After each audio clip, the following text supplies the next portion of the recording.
Congregation, please be seated and open your prayer guides to the book of Revelations, Psalm 69.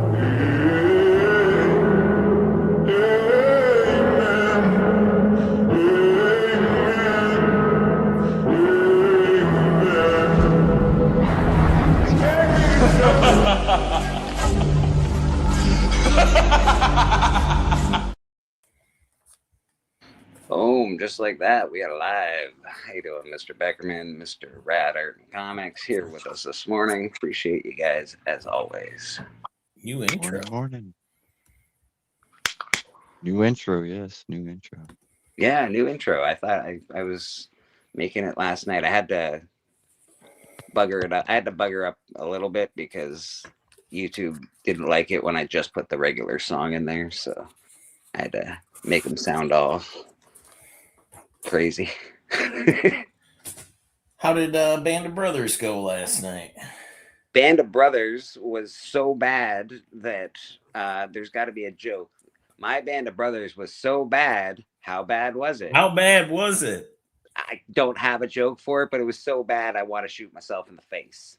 It was really bad. It Damn. Yeah, it wasn't great. It was not great at all.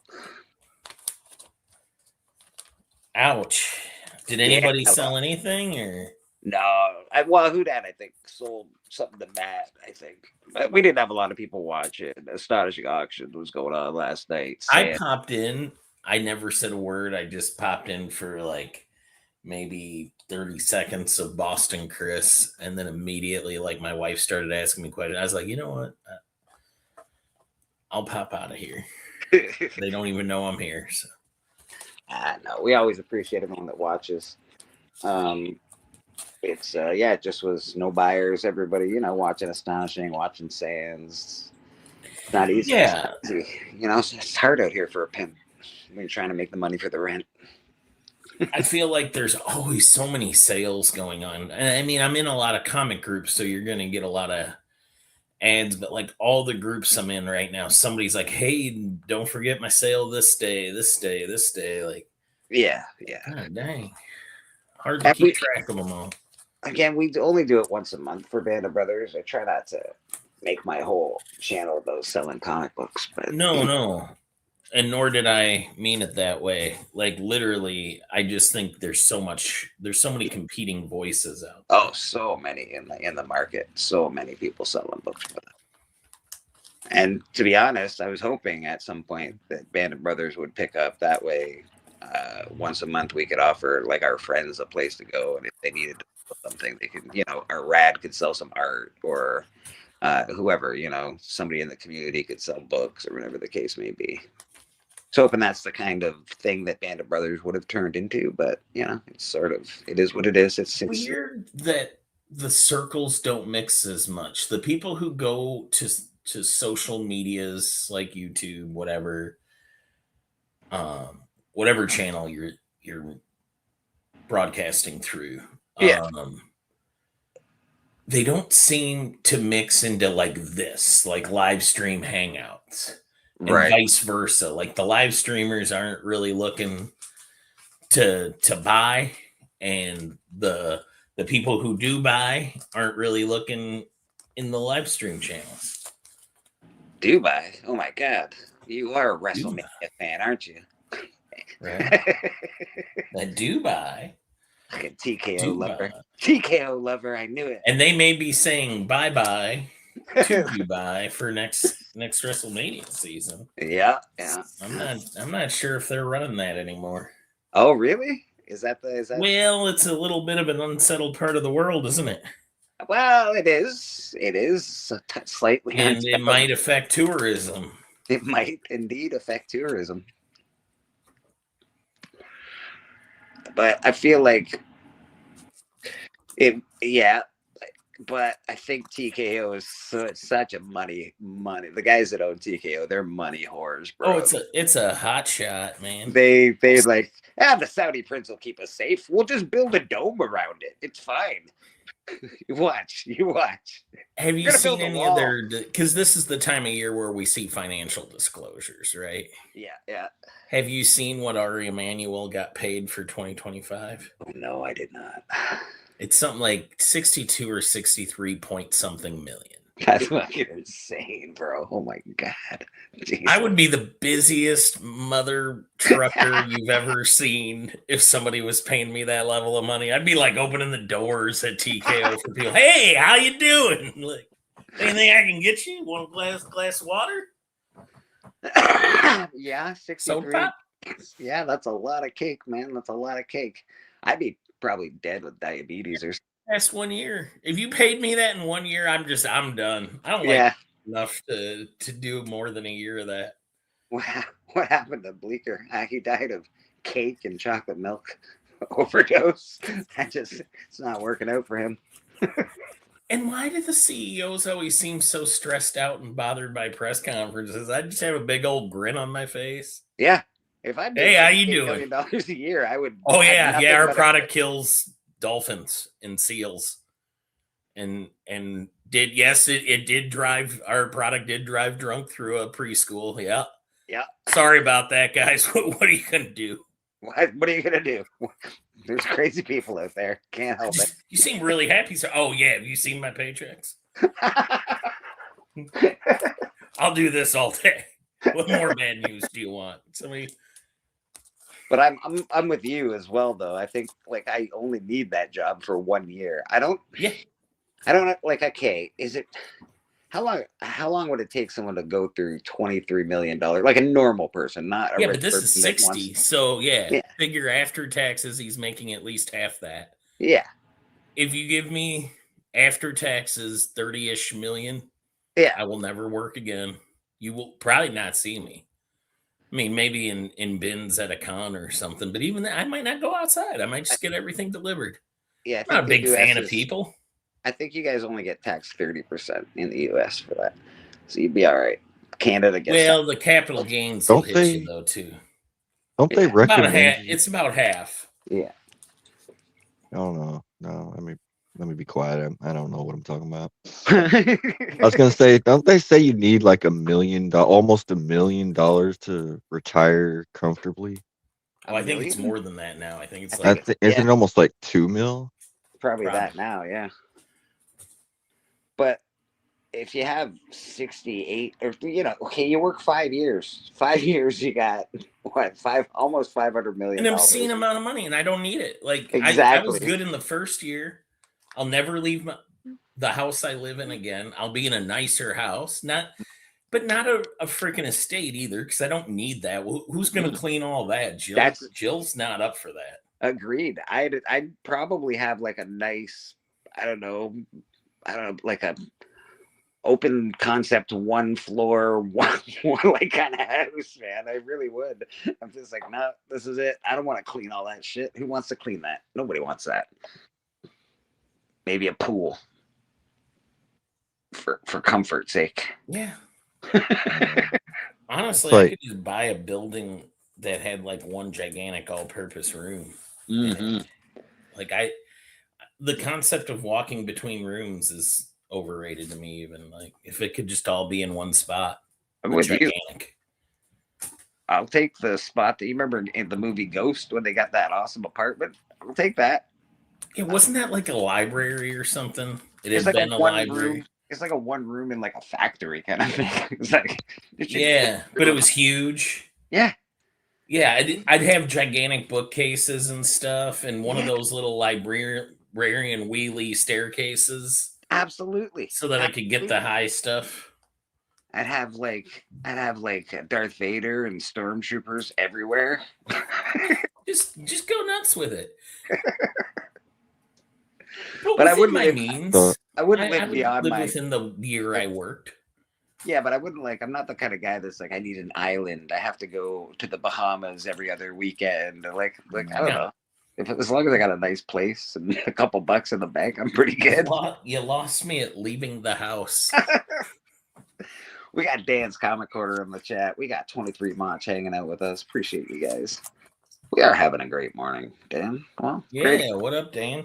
I see Dan around in the chats. He's everywhere I am. So Well, I Dan. saw Dan made a video for the giveaway he got from last church.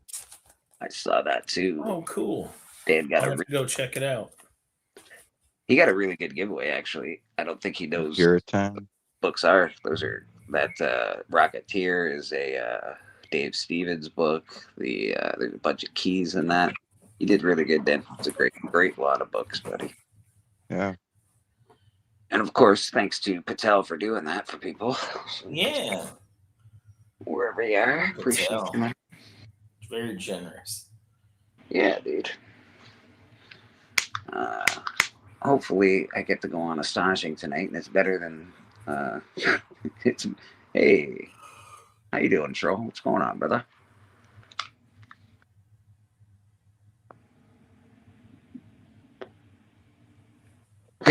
Troll. No, you did not hear that. That's not what you heard. But I appreciate you. No, I'm just not an island. I'm not an island boy. No, we were talking about the CEO of UFC and WWE, or CEO. He runs TKO Holdings, which has controlling interest of the UFC and WWE. And according to their financial disclosures last year, I can't remember if it was 62 or 63 point something $1 million was his compensation for last year. And we were having the discussion that if you ever had a year where you made that level of money, would you ever work again? Because I certainly wouldn't. Like, I feel like at that point you've won work. You hit a home run, retire. Yeah, I'm with you. But again, Beckerman and I have I understand Beckerman's laziness because I feel it deep in my heart, and I also have it. I have the laziness. I don't know where it transferred from, but I have it. And it's also a finite amount of BS I would want to put up with, and the fact that that level of money is more money than I would ever need practically. I'm ordering skip the dishes for the rest. That's more than enough for me. I will be fine with that level of money. Me too. And I'll never work again. And yeah, if you go back for another year, you have to deal with those people for another year. I probably didn't want to do it the first time, but I do it with a smile because I need the money. Because you made $28 million. Shoot, I don't even need the money. I just live off the land. The only reason I need the money is to pay the taxes. Right. But yeah, imagine the terrible people you would have to put up with in that job. All the meetings you'd have to go to where you just feel like jumping out a window.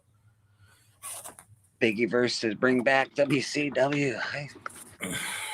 I'd have to agree with you at this point. Yeah, I have to agree with that. That's about when I quit watching. I got out of wrestling when WCW left. Dan just talked about the releases. The Kairi Sane one, I think you're right. That one topped the list, right? There was no more crazier release than that one. She was the only one actively involved in a storyline. Yeah, she was literally involved in a storyline, like right now. Yeah. Like, why get rid of her? But I mean, this is kind of the season for WWE's releases, and Alistair, what is it, Alistair Black or whatever? Yep, and Zelina Vega. But those were all of them made sense to me because nobody was involved in anything.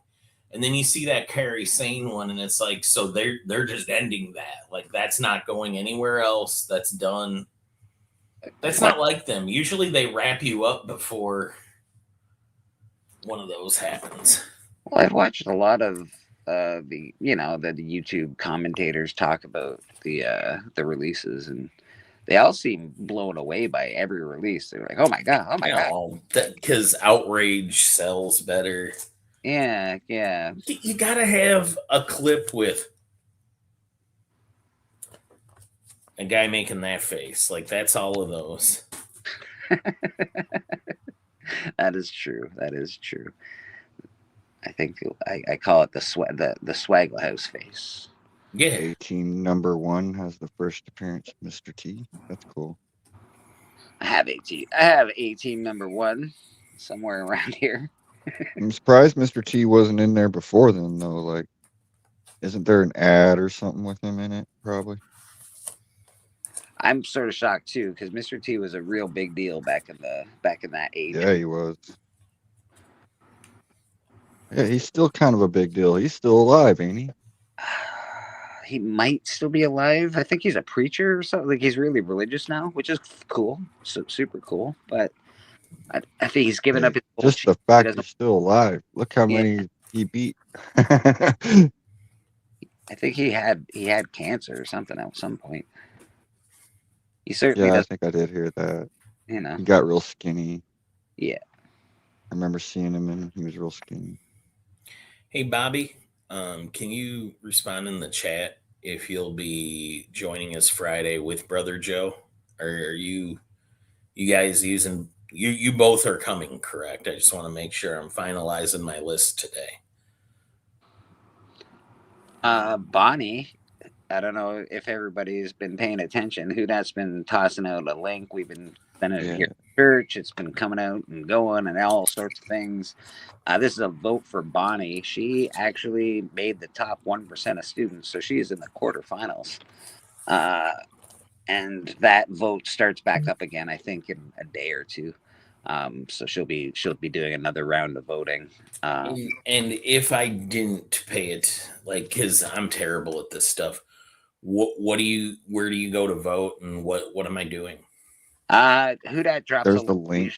He'll drop a link. Okay. I do. I think I might. He can send it to me in my my Instagram, and I can. When it happens, the day it happens, Bleeker, will you send me a message? I will. I will indeed. Thank you. Because I'm not opposed to it. I'm just terribly lazy. Well, the thing that with this is she gets she goes to a science center with Bill Nye the Science Guy if she wins, and she gets $20,000 towards her education. I think that's worth voting for one of our friends. I heard Bill Nye the Science Guy is fake. I would imagine he is. Like he doesn't exist? He's actually just for commercial. Like science just uses him to commercialize science. He's not a science guy. He's not actually erroneous. So Yeah. That's what I heard. The rumor is, but I mean, we'll just keep that rumor. He's just Bill Nye the guy. That's some bullshit. That's what I hear. Or is he even a guy? Like, let's see some reports. I think a lot of the scientists, if you notice, like they all kind of have that weird kind of. You're not a real scientist. I'm a real scientist. He's not deceiving us, is he? Because he never said Dr. Nye the science. Because I've heard people say that about Neil deGrasse Tyson. Also, Neil deGrasse Tyson. He's like a rock star scientist. I've heard him say that he's just a commercial. He's just trying to commercialize science, which he is. But he's also smart. Like now, Dr. Phil was a doctor, right? He's an actual Dr. Phil. Oh, yeah. Dr. Phil, I don't know. Dr. Phil is not a good dude. All I know is he was an Oprah guest. And next thing you know, now he has his own Oprah. I mean, it's not like I'm going to go and be like, hey, Doc, can you patch this bullet wound or whatever? I mean, I'm not going to have Dr. Phil do my open heart surgery. Doctor, we need you. Oh, I'm not that kind of doctor. I just play one on TV. I need to go to comic shop. I just remembered. I always thought of one of my books. Dr. Phil is a fairly disingenuous guy that plays up his like folksy behavior. When you know he would never talk like that in real life, but maybe I'm wrong. Listen, I watched, I don't know, 15 seconds of Dr. Phil and I turned it off. I was like, oh my God, no wonder everybody hates I can't stand Dr. Phil. So masturbation is cheating. As soon as I heard that, I was like, okay, Doc, I'm out. Sorry. See, the part about him that's offensive to me is like the weird folksy things that like folksy people wouldn't even say. Like he's a caricature of a culture, right? Like Yeah, he's trying yeah, to sound yeah, like your grandpappy yeah, on a exactly. porch in a rocking I, chair. I He's I know there's really like there's a viral clip of really him not going that guy. around. He's just like, Like, you know, I he loves the country can't remember the clubs. guy's name that he's talking to. He's like, sit down, Carl. Carl, sit down, Carl. Carl gets up, he starts doing the break dance. He's dancing everywhere. He's like, sit down, Carl. Sit down, Carl. His, Dr. Phil, he's not listening to nothing Dr. Phil says. well, Yeah, it's he made that one girl famous, and I can't forever the forgive him cash for me that. outside lady. Yeah, I can't ever forgive Dr. Phil for that. He made her famous, and I will never forgive you, Doctor. That's No, crazy. If Yeah, indeed he you did. are a doctor, and I do believe Neil Yeah, deGrasse is a doctor. He does like study. I don't know whatever that space shit is that nobody knows because it's not true, but it well, might be. he's He the does current physics. I think he's like curator of the American National Science Museum and History in New York, like the biggest history science ooh, Bill museum Nye. in America. Neil deGrasse Tyson. Oh, Neil deGrasse. yeah. Neil deGrasse Tyson's legit, but I think he just. People are saying that he's overrated or some nonsense. I don't know why people are pissed off at Neil. I do disagree with a lot of his stuff. Like he is like he's kind of old timey on his ways of thinking. Just he's not open minded at all. Of course, like he's just he believes what's in the book and what the book says. That's what it is. Like he says, and it can't be no other way. And I'm more open minded to we don't know everything. Everything isn't in the book. So like Mm. I'm just open minded to things we don't know, Well, that's and because he's not. but he has to be because science isn't a He absolute. has to believe what's already been proven. Fair enough, but science is the whole point of science is it's not absolute. You like they keep growing. Like at one point we were drinking what fucking liquid that glows in the dark because people are like it's good for you. Yeah, yeah, plutonium or this something. Yeah, this is gonna cure everything. No, it's not. It's Coating gonna her give you morphine cancer. and cocaine. Yeah, like Like, yeah, girls were I get it. licking the brushes, the paint brushes, the glow in the dark paint, getting cancer and shit. Like it's fine for you. It's all right. But science started changing. Saying that things anger up the blood. Like Although there's something that I guess I the feel one like thing there's that a really lot of set things. me off with him was Joe Rogan was interviewing him, I said, and the question he said, what he basically said was, aliens would never be interested in coming to Earth because we would be boring to them. We'd be like nothing but ants. Like we would be too boring for aliens to even want to come see us. And the idea would be because the And amount Joe of Rogan said it like, that he said that's crazy. He's like, of course they would come, like they would be curious, just like we build zoos for animals. We want to watch the animals in nature. yeah. It's like our natural curiosity. He's like, if there is aliens, there would be curiosity. They would want to oh, come. just 1 second, Rat. Is the deal that the idea that they would be so advanced we would be uninteresting then? Yeah, That they like to be yeah. able to travel the distance? Is that the I argument? the distance isn't the argument. The argument is we would just be too boring. That they wouldn't care I about guess us. I don't get how he got there. That's what I was trying to understand. Me either. I don't really understand that either. Like that's one Because of he the does say main statements that I'm like, I don't know, he says Neil. off the I wall. don't know, Neil. And which one was this? Neil deGrasse Yeah. or was this Bill Nye? Yeah, Neil deGrasse And said did we that. figure out if Bill Nye is Oh, he's a science guy. is He's he is a science guy? I think yeah. Hudak I posted remember his. watching that TV show when I was in high school, grade school, one of the two, grade school, I'm glad we got middle it all school. figured out. Just say it, And Bill. Dr. Phil, did we figure out if he was a doctor? Oh, he's not a great doctor. He's in trouble. But he might be a doctor. I think he might be a doctor. He Yeah, sure fooled a I lot just of know people into that he thinking he annoys the is. hell out of me every time he does that. Like, you could stick a chainsaw up an alligator's behind, but he ain't going to buy you dinner. Like, what? Nobody talks like that, dude. Yeah, Nobody yeah. ever said that before. I think if you didn't put a chainsaw up the alligator's behind, he still wouldn't buy you dinner. Right. So Right. I feel like And he it's doesn't. kind of condescending too. Like he finds a way to be a jerk, like in a lot of different categories. So does Neil deGrasse. Actually, that's something that I find it hard to watch him sometimes. Yeah, I'm not a huge fan of him either. I think he's kind of in love with like the sound of his farts or something. Yeah, he likes his own voice for sure. He's a smart motherfucker, though. He's very smart. I'm sure he's intelligent. I know so because I don't understand half of what he said. But he does make outlandish, bold claims for sure. And the argument about alien life. You gotta watch those guys too. That say them words that you don't understand. Billions of years. Maybe they I were don't here like Joe Rogan either because he can't. Maybe they were here before we got here. If we're gonna do a time argument, maybe they started a long time ago. Who knows? There's this guy.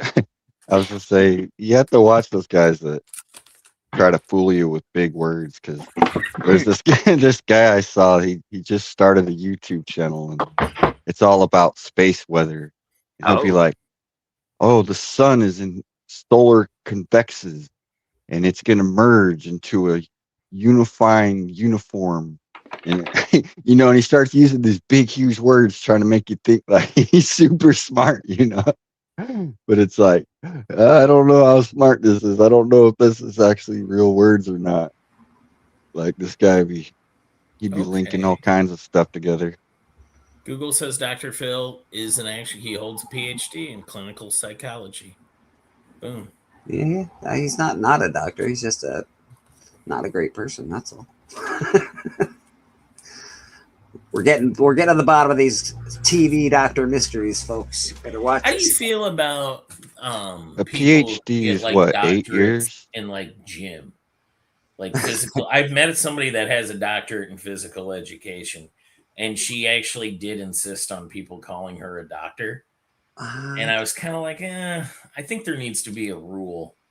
Well, she can be like one of them team people, right? She could be like a team doctor and get harassed. Here's the thing.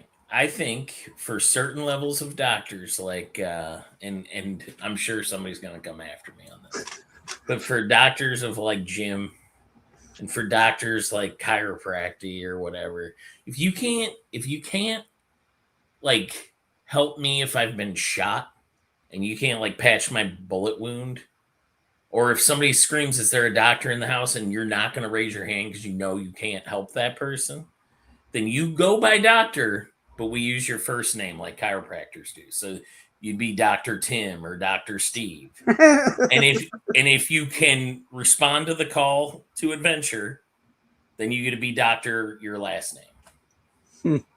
I don't hate it. Got to distinguish between doctors here. Listen. Right. First name, hey, we admit you did the school. Hey, way to go.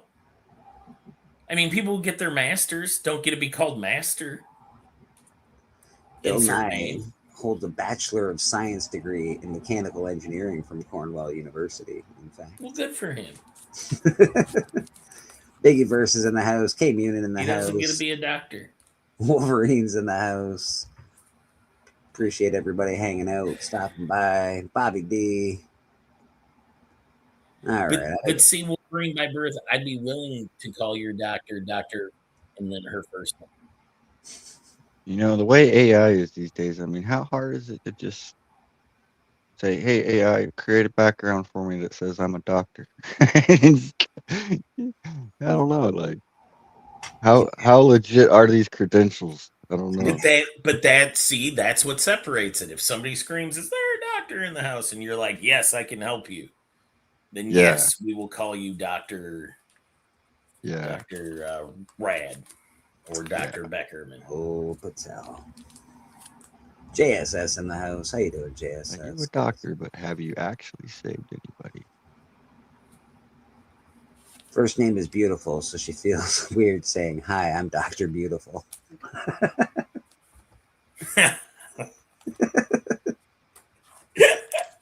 Bleak, today's giveaway is funded. Run it when you like.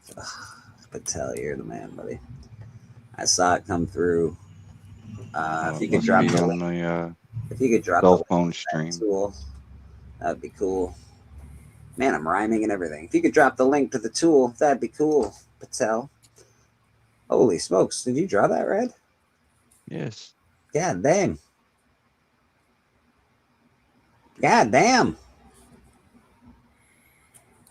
At any point during that cityscape, were you just like, man, why did I start this? That's what I was thinking the whole time. Yeah. Was this drawn for a client or No. so I'll somebody say watching right now could theoretically own this? a little bird did put the idea in my ear, but it's not sold. But say if somebody was watching right now and they wanted to own this, They could how would get they it. go about that? Oh, just Also, send me a Bleak, message you've on got Instagram. Boston Chris's PayPal down below running. Oh, do I still have that running? That was from last Yeah. night. You just want to send Boston Chris money? We're just, I want to send him a bill for all of my patients he has extracted out. You can send me money if you like. There's my PayPal. Here, let me just. I'm willing to sell it, but if I don't sell it, I will probably send this off as my first slab. Oh, right, because ding, ding, ding. Guess who's CGC certified? Yay, Dr. Rad Art and Comics. Get doctorate in comic book art. That is so from the cool, University of Beckerman. Yeah, I'm happy about that. Yeah. I think that's so cool, dude. Congratulations, by the way. I did want to talk about that today.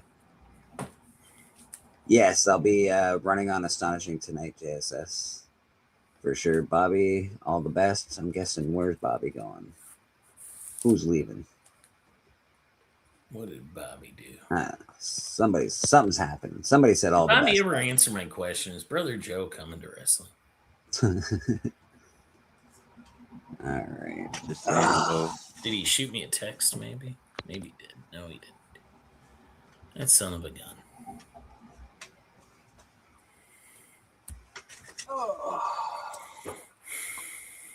All right, man. This is what you get today. Uh-oh. What's in the giveaway today? What's in the giveaway today? I'm going to switch places here for a second with you, sir, so I can make myself big. Boom. This is in the giveaway today. I always love that issue. That. Okay, is that a second print? That is a second print. In the first print? And you get the first glow in the dark, too? Yeah. Those are glow in the dark. This one glows in the dark.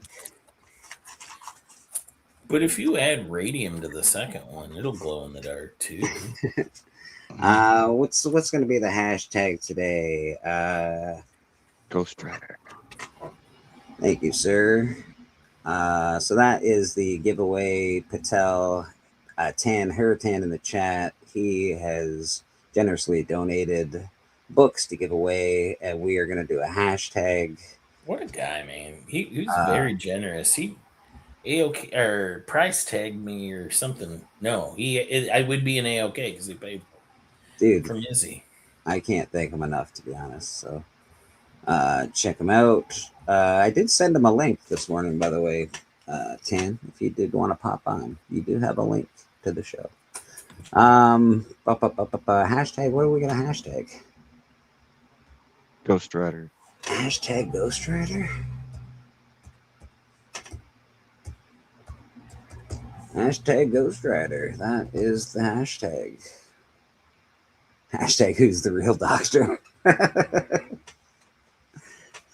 All right. Hashtag Ghost Rider is the hashtag. I'm going to make myself unbig for a little bit. You guys hashtag it up. You got some awesome books courtesy of Patel. They won't be going out this week. They'll probably be going out within the next couple weeks. I got to catch up on some shipping here. I'm drowning in shipping debt is what I'm drowning in. I got to send out JSS his books. That is a task in itself. It's a large pile of D&D heavy books. I got to do that. Have you thought about utilizing catapult technology to send orders? I was going to bring the council together, and that is an idea that is now on the table. So catapults, that's good. That's good. That's good. I like it. He is in New York, so it shouldn't be that. Like I should need what? What do you say? Like a 300-foot catapult, maybe 400. Yeah, I mean, I'm sure we could do the math. We're reasonably intelligent. Yeah, are we? That's good. Reasonably, it's a kind phrase, I think. Especially at this time in the morning. Hey, Ghost Rider. Sorry, I've seen videos of people like that can actually talk to each other across the borders between our two countries. If I just threw you a package, I would be in trouble, wouldn't I? Like you can't just launch something over the border, can you? It's like launching something into a prison yard. I don't think you're allowed to do it. I'm pretty sure I know they do it. Like it does happen, but I don't think you're allowed. Right. You're not supposed to. Yeah. I feel like it's it's got to go through the proper mail channels and all of that. Yeah, man. Have you watched those border? I watched it once. Like, I don't know why I watched it. Have no idea because it's a terrible show, but it's like about borders and they were going through all the packages. It's like, geez Louise, this is a lot. Hashtag Ghost Rider. Hashtag Ghost Rider in the chat. There is a giveaway. A scary movie last night. Scary movie? What'd you watch? Watched that new Lee Cronin's The Mummy. Okay, all right. I've heard nothing great about it so far. Is that the one with Brendan Fraser? No. No, it's new. It's not that one. That's for sure. I think people were expecting that one, and it was gross more than anything. But I didn't realize that it according to the director, it takes place in the same universe as Evil Dead. Oh, because he's the same guy that did Evil Dead Rise, and he's about to. They have 2 more Evil Dead movies in the making. I done forgot the names of them, but there's 2 more Evil Deads coming out that are already planned. I did hear. Stupid Cowboys, America's team. Are Cowboys America's team? I want to know this. Is that right? I don't know. Yeah, I didn't vote on it. That's for sure. It's different. That Mummy movie, it's different, but it's also very much like that Evil Dead Rise. If you watch that Evil Dead Rise, it's a lot like that. Okay, all right. I didn't mind Evil Dead Rise. It was a little like it was. The decisions of all the people was ridiculous. I liked the first one better. That first remake they made. It was that's the one I'm talking about, and I feel like all those Evil Dead Rise was a sequel to it. They made bad decisions in that movie. Like, why open the basement door? You know she's crazy and just about killed everyone. You're like, you know what? Let's check on her. Seems like a bad idea. Should have just left her there. Yeah. Just saying that would end the movie. You just keep her in the basement and you go away. That one was actually creepy. Like that one to me, I liked that creepy. They were really going for just making it scary and not silly. And then with the sequel, Evil Dead Rise, they started going back into silly, where they added more of the, like when Army it comes of Darkness to the monster type movies, Rad, which of the I guess we just at this point call them all the Universal monsters. Like, sure. Which one is your favorite? Like not the movies, like the actual character itself. So be Frankenstein. What's my favorite horror movies, or not what's my favorite? Movie. No, monster. Like the actual character. The Universal. Okay, my favorite horror movies is Monster features. So, or the creature features. Okay. Okay. So, one of my ultimate all-time favorites was The Blob. The Blob. Okay. 1980s, The Blob. I love that movie. Like when I was a kid, it just creeped me out. A blob coming through, just dissolving bodies. It was just whoa. When I was a little kid, I was mind blown. But yeah, I like creature features. I like Big So you're not a Kaiju. Dracula guy. You're I not like a Wolfman. I love vampires. I love vampires. I love werewolves. I love Frankenstein. With Blob over all of that. Blob has Well, that like nostalgia, that's that nostalgic. That's what I think of when in my childhood, getting me into monsters and scary movies. But still I'd have to say Freddy Krueger. Freddy Krueger is probably Freddy. my I'm still a fan favorite. of monsters, baby. They're the best. All right, hashtag Ghost Rider in the chat. We got a giveaway happening. We got some Frank Miller Daredevil. We got glow in the dark Ghost Riders. Universal monsters. If I had to pick a universal monster, though, it would be. I love like Van Helsing, the one with Hugh Jackman. Right. So I like I like Dracula in that one. I like Dracula in that movie. It's actually that movie starts out really good and then it kind of like falls apart. But like the Yeah. beginning of it, like the visuals are really really good. It's one of my favorite versions of Frankenstein, to be honest. I really I hate the movie. Don't love the movie at all. If you go back, I love it. Go back and watch how many times that girl grabs her sword and does a spin, and never ever once does she use her sword in the entire movie. It's amazing. Hey, she looked good though. She did look good grabbing her sword and spinning around a lot. Kate Beckinsale. Yeah. It's a terrible movie, but I did like Dracula in that. I really did like their rendition of Frankenstein in that quite a bit. I like how they use that old black and white in the beginning. Yes. And then in the end, it kind of turns into color. They were kind of the first to do that. I also like that they made Dracula like a science guy again. Like that's sort of the old version. He's all into science and learning and experiments, and that's Dracula.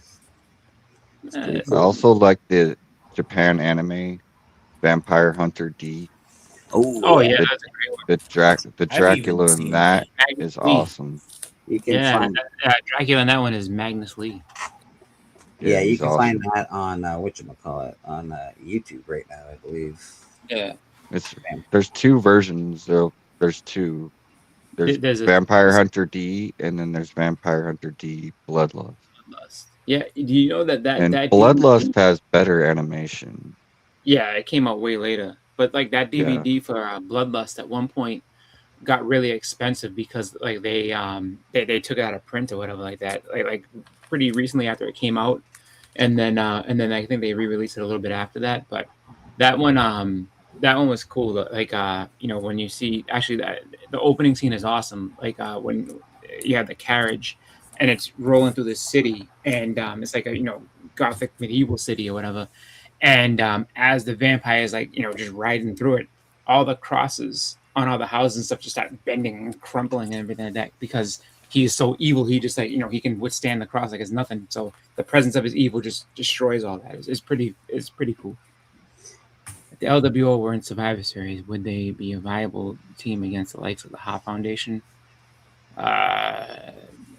Please phrase it in the form of if they were doctors or if they were universal monsters.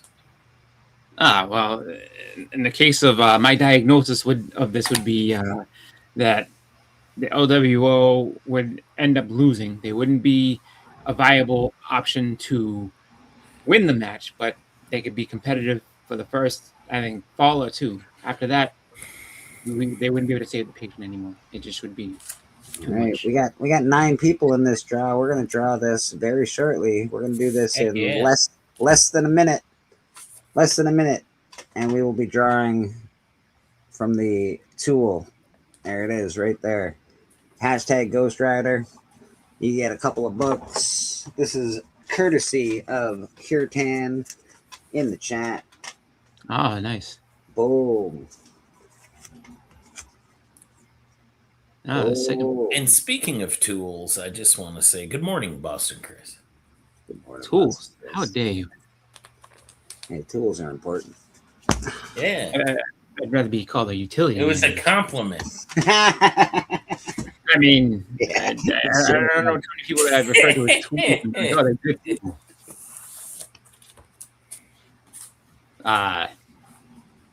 So, Red, is what you have going on out there what we discussed last week? Did you tell him to draw Electra with a cityscape behind her? No, I just said that'd be a cool no. thing. Electra. All right, man. We are going to draw this win. Good luck to everybody in the chat. If I win, we're going to roll it again. We're going to hit draw here. Hold on. How can I do this without actually looking at it? There we go. There we go. It's tabulating. Come on, somebody. Doing its thing. Oh, I think I'm screwed. I didn't see. Well, now I see my name. Oh, It's hey. Ryan Riley. Ryan There you Riley. go. Ryan Riley, I think you're in Canada. That's good for me. No, he is not. Ah, it's Yeah. not good for me. God damn. I think he's in Tennessee. God damn. Oh, yeah, that's right. That's okay. Good old Congrats, Tennessee. Ryan. Good for you, buddy. Better That's calibrate the old catapult. yeah, we're getting the old catapult out. Ryan, you're gonna want to check your backyard. Thank you. It'll be coming in hot. Periodically, you're going to want to check the backyard. Just Thank you, Patel. awesome. So you said I picked up some nice books in my latest vid. I did. There's some books that I showed off. I made a new video a little earlier. So Patel, we got it. Thanks so much, Patel. We appreciate you, brother. You're very, very kind. How would we ensure that the contents of the catapult Sent the package Biggie delivery system didn't explode? I already sent Biggie. I mean, just make sure you get a lot of bubble wrap inside. Oh, packing peanuts. That'll take care of it. Pushing the blood. You know what? I hate packing peanuts. So if I ever do have them here, they go away as quickly as I get them. Like, oh, someone's getting this in their next package, and it's not going to be me. I play peanut packing, like get it out of my house. I throw them right in the trash. I want nothing to do with them. Just because of the fact that they're styrofoam and eventually they get that static electricity and stick to everything, it's the worst. Fairly certain I sent my packing peanuts to Matt Likes Comics from his last giveaway for his last win on Church. Nope. I haven't gotten. I remember the last package I got. What it was a slab. It was a couple of years ago, and I just remember like opening it and then trying to get the slab out. And then all of a sudden, just it was a whole big thing. So I remember I took it to the trash can and I just put my hand in front of the slab and it just dumped it all until they were all out as much as I could get. And I was like, all right, there we go. Perfect. All right. Looks like we're running another one. We're doing another giveaway here at Comic Book Church, courtesy of JSS Brooklyn. They will be 5 Mark Spears Near Mint books to ship anywhere in the world, anywhere but Australia. You know why? Yeah, because it's expensive and stupid tariffs. All right, let's do hashtag. What do we do? Hashtag monsters. This is Max Spears. JSS Monsters. Hashtag JSS Monsters. JSS. That's awesome, dude.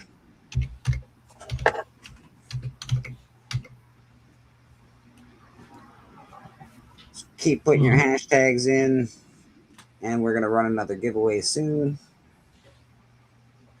Unless you're not a real doctor. If you're not a real doctor, you're not allowed.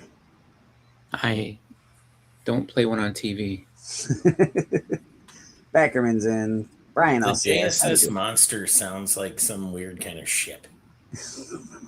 It does. JSS. Either that or maybe a ship I don't want to be on. Why are they monsters? Like either or it's a Jersey Shore baseball team, like the Jersey Shore Seaside Monsters are facing off against I'm the willing to Colorado. deal with monsters as long as like Abbott and Costello were around. Like I like those movies. Really? Oh yeah, Abbott and Costello meet Frankenstein. Yeah. Oh my god, it's like the best. Now, if you're going like actual real scary, I like the Night Stalker movie with Kolchak. I Really good. was gonna say I never seen the Abbott and Costello ones. I know the closest thing I You've can think never of. seen Abbott and Costello?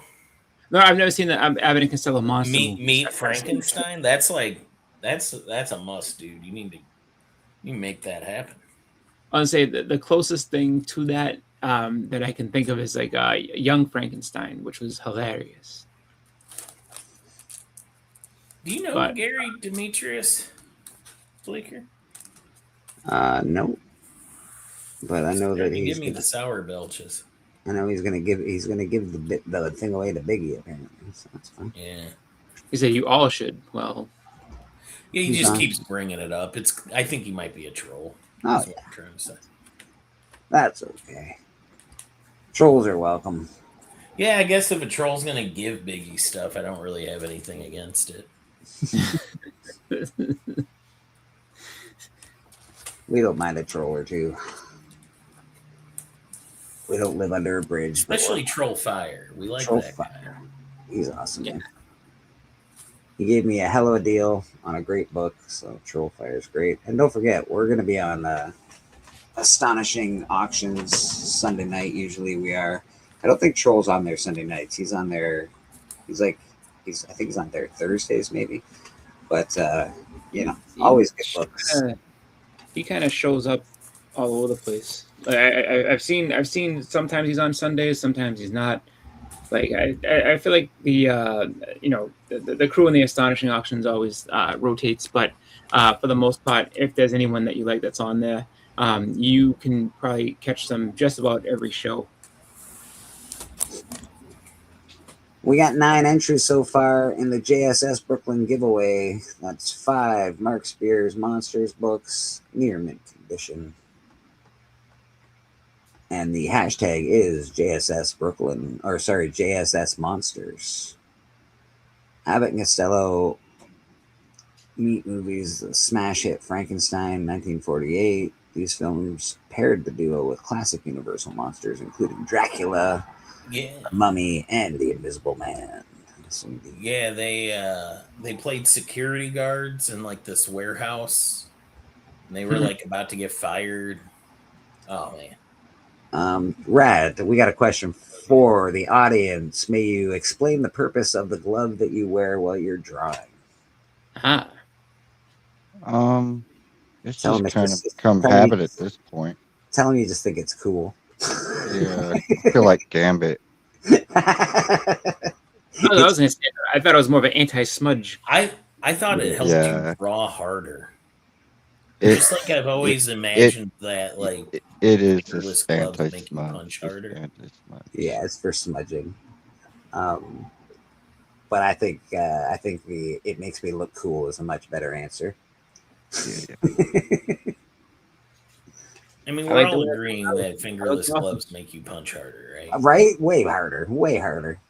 Okay, well then, by this same, notion, Rad can now draw harder because he has this thing. That's the hashtag you're supposed to be putting up. We got a giveaway from JSS Brooklyn. Ryan Riley messaging me. Ryan, just send me your address. It'll go out in a couple weeks. I am a little behind in my shipping. I have like 7 packages to ship Monday. I've got JSS's package that I'm dreading shipping because it's super heavy. And then I've got your package on top of that. So we'll work it out, but it's definitely coming. But give me a minute, all right, brother? All right, we got 9 entries so far. JSS Monsters is the hashtag. Gonna give it another couple minutes. Otherwise, 9 entries. Someone's getting a good odds there. Let's talk after, Bleaker. Nah. I got you, brother. I got you. I'm just probably going to have to separate it. That's all. I'll probably have to separate it into a couple of packages. That's all. Or catapult. Whichever. All right. I'm going to reset this one more time just to make sure that we got all the hashtags in there that we can. Hashtag JSS Monsters. Nope, not Mansters. There we go. We still got 9 entries, so that's cool. All right, let's run this. All right, JSS Monsters. We're gonna run that thing. Where's my finger? There it goes. Well, Ryan, make it a clean sweep. Whoop! Yay! Oh, this is going. Just send it straight to Biggie. Gary, you win, buddy. Gary, you can't stress enough how important it is that this goes to Biggie. That's right. You said it. You should all. I include you and you. So, Gary, you can get a hold of me on Instagram or JSS Brooklyn. If you want it to go to Biggie, that's where it'll go, my friend. So, thanks for watching. We appreciate you. And I know you appreciate Biggie. So, at least that's what you say in the chat. We'll find out just how much, because if that doesn't go to Biggie, then we know. Send it to the champ, Biggie. All right. There we go. There we go. There we go. Biggie with the big win. Very GD cool. tagging Biggie. Very cool, man. Very cool. JSS, that was very kind of you, brother. Yeah, that was very kind. So JSS has done a giveaway here on Church through the generosity of his awesome heart, and so has Patel here. He's done a giveaway through me, which is awesome. So Patel, we can't thank you enough, brother. Boom. I don't have a holy smokes. Jeez Louise. My goodness gracious. All right. Oh. Let's do this here for this one. Those are hot dogs, right? Yeah. Want one? Yeah, I'd love one. That'll be $2. Check. Yeah, but it's a good check. Get out of here. I work on a cash-only basis. But it's a perfectly good check. No! I'll make it very clear. You slip me the cash, and I'll slip you the wiener. But I don't have any cash. Then I don't have a wiener! All right. And of course, we got another, that was for Patel. We got another very generous donation from Wolverine, man.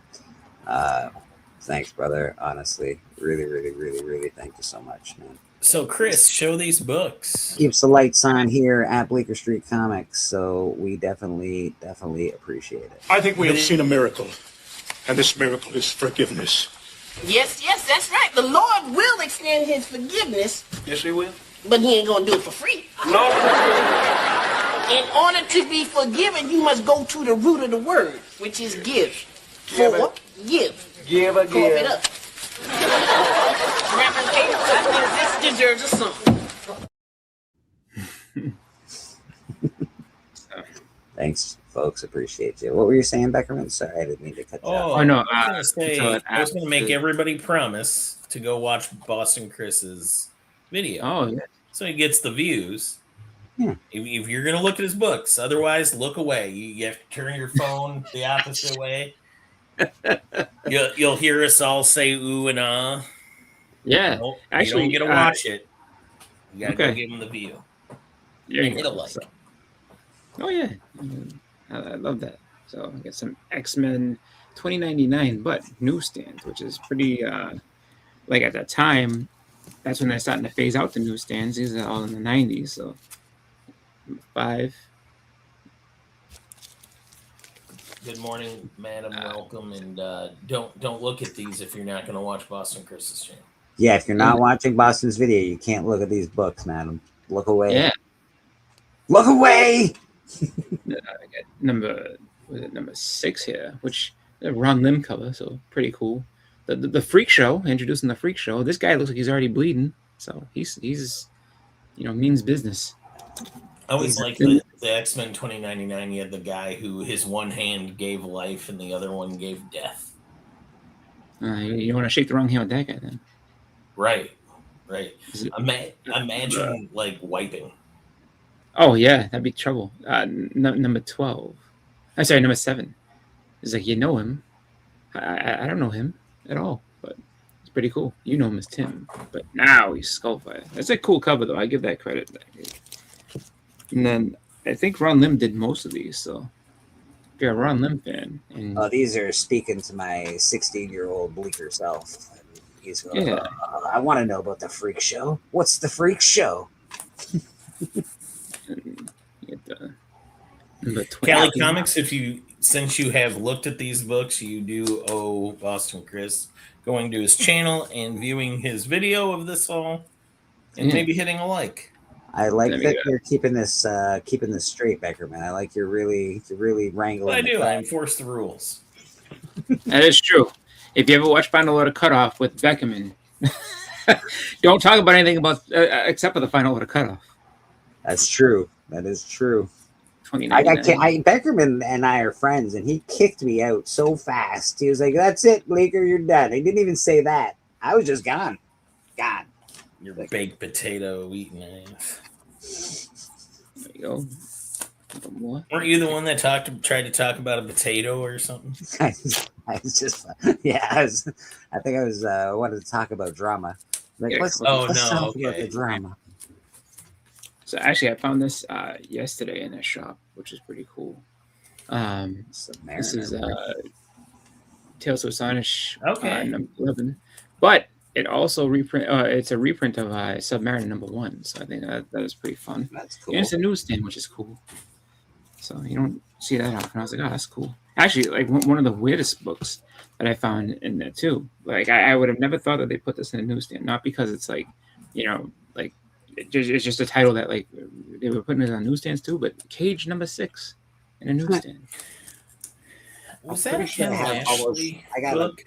I have a very good portion of that Cage run, actually. The person that did the cover says Turner and Ivy. So I don't know which Turner, but there's a Turner and an Ivy. Ike, it was probably Ike Turner. That's my guess. I don't know. Like if that's a Michael Turner, I'd be very shocked. Oh no, not Michael. Ike. I think it was Ike, for sure. No, Ike didn't draw. Well, the only drawing that Ike did was blood. Nasty. He drew crowds. How dare you? Disgust in Boston's face. He's like, no, Ike didn't draw. Get out of here. Kazai, Savage. And then this actually was kind of the fun one. That one of the more fun things I found. So you got Squee number 1. I think these are great. These are really cool, to be honest. Yeah, so this is Homicidal Maniac. This is like a spin-off of that. But then this guy also did Invader Zim too. So I was, and you can kind of see it because I picked up an issue. It was not Michael Turner. It was Dwayne Turner. There we go. See? And Chris Ivy, of course. Onyx. Yeah. But you can kind of see the influence in this one, in the number 3, because that looks like Invader Zim a very little bit. Like, you know what I mean? And I guess that, like, weirdly enough, like I've heard of these before, I just never saw them, and then I saw them at the shop. I was like, oh, that looks like a Salvador Dali painting, for Pete's sake. Yeah, it's a weird one. Yeah, it's a weird one. Then pick these up too. So this is also in there. So we got the movie adaptation of Darkman. So I love number 1, 2, and 3 all in newsstand. Honestly, number 1 has a cool cover. Number 2 has awesome. How much were you trying to sell those for? Because I almost want to buy those off you. I really. I was doing 20 plus shipping, but yeah, it's kind of a. Let me think about it. Yeah, no, think on it. It's not like it's unfair. I just, I'm like. No. I want to buy. Like, I have no problem with that. Like, I don't mind. Like, I'm not gonna sit there and make it's. you either buy this shit right now or else we're gonna have trouble. Like, it's not the way that. You're gonna message me in 2 minutes and be like, "Have you thought about it? Did you think about it?" No, because I do love Darkman. I think is that I have them here, and so that's kind of like where that goes. if I buy those off of you, then I have to go buy the magazine one as well. So it becomes expensive. It becomes a more expensive journey, Boston. That's what I have to think about. Yeah, I like the Buckaroo Banzai. Like it's funny because like the ones you don't see often. So when I saw that, I was like, oh wow. I was like, I haven't seen this. Like I haven't seen that at all. And then when I saw them in newsstand, I was like, oh wow, in newsstand too. Shit. I was just like, I just books you don't come across often. That's what actually one of the fun parts of going through, and just seeing what's in the boxes, because it's like, there's all kinds of good stuff that you'll find, just in back issue boxes and stuff when people are just kind of not thinking or not looking. It's like, oh, like, and then people are like, oh, where'd you find that? Like, I don't know. I just was in this box. Oh man, I never seen that before. And then I'm like, yeah, me neither. That's why I'm picking it up. Like, that's kind of the way I go about things, because that's why I have to say, going through back issue bins is very fun. Wow. Boston, your video actually now has a comment from somebody in the chat. Brian L says, "I'm here because I don't want to look away on church." Hashtag made me do it. I have got your video playing right now because I want to practice what I preach. Well, it's a short one, so that is. Yeah, I'm just gonna let it run on my phone. Yeah, I've been working on that one. I'm trying to see. I remember I used to have these, like, I would have like 30-minute videos just talking on things. It's like I'm trying to be more streamlined, more quick and to the point, so you guys are able to kind of enjoy the books and not hear me like just rant on and on and on and on. But I actually. So even you realized it, huh? The video I did before. I'm just messing with you, dude. Oh, no. I was gonna say the video I did last week. I can show you that stuff too. Like I got a mystery box from Nick's Kicks and Comics. And Becca, let me ask you a question. How'd you do on that? I think I did really, really well because of the fact that. So did you get one slab? I got one slab. Okay, so don't get you mad got at two? me. Yeah. So I got yeah. What the hell, Nick? And I also got that. I was just like, so I opened the box. You got it. I mean, what was the price on that? Shit, $60. Shit, and you got two slabs. Beckerman's right in the heavy-handed leather. And I really like that Spider-Man. Yeah, exactly. And it's almost like connecting covers. So Storm's over here causing some trouble, and then Spider-Man's like, "What the hell, Storm? Seriously?" Have you guys ever heard the John Romita prank? John Romita Jr. prank on Howard Mackey's story? Oh, I got a story for you then. Oh, well, let's highlight Beckerman for story time. So, story time. For 1 year, Ken 4C Comics, Ken Carson, a friend of mine, he hosted John Romita Jr., signed a deal with him for 1 year. John had a different rep at the time. Now John's son reps him. They're just keeping it in-house. But at the time, Ken did this thing where, like, he took John to cons, paid his guarantee, had a contract with him. 4C Comics presents John Romita Jr. And they were at Heroes Con, Kansas City. I worked the booth at Kansas City. But at one of the cons, Howard Mackey was there. Oh, and Howard Mackey was like taunting John on day one. And he was walking by going, "Oh, that John Romita Jr., he's like, why are you people all in line for him? All he does is draw people in the rain. Rain, rain, rain. It's always raining in John's books." And he laughs and John waves to him and everybody's having chuckles, right? Well, then the next day, Howard Mackey brings over his sketchbook and says, "Hey, John, would you do a sketch for me?" And John says, "Absolutely." And Ken may have whispered in his ear a little bit. And when Howard Mackey got his art book back, there was a sketch of just rain in a puddle. And it said, "To my friend Howard, JR." That's and funny. Howard like looks at it, flips out. He's like, "What the, like, you son of a bitch!" And John ended up drawing something else, but it was also in the rain. That's awesome. I would say that would have been great if we just drew a rain cloud. That's amazing. I like that. Yeah, just drew rain in a puddle. And if you ever want to show that book off on church, I'd appreciate it. Tan was supposed to be at a con this week, but he blew his entire budget on the Shock and Suspense Stories #6 earlier this week. Somebody I know wants to see that. Me, I want to see that, Dan. Let's go. Hell of a book.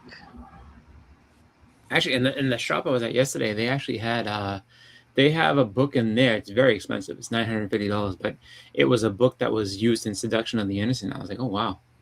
I was like, you don't really see that often. So it was I want to say some type of, it was a pre-code horror book. I don't know the specific title, but I know it has something to do with suspense or something in there. But it was good though. It wasn't one of the ones that you know right away, but it was just like the fact that I was like, oh wow, you guys, golden age coming into the shop. That usually doesn't happen. So, and then there's another shop a little further down in the city called Brockton that a guy bought a Batman 251. He's like, we had it, we posted it, and it's gone within 6 hours. I was like, shit, that's crazy. I was like, I need to get down to that one just to see what they have in their boxes, because that Brockton shop is always popping. Seems like there's always good stuff happening there. But I enjoyed going through. I have a lot of fun doing that. Like it actually, I would say more fun than in the past. Like I think in the past, when I would go to shops, it would be like, all right, let me get my books off of here, and then I kind of go through the boxes, the bins, and not really care so much. Like, all right, well, I already got these books, so. But now it's just like, dude, I'm going in there and I'm finding all kinds of cool stuff. So I enjoy it. I gotta leave, guys. Bleeker, I'm off to. You're one of the people I'll be mentioning in the video, since we've had threes of people asking for more Hucklebuck. We're gonna do an episode today. All right. Yeah, I love that. That's great. If you don't know, the Hucklebuck's been gone for a hot minute, so I'm happy to hear that it's coming back, or at least one episode. Yeah, who knows? Gonna go make it happen. Talk to you later, guys. All right, brother. See you in a bit. Yay, see you, JSS. Maybe. And that's Beckerman. Who told you about the Hucklebuck? Beckerman told me about the Hucklebuck.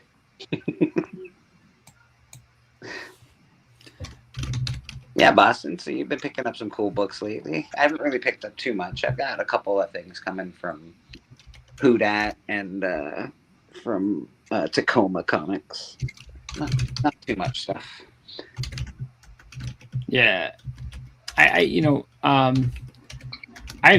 just been kind of, I've been getting things too, and I just kind of, just taking trips to, the shops every once in a while to go ahead and see, what may or may not be hanging out in those boxes. And more often than not, I'm finding things that are just fun to pick up. So I've been doing that. I went to a convention, was it now 2 weeks ago, and just kind of doing my rounds, picking up different stuff where I can, and then just kind of showing it off. So people are saying rad, awesome drawing up there, by the way, rad, because it is awesome.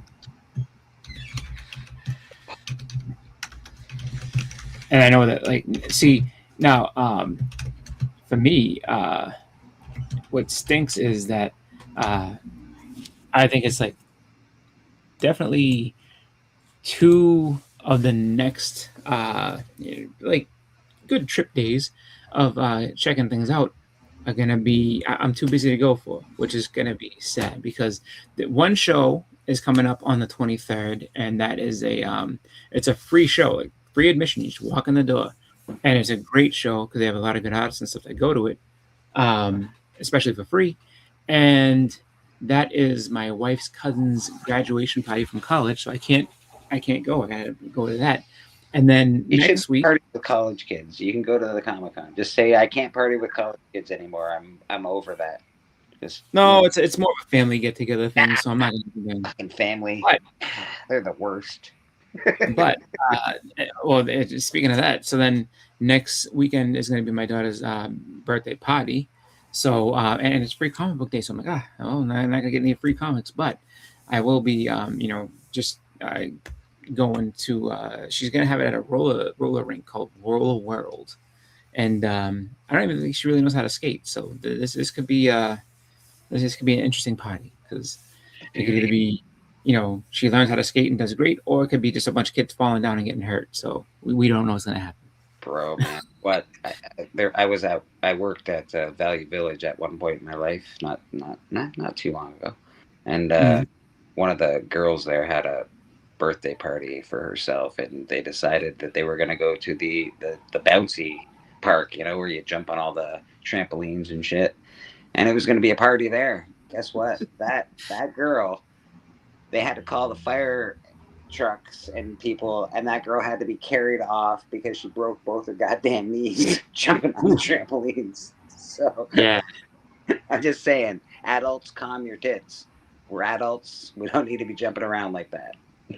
yeah. No, it's going to be all the kids doing the skating. Like I learned a long time ago that me and roller skates don't mix. Like I fell down I don't think I've ever gone and tried roller skating without falling like terribly, and just I think I might have made like a step and a half and then right to the ground. So like, you know what, this is a waste. I used to like to go because they used to have an arcade machine in there, so I used to play video games. You in the chat, how you doing, Susie? Good morning, my dear. But yep, so that's that. And then I did see that they're gonna have Friends of the Library sale at one of these. I think one of the libraries nearby to me in June. But I have a feeling that that's going to be my niece's graduation party from high school, which is so. If that's the case, that really hurts, because that one, the last time I had gone to that's where I picked up the first appearance of Go of the God Butcher and a few other books, for like super cheap, just because they're like, oh yeah, these are all a quarter. Like, really? Oh, money's no object at that point. I'll take all this stuff. So. But we'll see what happens, because I don't know. And then, what was it? 3 weeks from now, it's going to be the 3 Men in the Basement swap, which is I'm hoping to get down to. I have to see what happens with work, because we have graduate. That's the same time as we're doing commencement, but we're having a 2-day graduation. So I think I'm able to work on Friday and then be able to be off on Saturday, which is cool. I get to go to that'll be awesome, because that's just a fun time to hang out with everybody. And yeah, you can pick up some books, but for the most part, it's just hanging out with the 3 Men in the Basement crew and just the community as a whole. It's a great time. Like, Cliff is gone. It's a blast. It's an absolute blast going to that show. It's just like so many good people, just kind of hanging out, having some fun. So, Mr. Collecto, how you doing this morning, my friend? I am well. Good morning, gentlemen. How are you all? Not pretty good. Not too bad. We got Rad drawing a heck of a piece. I think I'm immune. I'm immune for now. Electra's on the front cover and Daredevil's on the back, it looks like. So pretty awesome. But I do have my Mumra to show, and I have some of certified CGC artist, Rad Arts and Comics material to show you. Yeah, it's bona fide. Bona fide. If it's Mumra, of course it is. He's a mummy. Actually, you know what they should do? You should lose those teeth. They call him Gumra. Gumra. They had to show the transformation over and over again, just like for He-Man and all that, because of the limitations of the animation. And listening how they make the sausage on those things was really quite something.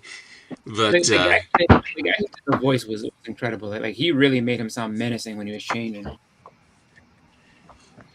Yeah, Mumra was awesome. He was a great villain, but definitely they reused animation cells all the time. Well, the transformations they had to do. You know that He-Man never hit anybody with that sword. It was always just around it and stuff blowing up, but he never hit it. His swordsmanship was somewhat. He-Man and Lion-O both didn't seem to get the job done very well. Yeah, well, at least he would sword. Lionel at least would sword fight with people. That like he'd go like, but like He-Man really didn't sword fight. He was just like, you know what, I'm just gonna punch you in the face. That was his deal. He used to knock people out. My favorite arc with Thundercats, I think, is sword fight. Jeez, I think it was the 12 tests of Lion-O or something like that. There's like these tests that they put them all through, and Lion-O, and like it was a good episode. Like they had even Chitara had to run through the forest, and Lion-O had to outrun Chitara. Like Lion-O had to beat everybody in the Thundercats team. Yeah. To show how good he was. Oh, to who? Who did he have to show it to? Well, it was to prove that he was the one to be the leader have the and sword. The sword. Yeah. Sort of like the 10 labors of Hercules, I would imagine. 12. Yeah. I didn't see him cleaning out any stables. Yeah. That one I think actually screwed Hercules, because it was like because he couldn't keep up with it, like running and everything, so he diverted the river, and then the king was like, "Wait a minute, you cheated there. That's not what you're supposed to do." Hey, job done. Hey, okay, job done. That's what Hercules did. But then the king was like, "Nope, you're gonna lay with that, pal. Let's go." So, but yeah, that was actually I kind of vaguely remember that episode. I don't know it off the top of my head. Like I haven't watched Thundercats in, God, I don't know how, like probably like 20 years. But I have to say like that one does remind me. And then there was another one where like there was a samurai. There was a samurai that crossed over into like Thundera, and he started out being an enemy of Lion-O, but then they became. Well, that's friends. nice that he automatically takes a dislike and must fight with the guy that he just happened to go there, right? Well, the other guy was, I guess, in his mind, the samurai was kind of like, he just didn't know what was going on, so he was like on guard the whole time, and he was just like, I don't know what's. And then he figured out later on that like the Thundercats are cool, so he was like, all right, he's like, I'll stay over here and do my own thing. He's like, and if you need help, you can call on me and I'll come back. So every once in a while he would come back and help him out. Mr. Lyle, how you doing, buddy? Hi, Big Lyle. We missed you Friday. I'm sure you were busy with other things. I don't know if that was that con that you went to. I hope it was that, other than dealing with other jazz up there in your wilds of Kamloops and environs, your domain in the Pacific Northwest. So I'm gonna. Hey, Brad, are you going to buy this guy some blades for his razor or no? Me? Yeah, you. Are you going to buy some blades for his razor? Matt, no? He's been going to town. Matt. No, you know what happened? Honestly, I think it's because the weather changed. Because it was getting big, but like I noticed last time I made a video, which was like last week. I was like, wow, yeah, it got kind of shaggy. Wow, and it's because the weather changed. And I think it just like I said, nope. Showing off the colors. Thank you, Steven. I'm gonna get us started by showing some of Rad's work. I don't have too many pieces, but I have a few. And Rad is a certified member of CGC now, so nice. That is. When did that happen? That happened this week. This is Spalding. Oh, that's awesome. This is stunning likeness of Biden. So good. And this is my favorite piece that Rad has given me so far. This piece is stunning. It's really, that's killer. Really, really stunning. And it has the age lines, and you got hit a homer with that one. It's so good. It is so, the hair, everything on this is amazing. This is and there's I got a Rad sticker in the back there. Boom. Premium. So that is a true awesome. And it's also, what is this? It's not 11 by 17, but it is 11 by 14. Yeah, but it is so good, man. Nice. So if you are looking for a piece of art, if you're looking for a commission, Rad is your guy. Let me tell you, he's our guy here at church, and he should be your guy everywhere. All right, Steven, let's see what you got. I have a beautiful the Red Skull that he did. That's my favorite. I'm still cannot believe I watched, because he would show sequence shots of it coming, And I'm going, God, that's looking good. Whoever gets that. And then he was completely done. And then I think he showed it again. And I said, by any chance, is that still available? He says, oh, yeah. And I said, oh, no, it's mine now. And so here I have another rad art piece of Catwoman being carried by Astro Boy. Here we have Skinny from Spirit 22. And there we have, I think that's Princess Projectra with effects. Very, very nice. I've dedicated 4 spots to you, and I thought I would share with some of the other artists. I have Dave Stevens here from that catalog and back issues. And it says the kind that men like, they say. And let me see if we get that there. I want to keep that off of that. And then I have a Dan Parent shot of Betty. Lao Tor did Betty and Veronica fighting over Archie. And then at the very end over here, I have Shane McCormick doing Betty from The Rocketeer. And also 7C6, a la Shane McCormick, and who is in Dublin, Ireland. Do you want me to show some books, Bleecker? Yeah, you can show a few books for sure. Absolutely. Well, if you, I mean, I didn't know if you, I don't know where I am in the cycle here. There is no real cycle, but we'll give you some minutes to show some of your awesome. You give me some minutes. My God, this is church. Okay. Well, you know, we're better than we. Alan won't give you any minutes. Alan's always rush.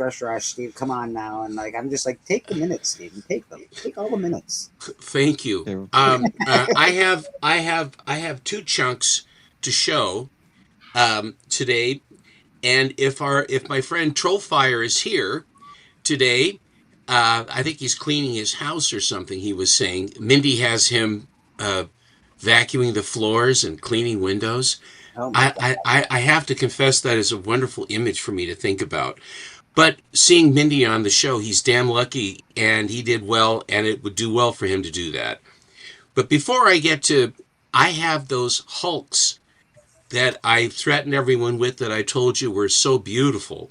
Yes. And I will be showing those today at some point, but I will start today. Callie says we're in the Steppo cycle. Where were you on Band of Brothers, Callie? I'm sorry you weren't there. I mean, we don't get to see you as much as we want. We don't see the Band of Brothers as much as we should see them too. It's coming. We're gonna do it a lot more frequently. I think that by having a greater frequency and reliability of appearances, I think it will have a very salutary effect upon. Because if people never know if you're coming or not. That damned astonishing auction just sucks all the air out of everything. Yeah, I'll have to go there tonight to get some air back. You might almost have a need for it. Yeah.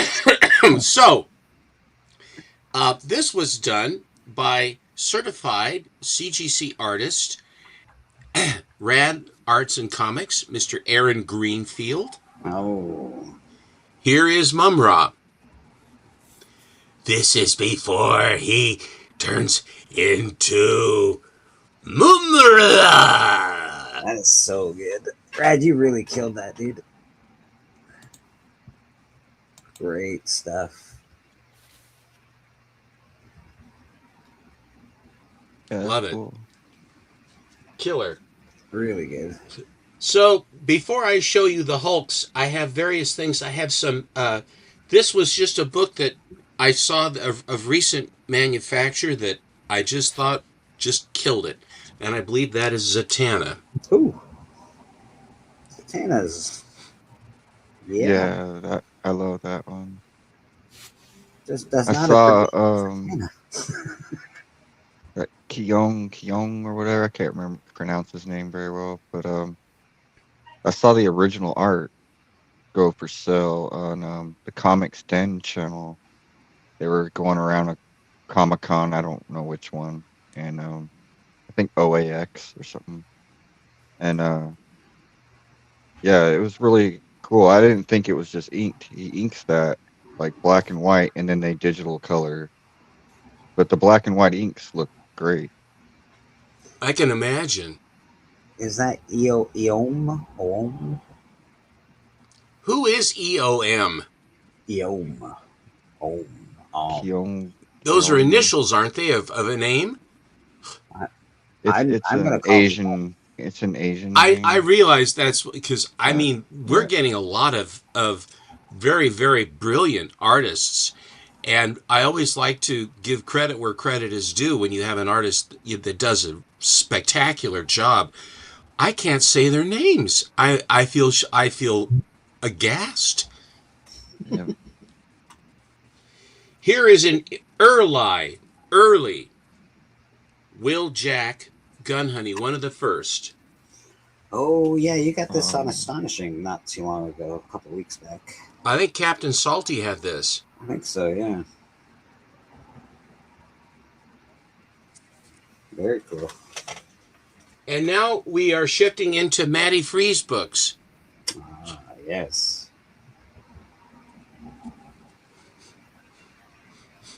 That's great. It's really nice. Matty Freeze. This is Jersey Cry Comics Sexy Wilma. Oh yeah. I got it. Did you say that's Matty Freeze did that? No. Matty Freeze, I bought them from Matty Freeze. Oh, okay.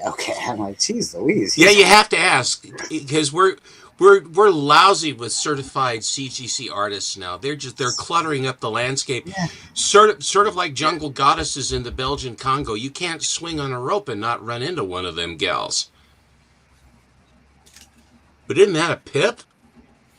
You got the moon way up at the top.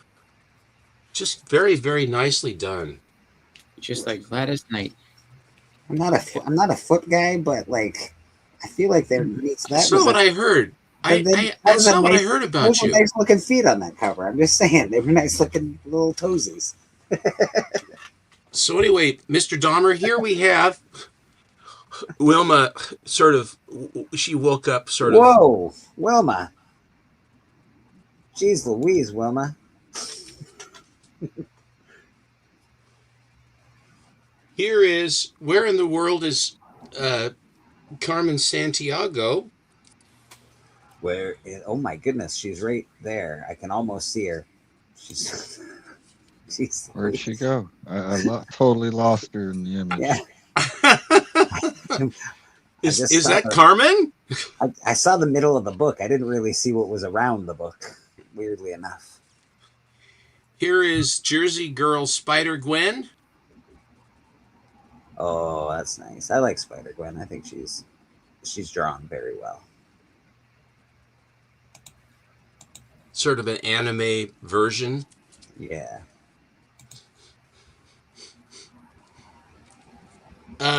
This is Cinderella, and Cinderella has changed since I remember seeing her in the Disney movie, but I think it's an upgrade. She must be married now. Cinderella. I think this is before she was married. I don't think this happens after they're married. I mean, you think she wears her glass slippers to bed? I'm curious. Except for my marriage. Here is Beautiful She-Hulk. This is by Key Comics. Everyone says they're awake now, Steppo. Thank you very much. Boing. Ding, ding, ding. Everyone's goo gone in the chat right now. Holy smokes. Can you color me Captain Kirk, but I'll have sex with a green girl for some reason. And do you know who the actress was? No, who was it? I mean, you have to. No, come on. I'll give you. Thank you. Holy smokes. Batwoman. Batgirl. Marta was her name in that show. So there's something intriguing about this, how the Scarlet Witch feeds herself. It's just she doesn't get stuff on her costume this way. Hi, Russell. Holy. You know, I would have never thought she was like a Pizza eater? Yeah. With a figure like that, you just can tell she just eats a lot of pizza. So much pizza. She scarves it down, baby. I'm thinking she's using a magic spell to keep that belly the way it is. Pretty amazing stuff here. Another Jersey Girl cover. This is by the way, this is just for information. This is the pizza variant. I didn't think you saw that. Congrats, a rad new certified CGC artist. He's bona fide. Oh, thank you. And the last one of the Matty Freeze stuff that I will show is Callie's comment there. Well, you have such a lyrical verbiage, Callie. It's so genteel. I think it's okay. And here is oh my goodness, little Snow White Halloween action. Snow White needs a spanking. The Ninja Turtles love that Scarlet Witch cover. That is a for the pizza. Yes, yeah. That's Ninja Turtles' favorite cover, I think. Do you want to see some Hulks now, or do you want to wait? No. Let's check out the Hulks. All right, now I will start. Now these are commingled with other ones, but I'm just going to show you some of the ones I have now. Yeah, please. This one came from MT. Awesome.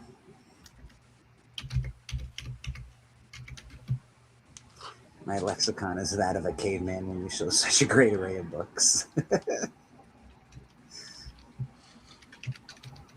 This one was one that I got before. This is not a troll yet, but a beautiful number 103. Gorgeous colored purple, beautiful pop. The colors on these books, I mean, are just dynamite. They really are. So Damien says, "No, bring back the boobies." The Earth is traveling correctly in its course. With K Munin as K Munin Andreas is. Yes. This one is the one that there was so much activity or much oohing and awing about. It is Incredible Hulk 104, and it's the Rhino cover, which is killer. And this one is just an absolute screamer.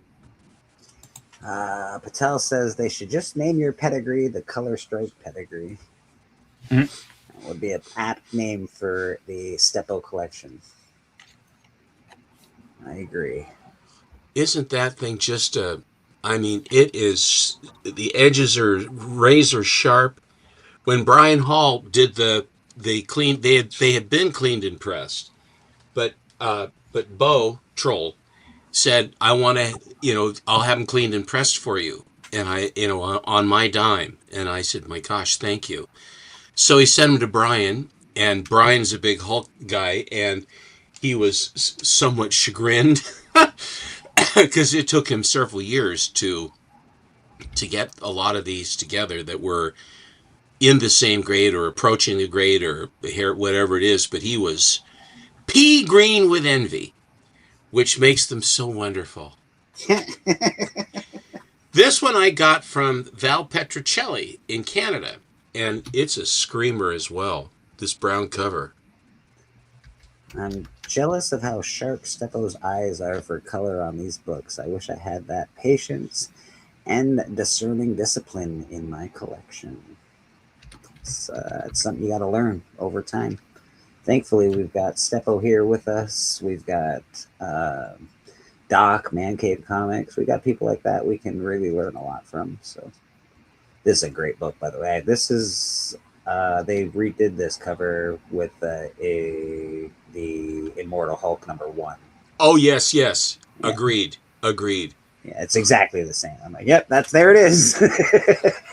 The World War Hulk series and the World War Hulk series and Hulk World, yeah, in the 80s or whatever, I think it was 80s. Planet Hulk and all that stuff. Planet Hulk, yeah. I was working at working. I would go down every Wednesday to help him sort the books. My buddy from that works at Dark Horse, and when he had his store, and I was able to cherry pick my books. I mean, it was very nice. I mean, by and large, there were a lot of books that were comparable, but on some shipments from Diamond, they were so slapdash about how they would ship them. There was always damage on these books, and you'd always have to get on the horn and call them up.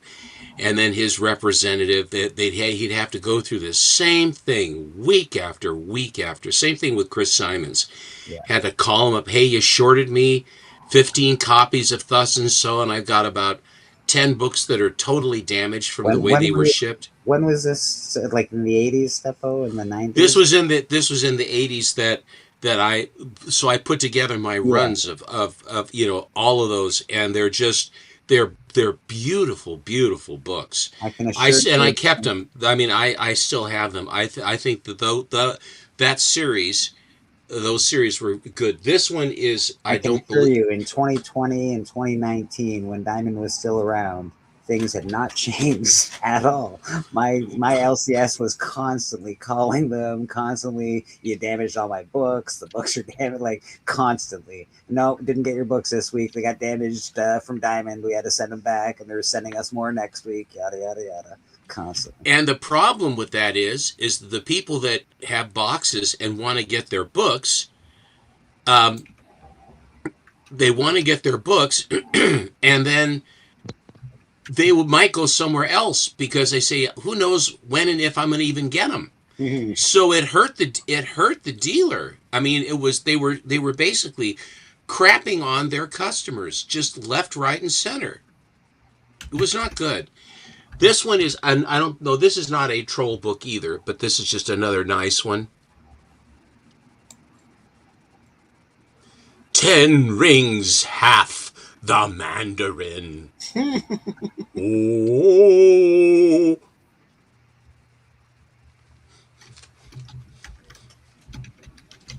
Now this is a troll book. Wow. Oh, yeah.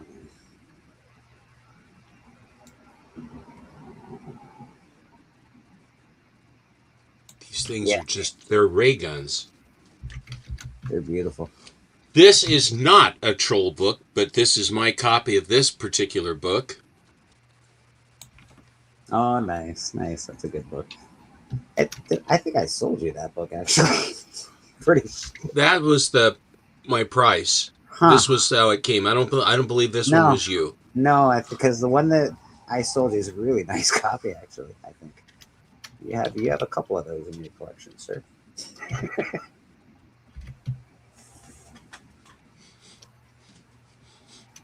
Here's another troll book. The Leader.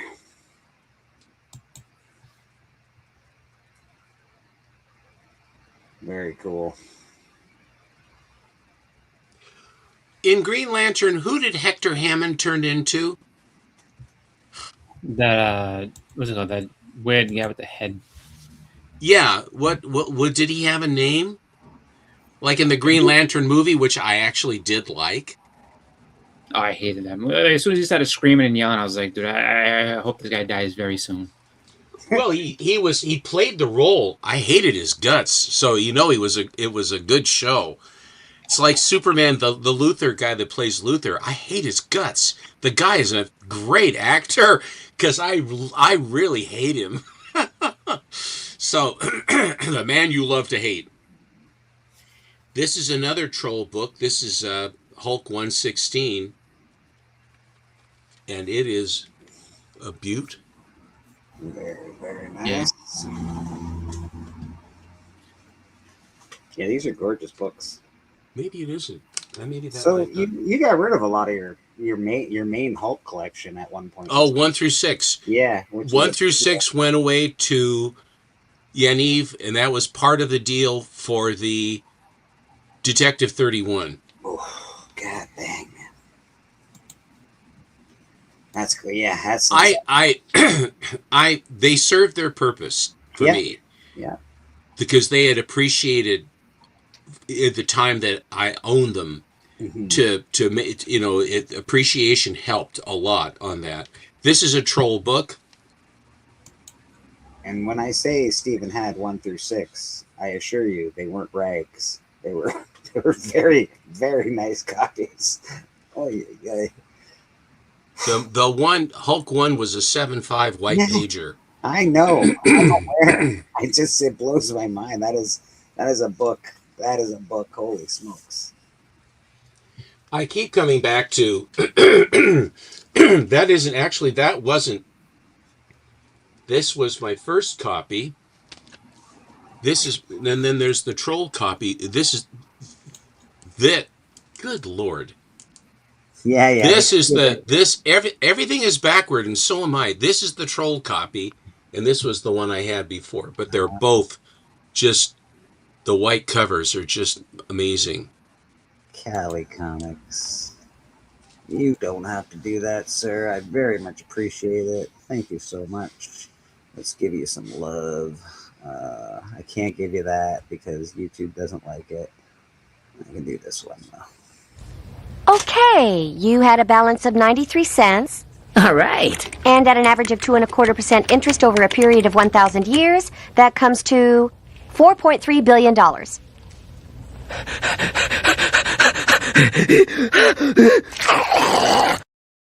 Which would probably, with inflation, be a cup of coffee. Yeah, exactly. Appreciate you very much, Callie. Thank you, sir. Here is another troll book. What cover is considered the best during the Hulk, the iconic, or the Ink Hulk run? The best Hulk cover? Oof, that's a hard one to figure out. I can't choose. I'd say Hulk 1. I would say that Hulk number 1, for its historic place, it was the last gasp of the Marvel monsters, except, of course, the Thing is a Marvel monster, and so is the guys that came down and took on Thor. They were basically rock people that would show up here and there. So Stan Lee did not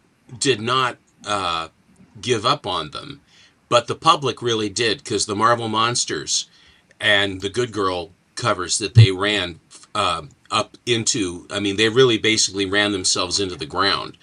They were just barely scraping by. And then, of course, when Showcase 4 and the Challengers of the Unknown and what have you, and then Stan Lee copied DC and made the Fantastic Four. And the Fly was Simon and Kirby did the Fly for Archie, and then he dressed it up, and then they did Spider-Man. So there was a lot of, there's a lot of borrowing going on. Yeah. In the comic industry, because I think that Kirby borrowed a certain amount from Alex Schomburg for how nice, and the machinery and all that other stuff. I would say Bagged and Boarded.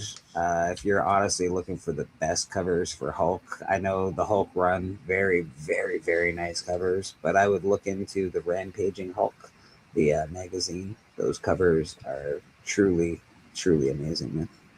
For Hulk covers, that's just what they are. Here's another troll.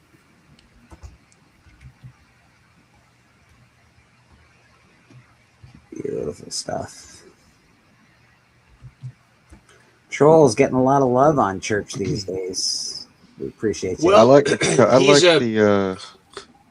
like the Hulk cover where Spider-Man punches Hulk in the nuts into outer space. Oh, the Todd McFarlane. Yeah. That, you wonder how the gamma radiation affected various portions. Because generally, if there's radiation or steroids or all that stuff, I would think that the gender affirming appurtenances shrink up to the size of a golf ball, So it was. I think that when he slugged him, it was probably an elusive target at that Are you point. saying? Are you He saying that missed. giant Hulk has a tiddly? Are you saying? I don't say anything. Okay, so here's Hulk 138. Here's another troll book. You heard it here. Hulk has a tiddlywink. The nut punch set an AO price record at the time, didn't it? Well, Todd McFarlane on Hulk in general. Those books are pretty sought after. I understand the original art, the allure of original art, but the amounts of money that are involved in that, I'm not in. I would trade value not for original art, but for comic books. That is my. I would go with rather than original art. There's a lot of good stuff to collect, and having the piece of art is very, very alluring. And I understand that to have the actual art. I have a very, very little bit of original art, but at the same time, I tend to focus on the finished product rather than the work product, if you follow me. Yeah, absolutely. You've got some great pieces of art over there. Your piece, your painting that what's his name did is unbelievable. Clayton Crane? Yeah, Clayton Crane did. It's unbelievable. He's right there. There's Harley Quinn, 2014. I was stunned when I got that. I got an oil painting. I asked for just Harley Quinn, and he got on linen, and I mean it's just amazing. Here's another troll. Clayton Crane is great. Yeah, dude, he's one of the best. Uh-oh. I love his Ghost Rider runs. His stuff on Venom, Ghost That Rider. one with the rainbow arm, that he did. I think was Silver Surfer Dark or whatever. He had all the colors down the arm. I have that. Oh yeah. I love that cover. It's good, man. Okay. Here's another troll.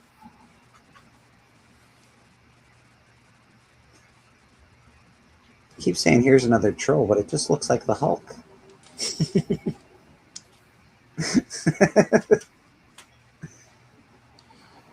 And this is the last one of the trolls. I mean the the color strike, the edges, the Is that brightness. the one where his buddy dies? Is that the book where his buddy gets killed? I think so, yeah. Oh, that's a sad book for the Hulk. That's a really sad Hulk book. Well, there are so darn many Hulk books where he's laughing and having a great time. Fair enough, but the guy is just a laugh a minute. But that's his only buddy. That's his only real friend. Oh, very nice. Wendigo.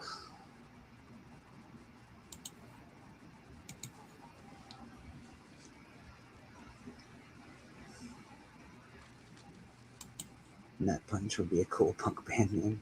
They kept that trade dress for a long time, didn't they? Yeah.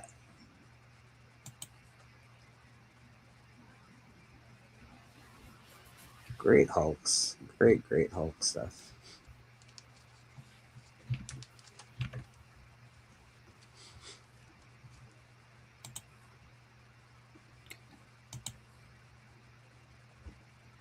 Second Rocket. I love this cover. I finally had to get a 9/8 of it in a slab. I had to formalize the grade on this one. I love it.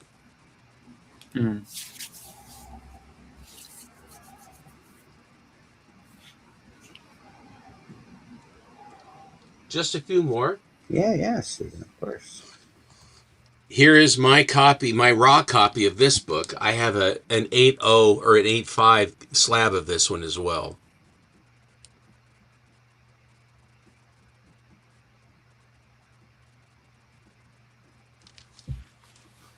So I talk about how I formalize grades, and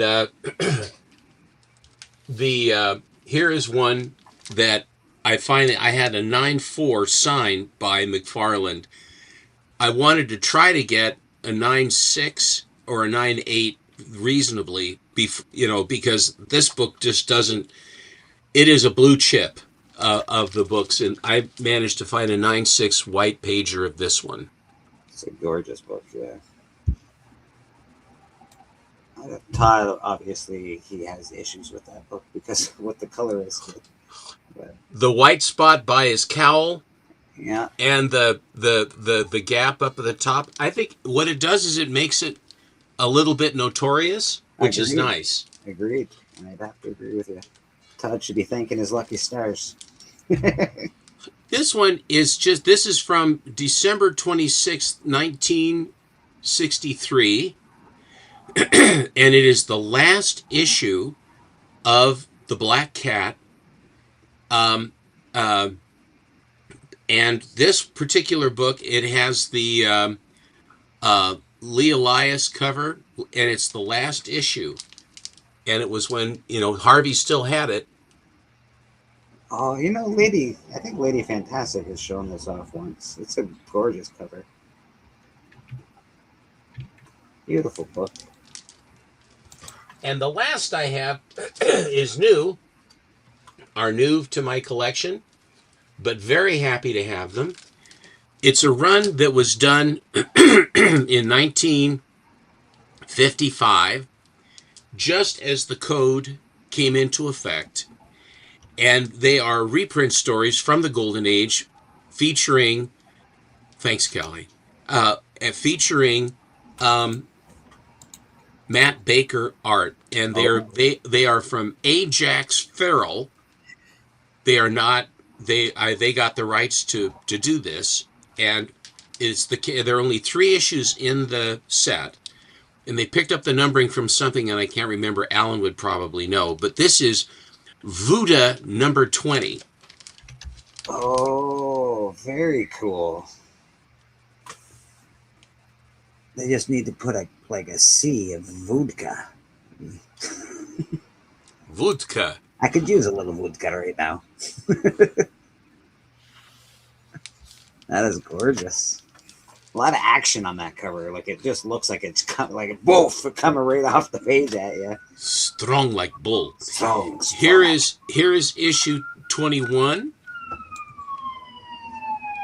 I wish they would reissue Golden Age comics as facsimiles more often.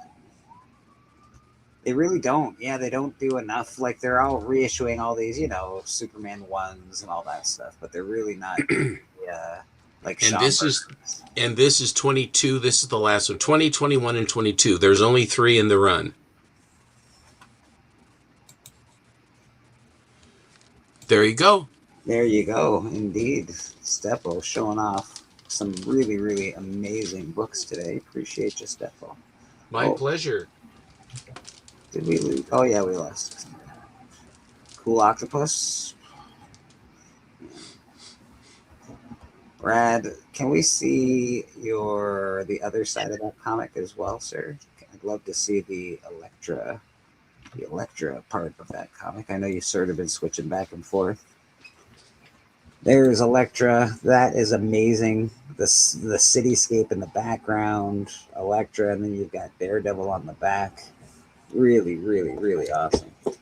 This piece is currently for sale, Rad, or are you going to be sending it to CGC? I haven't decided. Okay. I'll have to wait till I'm finished. That's fair. Aaron, will you start submitting these to have them graded with your under your name and with the gold label? Yeah, I think I'm going to try to.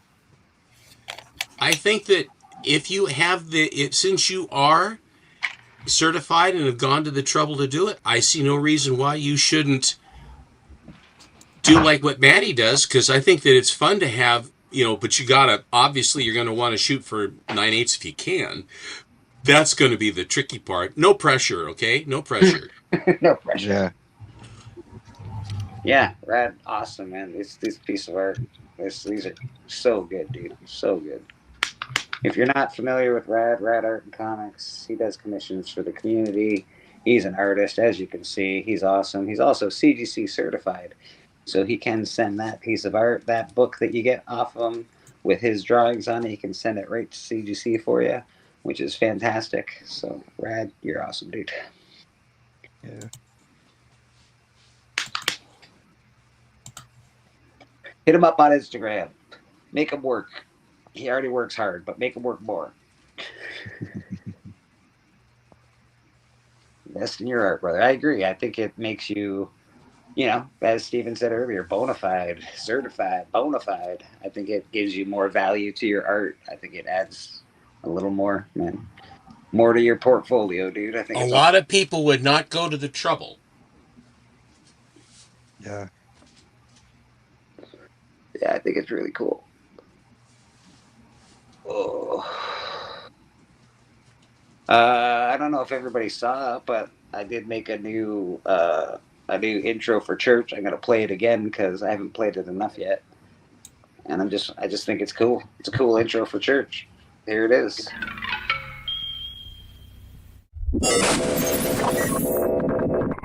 Congregation, please be seated and open your prayer guides to the book of Revelations, Psalm 69.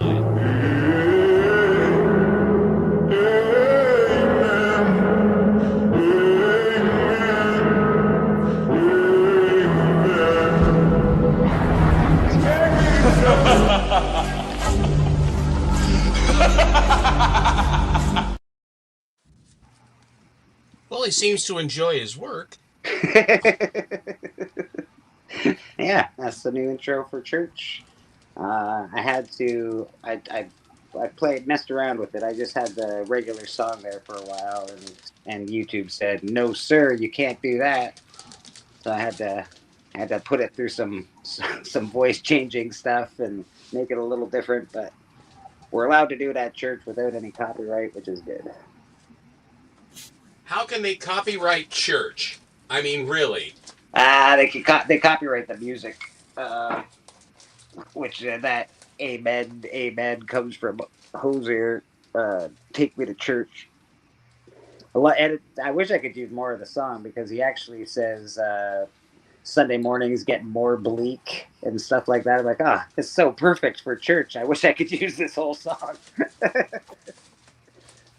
But alas, they won't let me.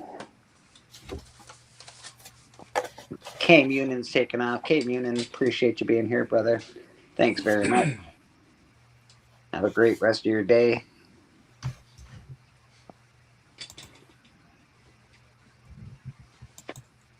Who's the most boring champion ever, Boston Chris, besides Bob Backlund? I don't know. I mean, there are plenty of boring. The Big Show was boring to me. I didn't like him. I just thought that his matches were boring. Despite the love that Randy Orton gets, people say that he's very boring.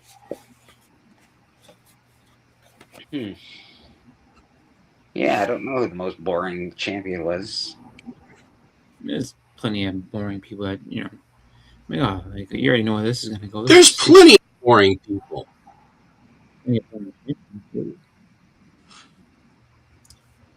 To me, I say Big Show is very boring. Big Show. Yeah, well, it's hard to put a matchup like anybody against Big Show. He's such a big dude. Yeah, so it makes him boring, stupid. It's like, okay, the guy's enormous. But can he actually fight? Not really. Well, then, what do you do with that? Well, you just pretend like nothing can hurt him. Until Floyd Mayweather punched him dead in the nose and broke it. And then he was like, ow, that hurt.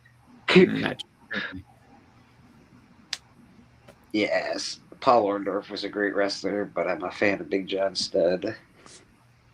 I liked Big John Studd when I was a kid. I liked all those guys when I was... Paul Orndorff I thought was boring when I was a kid, though. I never really liked Paul Orndorff. He was always mad. Yeah, so he just seemed... There's Biggie Verse, and there's Biggie Chic, and there's Biggie something or another. Which one? Where's our Biggie? Is he? And they used one of his pictures of Biggie when he was younger. Is that Biggie? I mean, where is Biggie? Biggie is probably asleep, I would imagine. These guys all are trading on him.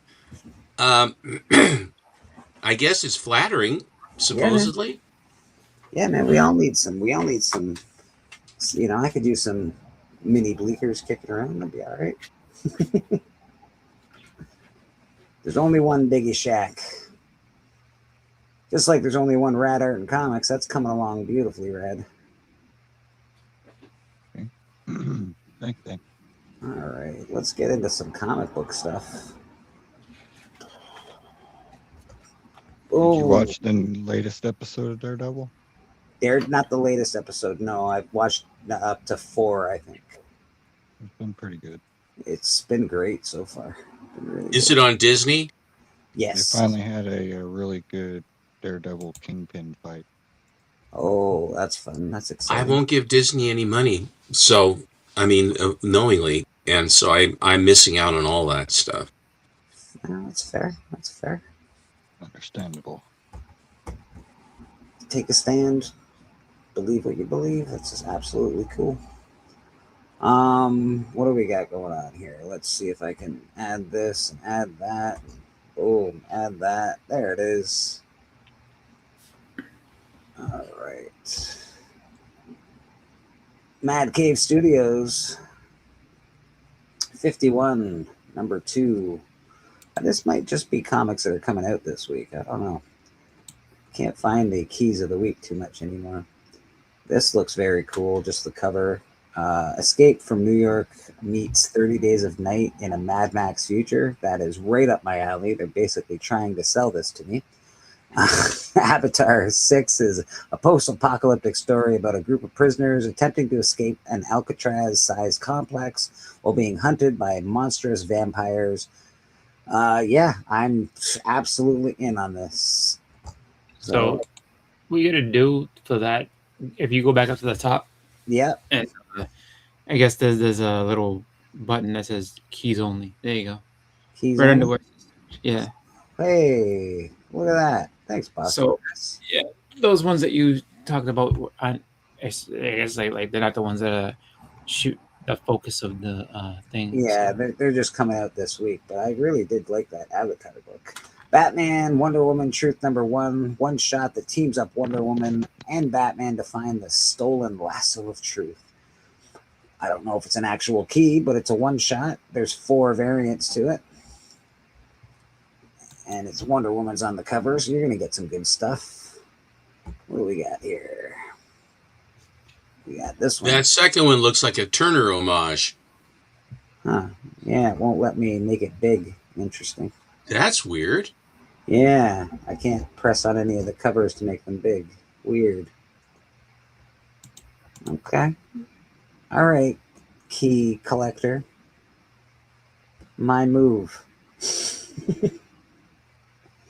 All right, so that's Wonder Woman. Not really much of a key in my opinion, but pretty cool. Batman, Wonder Woman stuff.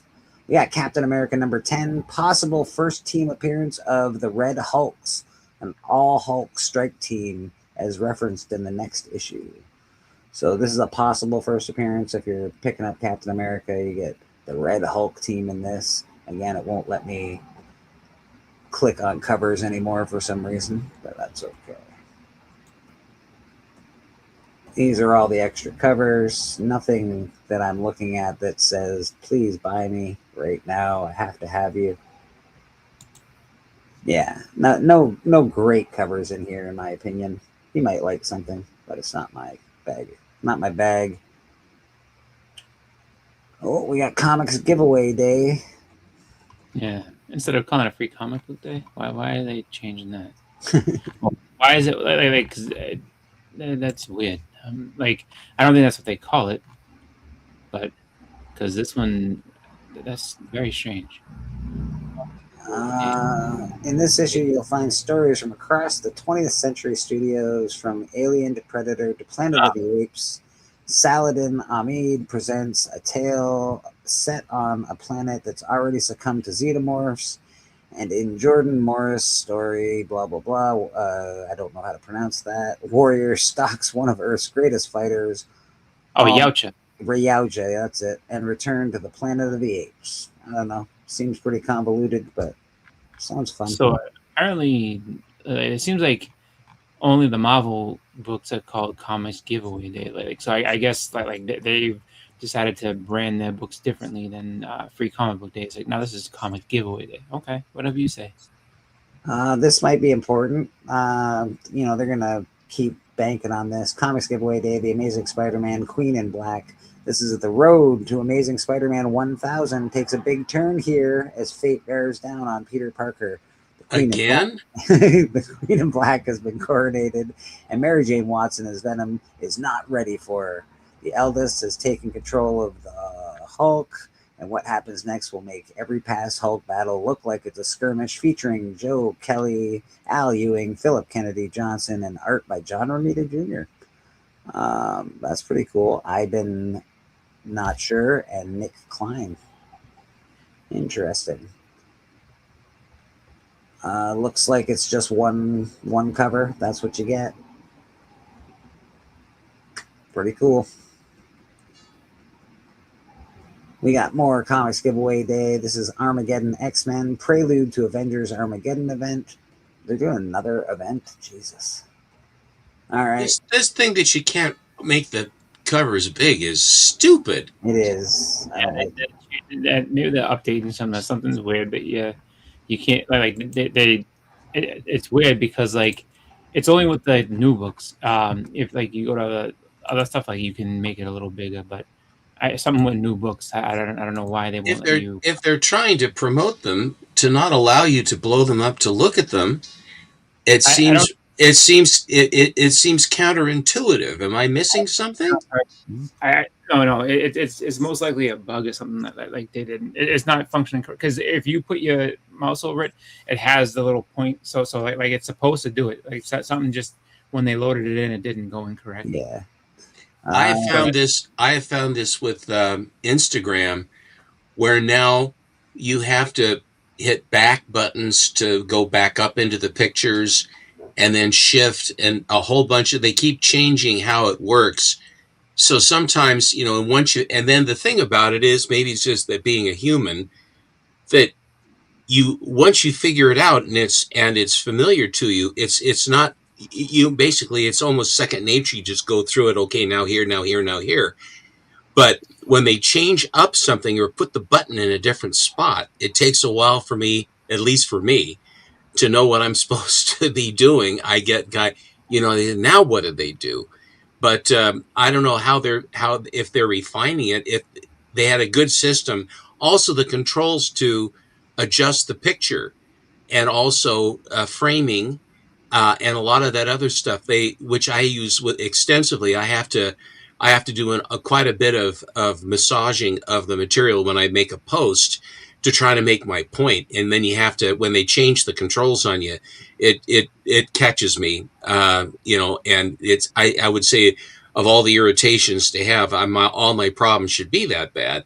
But when you do post with a certain level of regularity, it's a pain. It comes up the works, man. It comes up the works. This is Doom 2099, Rage of Doom. We got 4 variants. I like Doom. I like Doom 2099. I like 2099 stories, to be honest. So I know Boston Chris just picked up, I think, this in all newsstands, the old from the 90s, Doom 2099. So. Got a bunch of them newsstand in that video. Yeah, they're on that video, so go check out that video. So that's Doom 2099. We got Free Comic Book Day, Dungeon Crawler Carl. Adaptation rolls off the tongue. Adaptation in the works for an animated series from Seth MacFarlane, Family Guy. So this actually will probably go somewhere. The Absolute Batman exclusive can be found as a variant of the Dungeon Crawler Carl one-shot. Interesting. I guess their business is to sell funny books, huh? Yeah. Yeah. Hey, Boston, we got G.I. Joe, A Real American Hero, Silent Missions, Firefly #1. I don't know if it's an actual key, but there it is. We got 4 variants to that bad boy. We have, looks like a black and white to cover A. We got an homage to the silent issue 21 there. And then we got this guy down here. I'd probably pick up the homage on this one if I had to. I'd pick up this guy here. It's pretty cool. Do the view details and view series stuff still, those buttons still work? Yes, yes. Yeah, those ones do. It's just the covers themselves. They don't bring anything up. So somebody missed a comma or something. Yeah. Justice League Intergalactic #1, one shot that teams up Star Sapphire with Adam Strange, Galaxy, Dreamer, and Green Arrow. All right, we got a one shot. Is the Star Sapphire still Gene Loring? I don't know, Stephen. I thought it was Carol Ferris. Carol Ferris. I mean, I beg your pardon. I don't read Justice League. Is that Hal Jordan's girlfriend? Oddball Odyssey #1. Tony Millionaire, winner of 5 Eisner Awards, 3 Harvey Awards, and Ignatz, is the visionary cartoonist behind the critically acclaimed Sock Monkey graphic novels and the world-renowned blah blah blah comic strip, collaborating with superstar colorist Jim Campbell. Over the Garden Wall, Millionaire nimbly fuses the master of storytelling of Homer's The Odyssey with surreal beauty and, oh my god, this is really intense, rendered line work of Mobius Azarks to deliver the breathtaking master. This might be good. They've written enough about it. It might be really good. The guy has enough awards. I think that's much ado about nothing. Oddballs Odyssey. Looks like both of these, all the covers are the same, except for we got, what's this kid's name again? Tintin. That's the one. Thank you. Yeah. No, I'm not a European, and even I know Tintin. He never gets anything done either. Oh, this cover, I bet it will be the cover that sells on this book quite well. We got a Mickey Mouse cover for this. And it's, this one might sell. Because it has nothing whatever in any way, manner, shape, or form to do with what the book is. It's just a cover. I do enjoy this particular cover. It looks just sort of like an old rag of a magazine. Well, it looks like the Yellow Kid kind of stuff. Yeah, I enjoy Victorian that. age. Very much. Platinum age, yeah. So that's cool. This looks like he just sort of found it in a drawer in like some laboratory, which is cool. The Mickey Mouse cover is very cool. This might do well. Again, it's got a lot of, I don't know, the guy's won a zillion awards, so maybe it's good, maybe it's not. I imagine it'll be a good read. If nothing else, it should be a good read. Oddballs Odyssey. Very cool. Let's check out some more stuff here.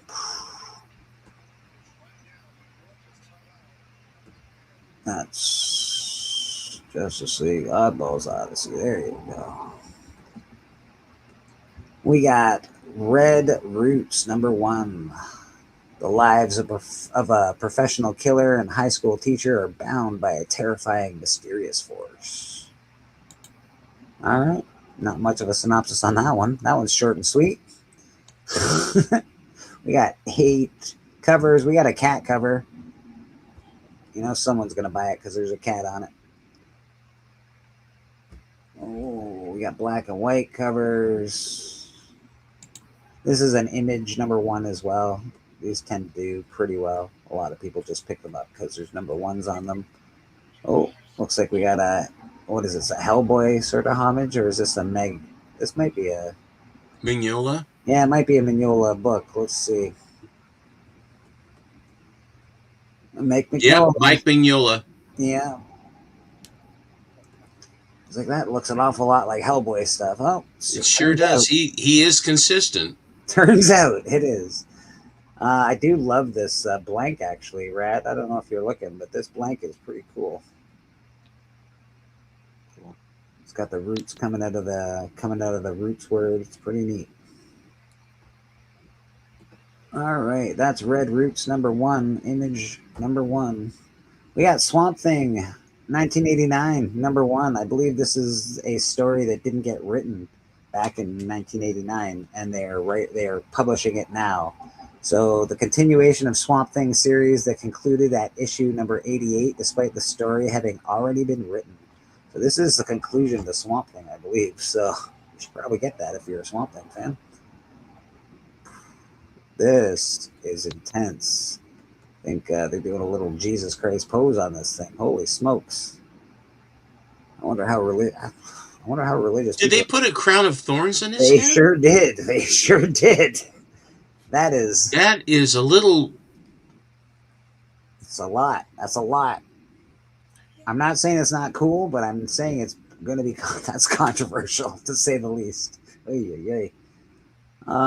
Yeah, that's a lot. Very cool. There's a foil version and a non-foil version. You get a blank as well. I don't know about that one. I'm sure the story's cool. If you don't want to be as that controversial, cover A. He's just carrying a little lamb. It's a lot more. Probably Lamb of God. Yeah, right. Exactly. So I'm very curious about the story by the cover art that they have. Just this, Lamb of God, and then of course he's on the cross as Jesus Christ in the next cover. So interesting. One of the greatest stories. What's that, Boston? He's not on a cross per se. There's no cross behind him. Well, but the pose it leaves little doubt as where he is. Yeah, I've seen the piece of art that they're imitating. Then, if you look at just about every one where they have the person sitting there like this, Cradle and like Death of Wolverine and all these other ones. That's Mary Magdalene holding Jesus dead. So I mean, it's not like they've never done it before. Yeah, it's true. That's true. There's plenty of things that like they borrow different things. No, this is a first, Chris. It just seems like, I don't know why, but it seems a little extra when I looked at it. I was like, it's very intense. It did strike. I mean, it did strike. It struck me too. Yeah, it definitely hit me in the, oh my goodness. And that's cool. I'm not saying it's not. I'm just saying, oh my goodness. All right, and that is Swamp Thing. I believe, what else do we got down here? Anything else? We got Zatana, #1. It's a premiere issue for Zatana. Love Zatana. Cover A looks pretty good. Not terrible. Let's check out the... only 13 variants. That's not so bad. That's actually pretty decent. I'll bet you there's some nice ones in here. It is Zatana after all. That's cool. Who did that one? The 1 in 25 you want to see? I mean, I'm just curious who the artists are here. Yeah, of course. Jamal Campbell. Oh, excuse me. Julian Totino Tedesco. Tedesco did that cover. Let's go back. See what else we got. This is a nice cover as well. Let's view details on this bad boy. Yeah, the artist, I can never remember the name. Nice. Pretty. Very. Well, that blows up. Yeah, it blows up when I do the go into it. Cover artist. EOM. Very nice. All of his faces look the same, seemingly. But it's a good face. So do all J. Scott Campbell's faces, but we still keep them. They're all different. Yeah, my ass. They're all different. Return and Gate. This is a nice cover. It's got a magazine feel to it. Sort of Adam Hughesy looks. Yeah, I like the way she looks. Let's check it out, actually, just because I like it. Adam Hughes. It's shocking. Keep him in your prayers. Yeah. This is a very comic-y cover for her, which is cool. What else do we got going on? The Adam Hughes, the foil for the Adam Hughes. We got the blank. I got that one. I got the blank. I got the version of that one already coming. This one here, yeah. Mm-hmm. Nice. It is quite pretty. Pretty. Quite pretty. And then that one, a lot of this one. Say, that's cute. Few details. Let's check out this guy here. Very colorful. The bunny. Zatana. What else we got? Creators. Oh, it's not telling me shit. Cover artist is Sung. Sora Sung. Okay, all right, Sora. See, does she only have 4 fingers? It's not looking like that, actually. I think it might be. No. She's got the 5. It just. Oh, they just tucked it down. Okay. Yeah, she's just tucked. She's just tucked. Like a lot of girls these days. Not like the good old days. No. Zatana number 1. This is a very anime version of this, which is cool if you like anime. I think there's some that I do and some that I don't. Agreed. I'd agree with that. I don't love this per se for her. I think if the face was nicer, it would be nice because the balance of the physiognomy is attractive. Yeah, the cover is very, like, everything around it, all the circles with the stars, everything's good. I'm just not a fan of the face on this one. All right. And I do like Z. By the way, right now, another certified artist, Matty Freeze, is creating my Zatana. I finally asked him to do a Zatana cover for me. And it finally was my turn again because he's very much, I want you to be that busy too, Rad. I want you to be. I don't want to put pressure on you, but I mean, it's nice to have people waiting. Yeah, so stop being goddamn lazy. You know what I'm saying? Stepos says, you're not doing enough work. Do more.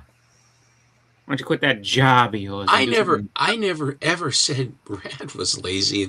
The least lazy guy I've ever. We watch art happening. I mean, and beautifully so. He said, why don't you quit that job you keep going to and do something productive like draw all day? Which is actually the dream, man. I would say that for any artist that, has a day job. Like that would be, I would feel for them, like what they really aspire to. I don't know. I think that it would put a lot of pressure to produce art under duress rather than have it be a fun avocation. I think that meeting deadlines in a creative fashion. I don't know, Rad. What do you think about that? Yeah, it's double-edged sword. Would that thrill you or no? There's pluses and minuses to everything, I guess. That is true.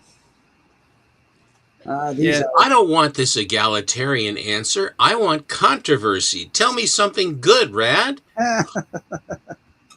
This is church. I just like to have this fun. is church, come on. Brad's gonna be awesome. Either way, Brad's gonna do great.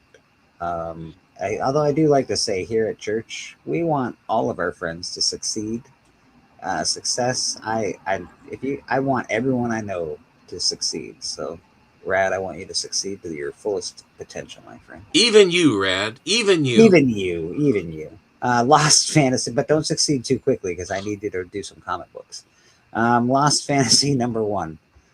This is on the trending 20 list. This is increased in popularity just by reader interest and positive press, apparently. Why? It's all the way up to $5. Look at that. Yeah, but people are buying it. Lost Fantasy number 1. We got, decent enough covers, nothing crazy. Everybody has to have a big sword. I don't know how all these little people are carrying around these big swords, but that's fair. Nothing crazy as covers are concerned. I'm not going out of my way to look for anything fancy, but the cover A, pretty good, decent enough for me. Hey, I have this. I have a bunch of these actually. Batman Annual 14: The Origin of Two-Face, told throughout the entirety of the 68-page issue. First appearance of Charles Dent, the father of Two-Face. Interesting. Increase in copies sold this week versus previous weeks, driven by speculation that the recently announced casting of Charles Dance, Game of Thrones, may be to fill the role of Harvey Dent's father. Okay. So there's some hubbub about. If you got Scarlett Johansson is going to be Two-Face's wife. Interesting. She switched from Marvel to DC. Good for her. She's gonna be One Face. Oh, this is obviously the movie. If you haven't seen the trailer for Clayface, I recommend watching it. It's awesome. So go check it out. Batman, One Bad Day, Clayface #1. Obviously, Clayface is coming. So this is going to pop. This cover looks great. I don't own this, and now I want to own this just because the cover looks so cool. Let's check out what's going on here with Clayface. This came out in 2023. This cover, the one in 25, is awesome. Oh my god. Oh my goodness. Yeah, these covers are really good. The one of Brian Boland. Wow. Dude, yeah, some of these covers are really dope. Okay. I think most all of them are. Yeah, they really are pretty cool. Even like I really like this one too. It's got that like sort of horror movie sort of feel to it. I think what a great bunch of covers. But cover A is also awesome. So I think you can't go wrong with the 8 cover on that one. No, that's a beaut. If that was a virgin, if that was a virgin variant, that would be killer diller. Really? I mean, it's killer diller anyway. Yeah, really good. But we all know why this is popping off. Clayface is coming. The trailer looks great. It looks very horrified and horrific. Curious to see how horrific they make it. If it's, you know, sort of a bait and switch, or if it's really truly going to be like a horror film. I'm not sure yet. But the trailer does look very good for it. Did I show you the Clayface that Maddie produced for me? I think I've seen it, but I'd love to see it here on Church. That'd be great. Lost Fantasy #5, preview of Fireborn. Increase of copies sold this week. Interest in the new Fireborn that takes place in the world of Lost Fantasy and was previewed in this issue. So this is the second issue of this series that's on this list today, Lost Fantasy 1 and Lost Fantasy 5. And obviously, we know why this is popping. This is the first Silver Age appearance of Clayface, Detective Comics 298. So that's going to be popping because of the movie. Curious to see what this is down here. Rogue Trooper #1. First Rogue Trooper titled series, reprinted stories, not in the trade paperback format. There was a Rogue Trooper trailer, includes various Rogue Trooper titles and compendiums. Well, that's cool. I would have picked this up just because it looks cool. We've got What If #31. What if Wolverine had killed the Hulk? Speculation of what might occur in the coming MCU reboot of the X-Men. So people are speculating on the battle of Hulk and Wolverine, since nobody can get a Hulk 181 because they're too expensive. This is the book people are buying, I guess. Oh, that's fun. I have that signed by Bob Drisky. They got that like last year. He doesn't do many conventions anymore. It is a fun book. There's not too many What If books that are worth a chunk of money, but this one is the one where What If Wolverine died is there's a couple that are worth bucks. Telepaths #1. Apple Studios greenlit a film titled Liminal based on this series with Vanessa Kirby, the Fantastic Four First Steps, and Yaha Abdul Mateen and Wonder Man casted in the lead roles. Interesting. So Wonder Man and Vanessa Kirby are going to be in this, or at least that's the hubbub anyway. So Telepaths #1, 2021. Go get it if you don't have it. Hey, Danny Ketch, Ghost Rider. I have this book. First appearance of Danny Ketch. This week's versus previous week's. After Oscar Isaac, who portrayed Moon Knight, revealed that discussions about a Midnight Suns project had taken place, along with interest in Ryan Gosling playing Ghost Rider. Ryan Gosling is a good choice. It is not a bad choice. I wish it would have been Keanu Reeves, but I think he's getting a little too old. Too long in the tooth. I think Ryan Gosling's a good choice for that. Yeah. His look anyway. He's got, chicks dig him. He could do a Danny Ketch. Yeah. Static #1.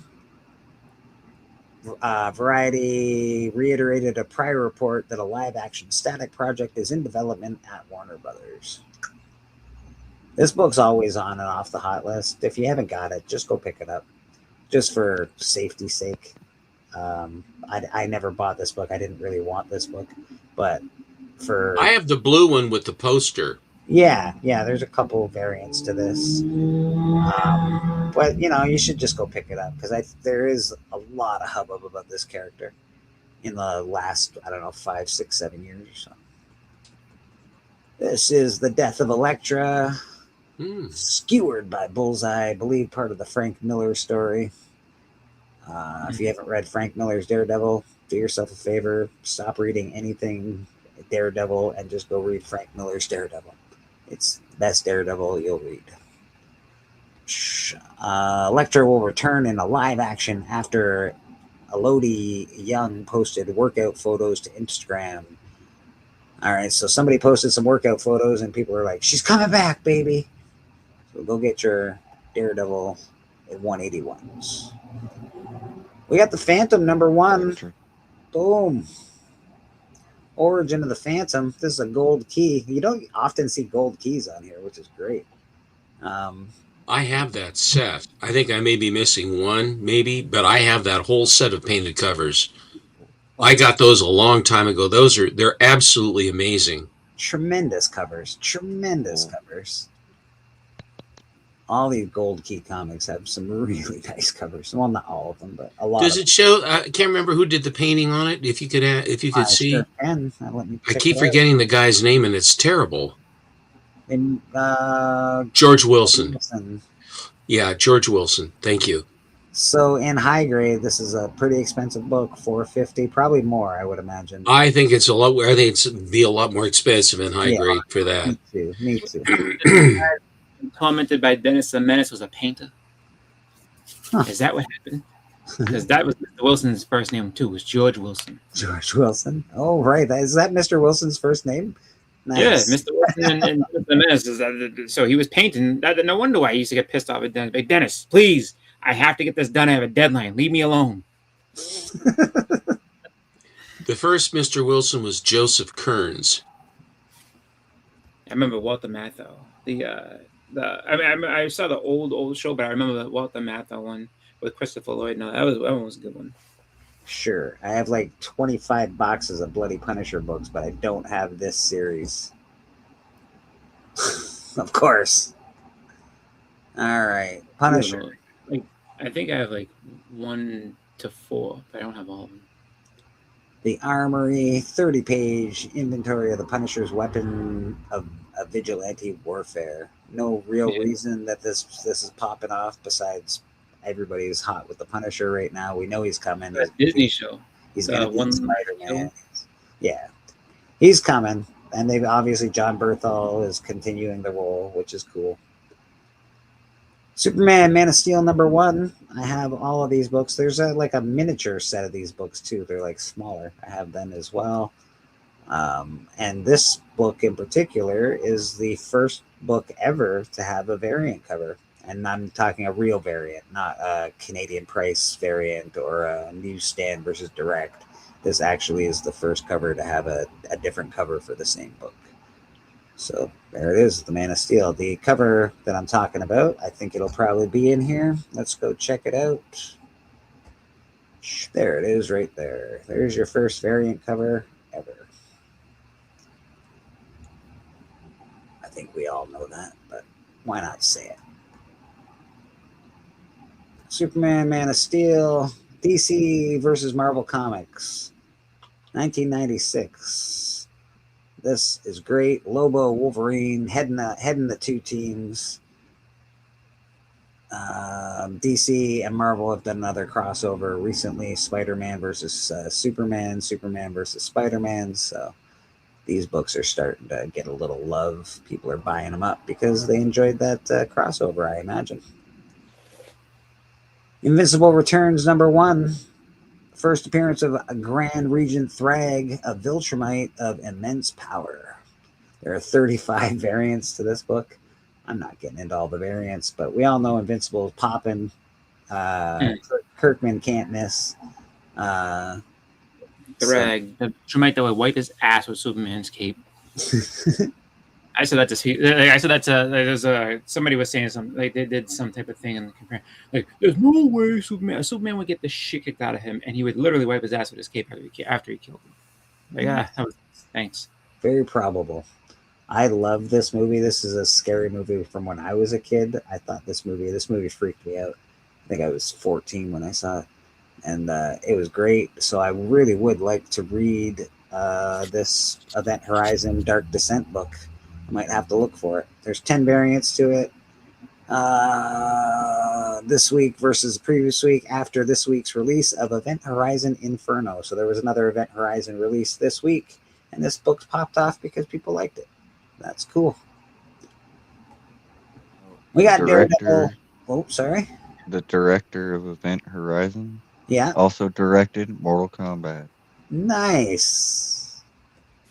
Daredevil 168, first appearance and the origin of Elektra. First cameo appearance of Robert Goldie Goldman. Dialogue only. First solo written work on Daredevil by Frank Miller. Previous co-writer credit first occurred in issue 165. So this is Frank Miller's first solo. He's alone writing it finally. Yeah. I do recommend going to read this Frank Miller Daredevil run if you haven't read. If you're like, Daredevil sucks, go read that run. Lost Fantasy number 9. It's new this week, but apparently people are buying it. And it's already $20. So let's go see why this book is $20. Steven, do you think this is a $20 cover?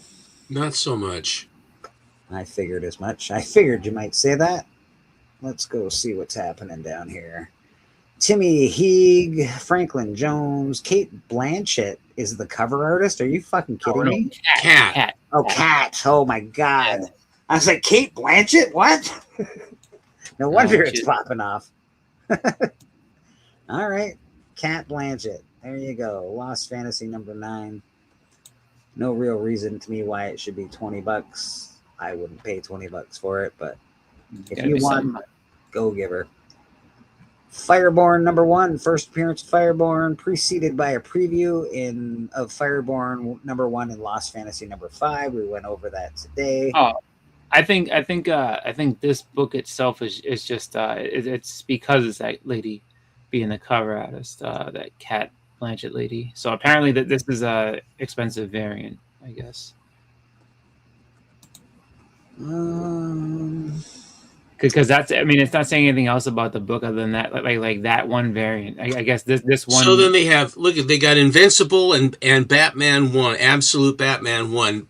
Boy, I tell you, there's innovation for you. Yeah, they're definitely trying to sell some books. That is for sure. What's this? F team ups. That's sort of funny.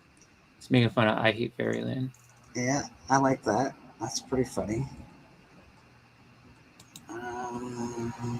Yeah, a Spider-Man 1 homage. Yeah, so we got a lot of homages in this Fireborn number 1. Some cool homages. Yeah, I'm not hating it. I don't love the art on it. I don't know much about the character, but looks like it'll be cool. But if you do want to get his first appearance, you got to go by by Lost Fantasy number 5.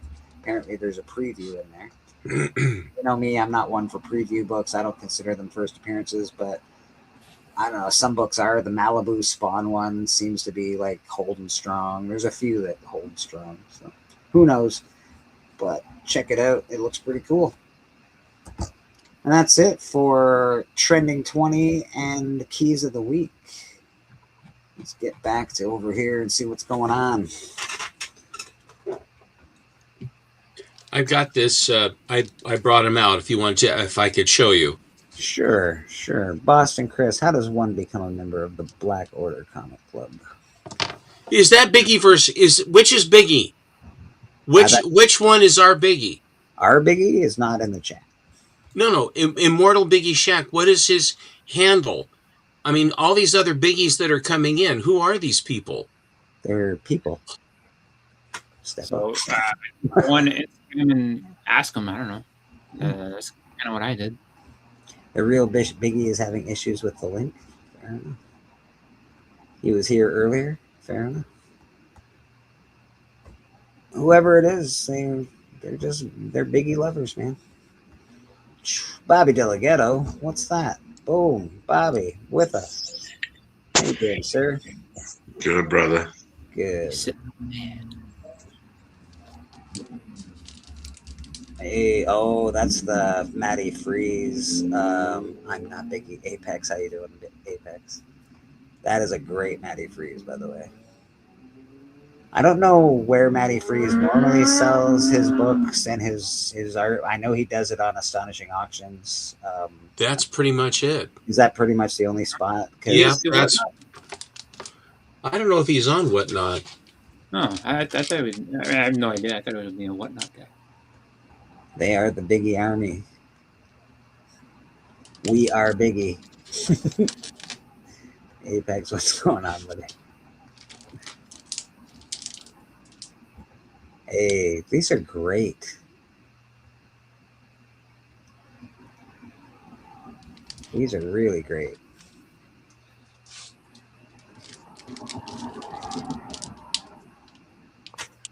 Huh.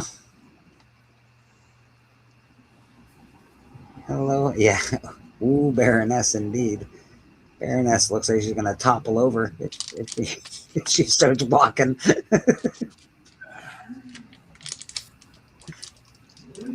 That's great.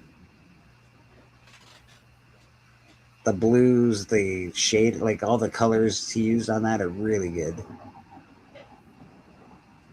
Missing Mars. Patel says, "Nice Phantom Lady." Do you have Phantom Lady, Steve? You have that? I don't have 17 anymore. You don't anymore? Okay. No, it broke my heart. Oh my goodness, I guess so. I got rid of it. I'd had it since 1990. Yeah, fair enough. Hey, Evil Mike, how you doing, brother? We got Evil, we got Missing Mars in the chat. That's nice. So good. You look at the old drawings of Joker, especially in Batman 1 versus what they've done to the Joker. He was very menacing looking back then. He was crazy, and Matty Freeze, but it's a panel swipe from Batman #1. Yeah, but it's not really, because they just pulled him out. He was in his lair, and he put the play. I asked him to put the playing card. Yeah, Evil. That's fair. When I'm over doing the keys of the week and stuff, I can't. I don't see the chat, but I appreciate you, brother. that's nice. Callie says he can't wait to see Steppo go through his graded Rad collection in a year from now. Oof. Yeah. For anybody that doesn't know, Rad is now a graded CGC qualified graded star. So Rad Art and Comics. Oh, that's so good.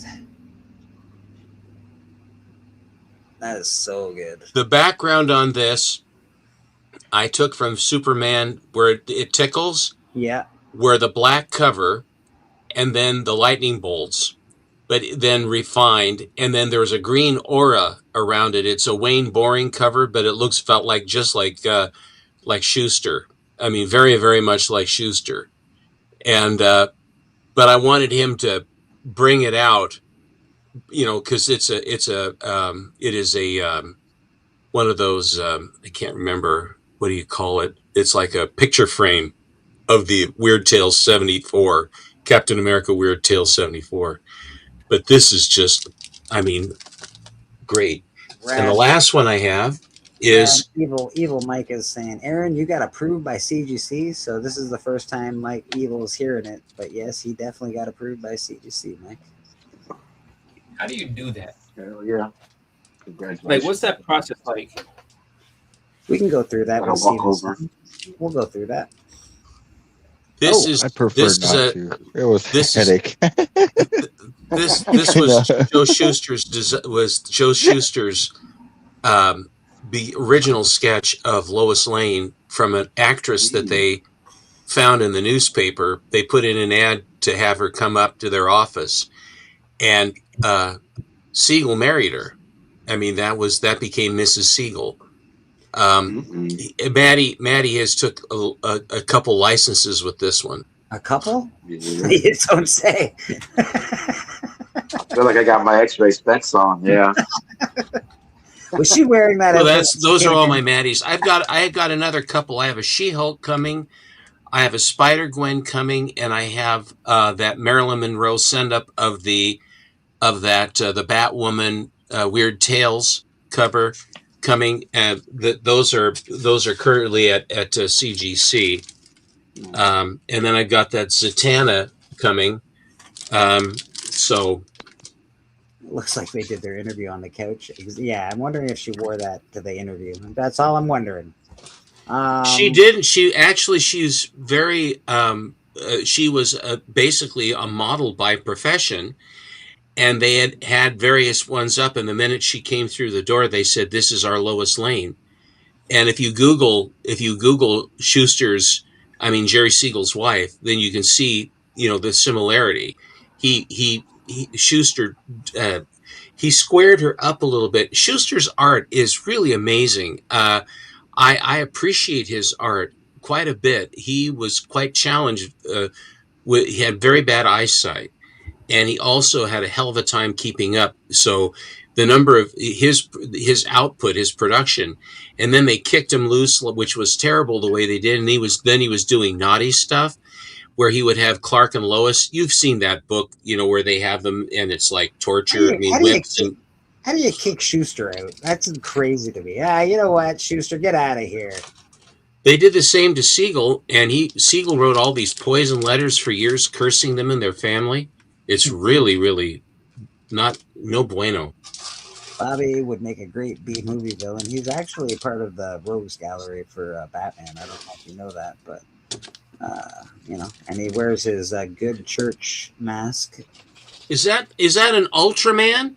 That is the good church. That's MF Doom, baby. MF Doom. Yeah, MF Doom. Disciple of Doom, man. Yeah. You were talking about those Superman. Yes, Man of Steel. Yeah. First variant. I got mine signed. Mr. John Byrne.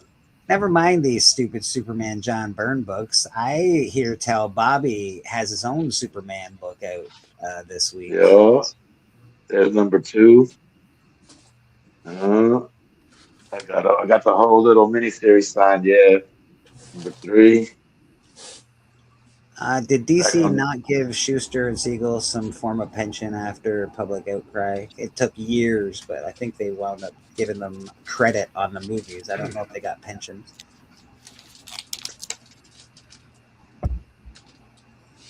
Number 5. Yeah, back in the day, I was a little rambunctious. I was getting them all signed. Yeah.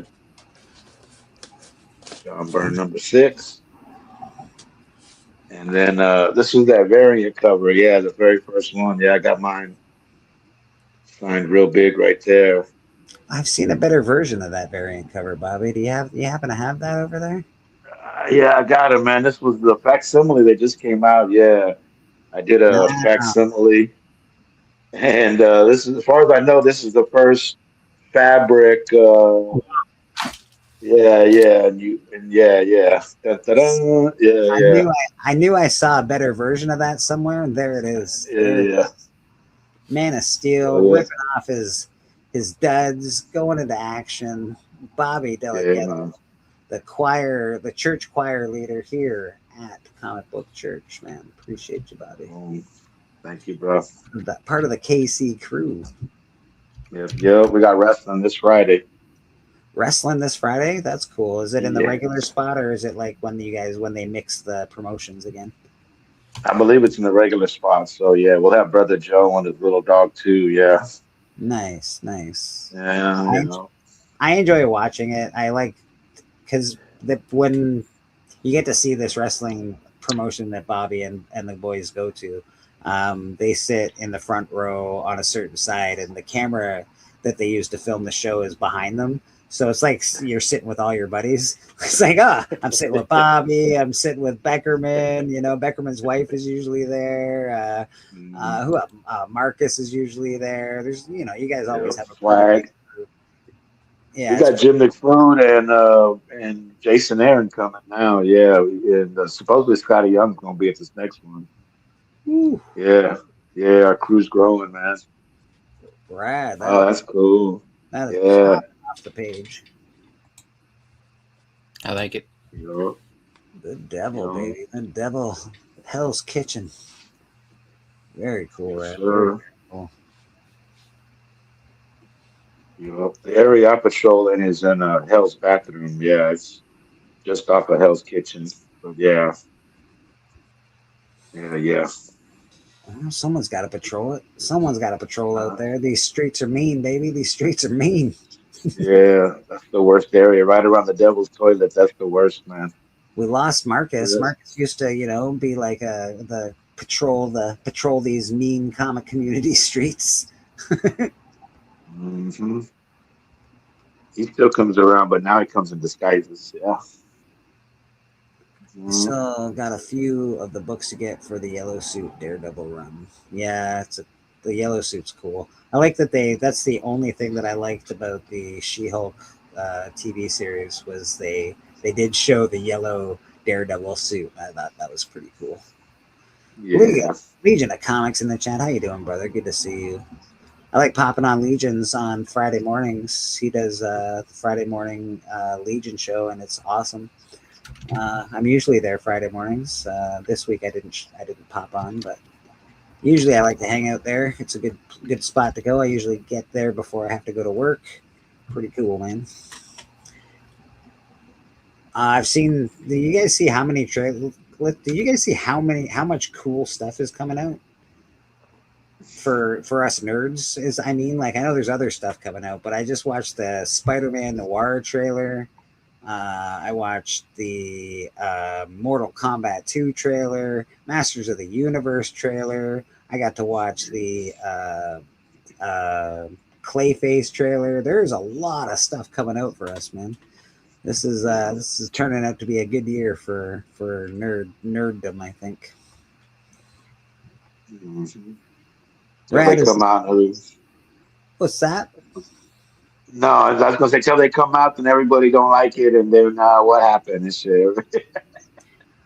Honestly, I can't. I like most stuff that comes out. There are some things where I know it's not for me, so I don't make a judgment on it. Like the Marvel Kamala Khan Ms. Marvel stuff I didn't watch. It wasn't for me, man. There's a few things that I just like, it's not for me, which is fine. I don't care. They make things for me eventually. I'm the same way. I'm easily entertained, so yeah, it's I grew up with Lou Ferrigno Hulk and Linda Carter Wonder Woman, so yeah, 33 huge movies to come out this year.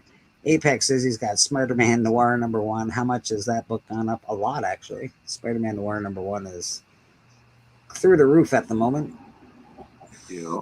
There are several covers. I bought one. I bought the black and white. I can't remember the guy's name. I can get it. I'm not going to go mess with it. Wesley Snipes needs to get back on Blade. I don't know, bro. I saw him in that Deadpool movie, and I have to say, Wesley Snipes does not need to do any more Blade movies. I love the guy. He's looking half the man he used to be, and he looks old, and that's fine. But not for Blade. Blade is a vampire that doesn't grow old. He's part human, man. On and get a new Black Panther, but that's just my own opinion, right? Biggie, you there, brother? Yeah, I'm here. I've just been listening. Yeah. I'm just making sure it's you. That's all. You don't have your avatar or anything's not on. Yeah, there's probably the if you gotta click the whatever button when you're doing it. I had trouble getting a link, so I got one from Tan.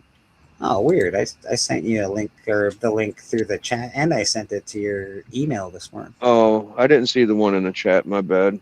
Melody had me ordering food, and shit. Fair, So fair. Yeah, we definitely want Blade on the big screen. Let's be honest, Blade is an awesome character. Like, those movies were iconic. I would love another Blade movie.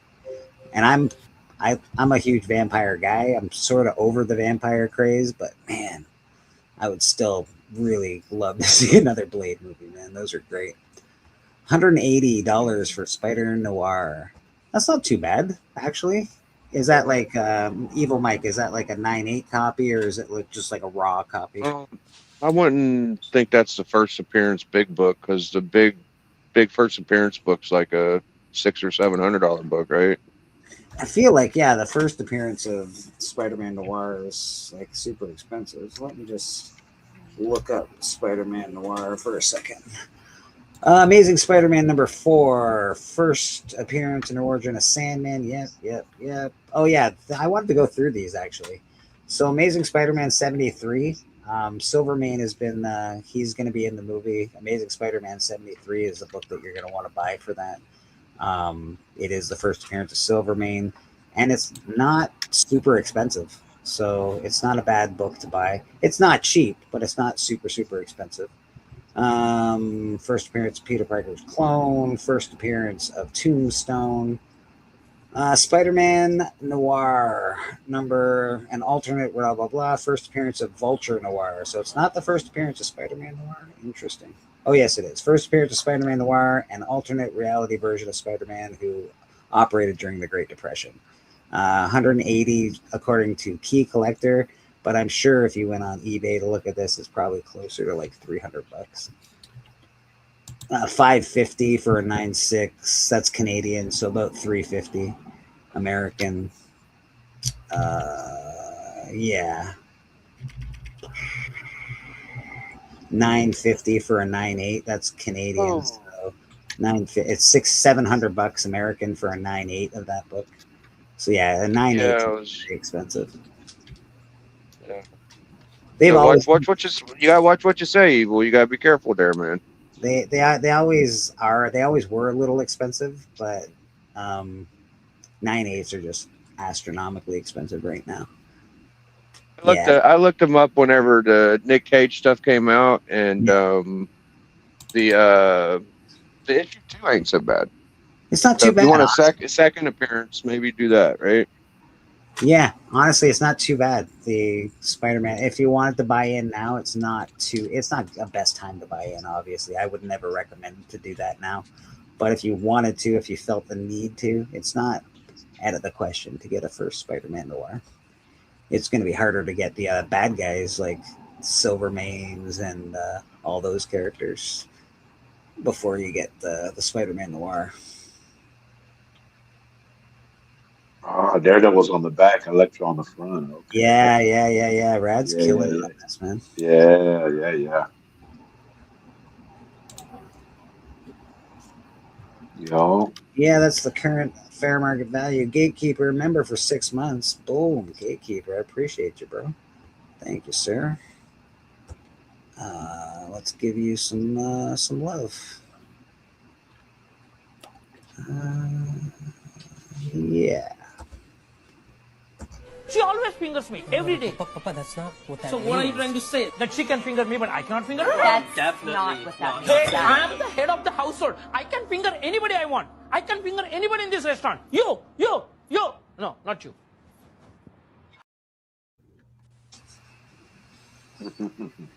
Rad's killing it. Gentlemen, I'm going to go out into the pews, and in the congregation, I'm going to sit out in the congregation with my bride. Sounds good, Steven. Right. It's been a pleasure having you, as always. Give Susie our best, please, sir. Absolutely, my friend. Thank you, Steven. Thanks, Trevor. Great books, as always. Don't forget to catch Steven Monday on the Monday Night Special with him and Alan. Of course, he's on there Fridays for the All-Star Hangout. He's here at Comic Book Church. And, he pops into a few other shows every now and again. So you can always be sure to find him somewhere lurking in this comic book community showing amazing books, my friend. Chicken. Chicken Fingers is a DC character. Nice. Have a good day, Mr. Steppo. Amen. Very cool. We had a Band of Brothers last night. It did not go very well, but that's okay. We appreciate the people that stopped by. We'll be on Houdat, and I will probably be on Astonishing Auctions tonight, so you can check us out over there if you want to buy some books. Trippy Troppy in the chat. How you doing? Booster Gold versus Chicken Fingers. Now you're talking.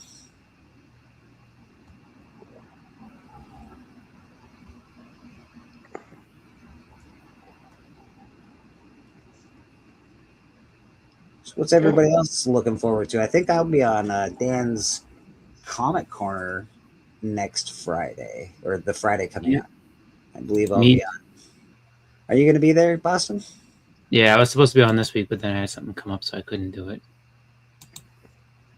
But I will be there next Friday. What's that for? What's that all about? Oh, it's just a show that he does talking about different books. I think it's like mostly like Batman books and stuff. Yeah, it's just Batman. Have people come on and just discuss like different Batman books that come out during the week and everything. Okay, so that's like the 9 o'clock show, right? I've heard about that one. Yeah. Yeah. Like Gotham City, like. Okay, yeah. With Callie and Dan, yeah. Yep. Yeah, it's a good one. Yeah, it looks like a fun show. Like I've watched it a few times. I mean, they get really in depth and have good discussions about different books and stuff. And so, he asked me if I wanted to be on. I said, yeah, I'll be on. Well, hopefully they don't use Bleecker too much, because that's a big collector club member. I don't mind you going every now and then, Bleak, but every damn week I might have a problem with that. I'm a collector club member. You got me. You got me for life. I'm not reading too many DC books, Evil. I am reading Absolute Batman. I'm on issue number 11 right now. So I don't read a ton of new comics, but I did slip into Absolute Batman because everyone was talking about it. So yeah, I definitely read Spawn, Dark Ages. I've always loved Spawn Dark Ages. I haven't read it in a really long time. They just started that back up, didn't they? Yeah. Yeah, that's pretty dope. Really good. I'm still I think reading. the last issue just came out. Hell, I'm still reading Savage Avengers, for Pete's sake. There might be one more issue. I just started reading. Well, not started. I've been reading for a while now. All of the Warlord, not Warlord. Sorry, yeah, Warlord books, DC Warlord books. So I just started getting back into that. I'm reading actually a lot of more comics lately. Just not a lot of new stuff. I really do want to read new stuff, but I don't buy enough new comics. Maybe I'll get a. That's overrated. You don't need it. Maybe I'll get a subscription or something. Read them online. Biggie, oh yeah, Biggie, you won a giveaway today, by the way. Biggie versus KFC, I believe, gave you the giveaway that they won. So you'll be getting. Yeah. I keep getting. I'll be right back. You'll be getting stuff from JSS Brooklyn. He popped on a giveaway, and you'll be getting that stuff from JSS. Awesome. Very cool. The Biggie and TM Commandments are awesome. In fact, they used a book this week that was discussed on Church last week by Beckerman. If you don't know, Excalibur, is it number 7? Go open that book, check it out. Yep, Excalibur 7 to Freddy Krueger. No, I got a message from Tan. He said some guy named Gary won and prize tagged me, and then JSS hit me up. So thank you guys. Appreciate everybody or what the giveaway. Appreciate it. Yeah, that book is very interesting. First comic book appearance of Freddy Krueger. Apparently, he's called the Caretaker in that book, but it's very apparent that it's Freddy Krueger. Right. Yeah, I'm gonna grab it if I run across it. I don't think it'd be too hard to find. And I like showing books that aren't hard to find in comic shops, like just random run issue books that have weird keys. Like that that Quasar with the buried Allen and the generic Flash. That's a fun one, and just weird shit. I like. I'm gonna have to grab it. Yeah. Yeah, Evil. He's gonna send me the list of what they're gonna discuss this week, so I'm gonna be able to read the comics that they discuss this week. So I'll have my bearings with me.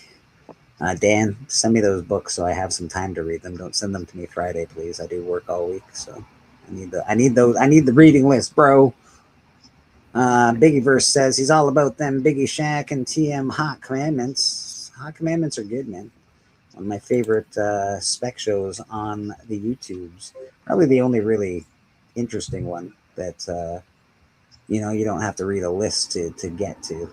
I find that their spec show is a lot. It comes out a little earlier whenever they talk about spec. It's a few weeks to a few months before Key Collector or anybody else starts talking about it. So usually the books are affordable when Biggie and TM are talking about them. Thank you. Hey, it's a pleasure, man. It's a pleasure. It's just the truth, brother. Just the truth. I still haven't found my Star Wars 62 yet, or my J. Scott Campbell Mary Jane cover. So yeah, I'm really hoping someone didn't steal it. I know it was out when I had somebody come over to my house that sells me comic books, and I know they're. Oh no. Yeah, I don't know. I'm getting worried. Let me. I don't think anybody took it, but I'm getting worried. I'm starting to question myself. I'm starting to question my friends. I'm starting to question my existence. Where are these damn books? Where are these damn books at? Yeah, I mean it happens sometimes, but I guess you gotta just try to keep your goods away from people or something. I don't know. Yeah. I just gotta put stuff away when I don't. Again, I don't have people over here very often at all, so it's probably nothing. I would imagine nobody took it, but Yeah, it's odd.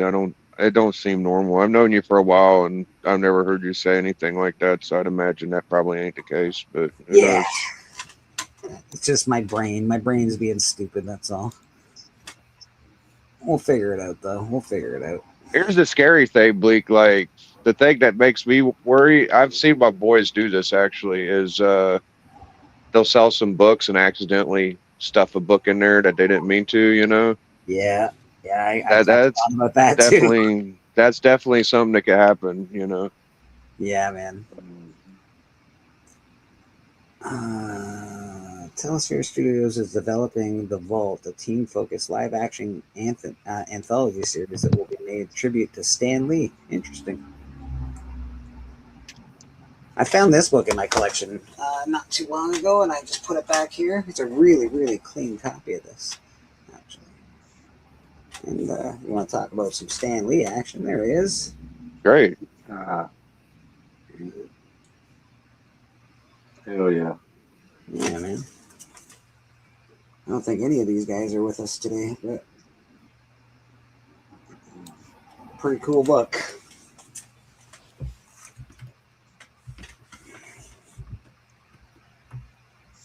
Yeah, man, it is stress. I don't need Callie. I'm with you, buddy. Oh, well. It is what it is. We'll find it. I watched the Clayface trailer, and I could see why people are excited. I'm just going to go out on a limb and say maybe not something that I'd be super excited about, but I could see why other people would be. The horror aspect of it, I get it. It's cool or whatever. I don't know. Maybe I will like it, but for now, I'm just kind of watching from afar, just see what happens. I wonder how much it's horror is really going to be involved. Like I know they're sort of marketing it like that, but I just wonder how, like, is it really going to be a horror, or is it just going to be like a sad body modification story with a little tiny bit of horror? I'm not quite sure yet, but I do love the story of Clayface. I love the animated series version of that. And it looks like that's what they're leaning into more. So I do hope it's going to be good, but I'm with you, Biggie. I'm sort of watching from a bit of afar. I do love the direction that it's gone in so far, but I don't know. We'll see what happens. Yeah, I'm not sure if I even love it that much. The whenever he does the animation of like his face being wrinkly to being from normal, I'm just that's kind of cheap to me, to be honest. Hey, there's the Clayface. The Mud Pack. Yeah, this was one of my favorite Clayface stories. Yeah, by the late great Norm Brayfogle. He was the artist on that. Yeah, I met him in '94, and Finally, yeah. somebody whose books I can say I have that. I have that. I also have that. I don't have them signed though. Nice job. Yeah, man. He was a real nice guy, man. A real super cool dude. So far, Yeah. the trailer is cut for cut the 2-episode animated Batman Clayface. Yeah, it looks really good so far. I'm with you, Mike. It looks cool. He signed it. Yeah. Who that says he's like Biggie? He's gonna watch it from afar for now. See what happens. The Mud Packs, when all the Clayfaces teamed up, yeah, they formed a team. Yeah. And they messed Batman up, yeah.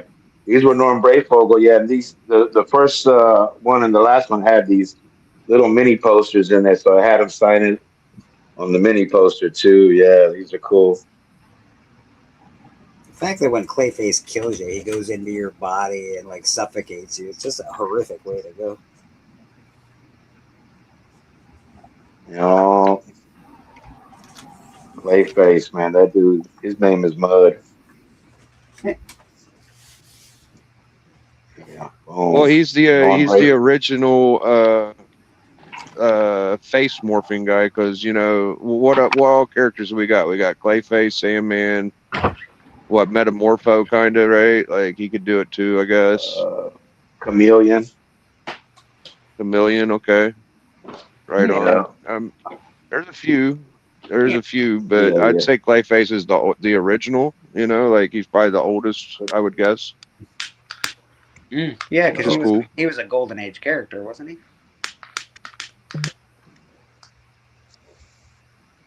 That's it. That's it, baby. Yeah, I think Clayface was Golden. Yeah, the first. You guys remember whenever Venom could like make his face look however he wanted to? I've seen like Venom do like quirky stuff with his symbiote. I know what he would do his clothes. He could make his clothes be different. Yeah, I remember the clothes. Making like weird faces every now and then. Well, because he could do anything with clothes. Yeah. He could do all sorts of things. He should be able to sort of do that mimic of humanity. I've been watching like chess stuff. I've been watching like chess players and how good chess players are, and very, very interesting documentaries. This girl was the youngest grandmaster. Her name was Judith something, and she was winning in the 90s. And it's just fun to think about, like people trying to master games and stuff like that. The Blackberry documentary was great. The Hulk Hogan documentary was great. Like, I've just been watching other stuff besides comic book shit, I guess. Oh yeah. Boston, we got another question for you. Boston Chris, who had the most impact from their characters' look? Bam Bam Bigelow or George the Animal Steel? Bam Bam Bigelow. That's an easy one. I don't know. I mean, because George the Animal Steel, he just was all big and ugly and shit. So it's just like I don't know.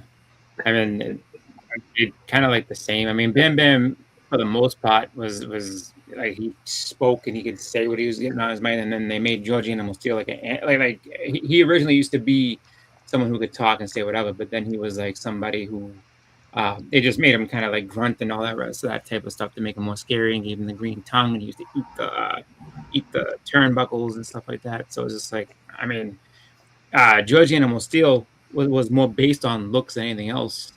Bam Bam at least could tell you that he's gonna punch you in the mouth. Like George the Animal Steel would just make faces at you. He'd eat turnbuckles. His tongue was all green and shit. I feel like George the Animal Steel's look was part of his character, but it didn't make him more menacing or anything. It was Bam Bam Bigelow's character was a little more tough, I guess. Yeah. They did say, according to Evil Mike, that Clayface will be the first in the DC movies gun universe. It'll take place before Superman and Creature Commandos and Peacemaker. Yeah, because they're going back to like the 50s for that one, right? Or the 30s or the 40s or something like that. So that is a part of the DCU. So that is part of the gun universe. That's interesting. It'll be the first in chronologically. Mm-hmm. Not, I mean, Superman was the first movie. But...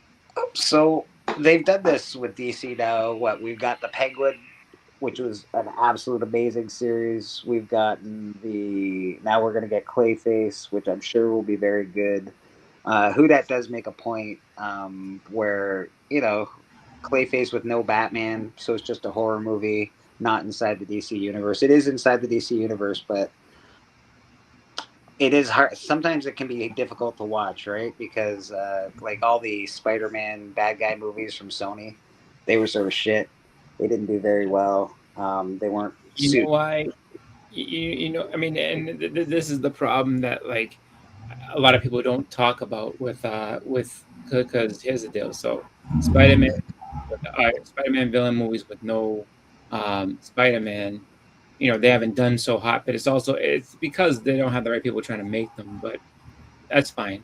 But the thing is though, is that like, so these are supposed to be established within the whole thing, and they made a Batman movie, and Batman himself is not interesting. That's why the villain things do better, because the villain is actually interesting and Batman is not. So that's not a good sign for the Batman movies. Like you got to change some things around, because nobody gives a shit when he's Batman. Nobody gives a shit when he's on screen. People like the Penguin more because the Penguin, there was more to that character. Like that character actually had some type of legs, and written better. Yeah, exactly. I mean, like they wrote him better so that like people wanted to see more of him. People did not care about seeing Robert Pattinson as Batman. Not saying that him specifically, just his character. It's gonna be weird. People are getting confused because it's gonna be like what 3 versions of Batman are coming.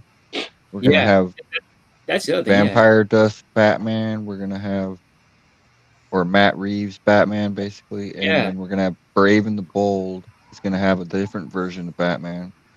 Yeah. So they're making a Brave and the Bold movie, and then they're making Nightfall. Yeah. So we're gonna have Azrael.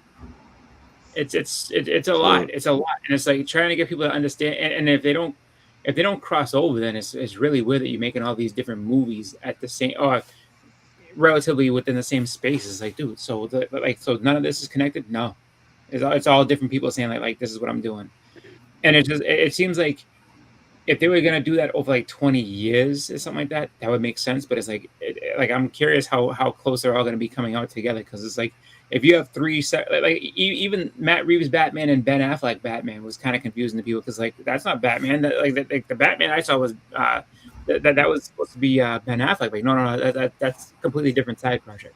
Well then, okay, so then does he know like this Riddler and everything like that? No, he has no idea.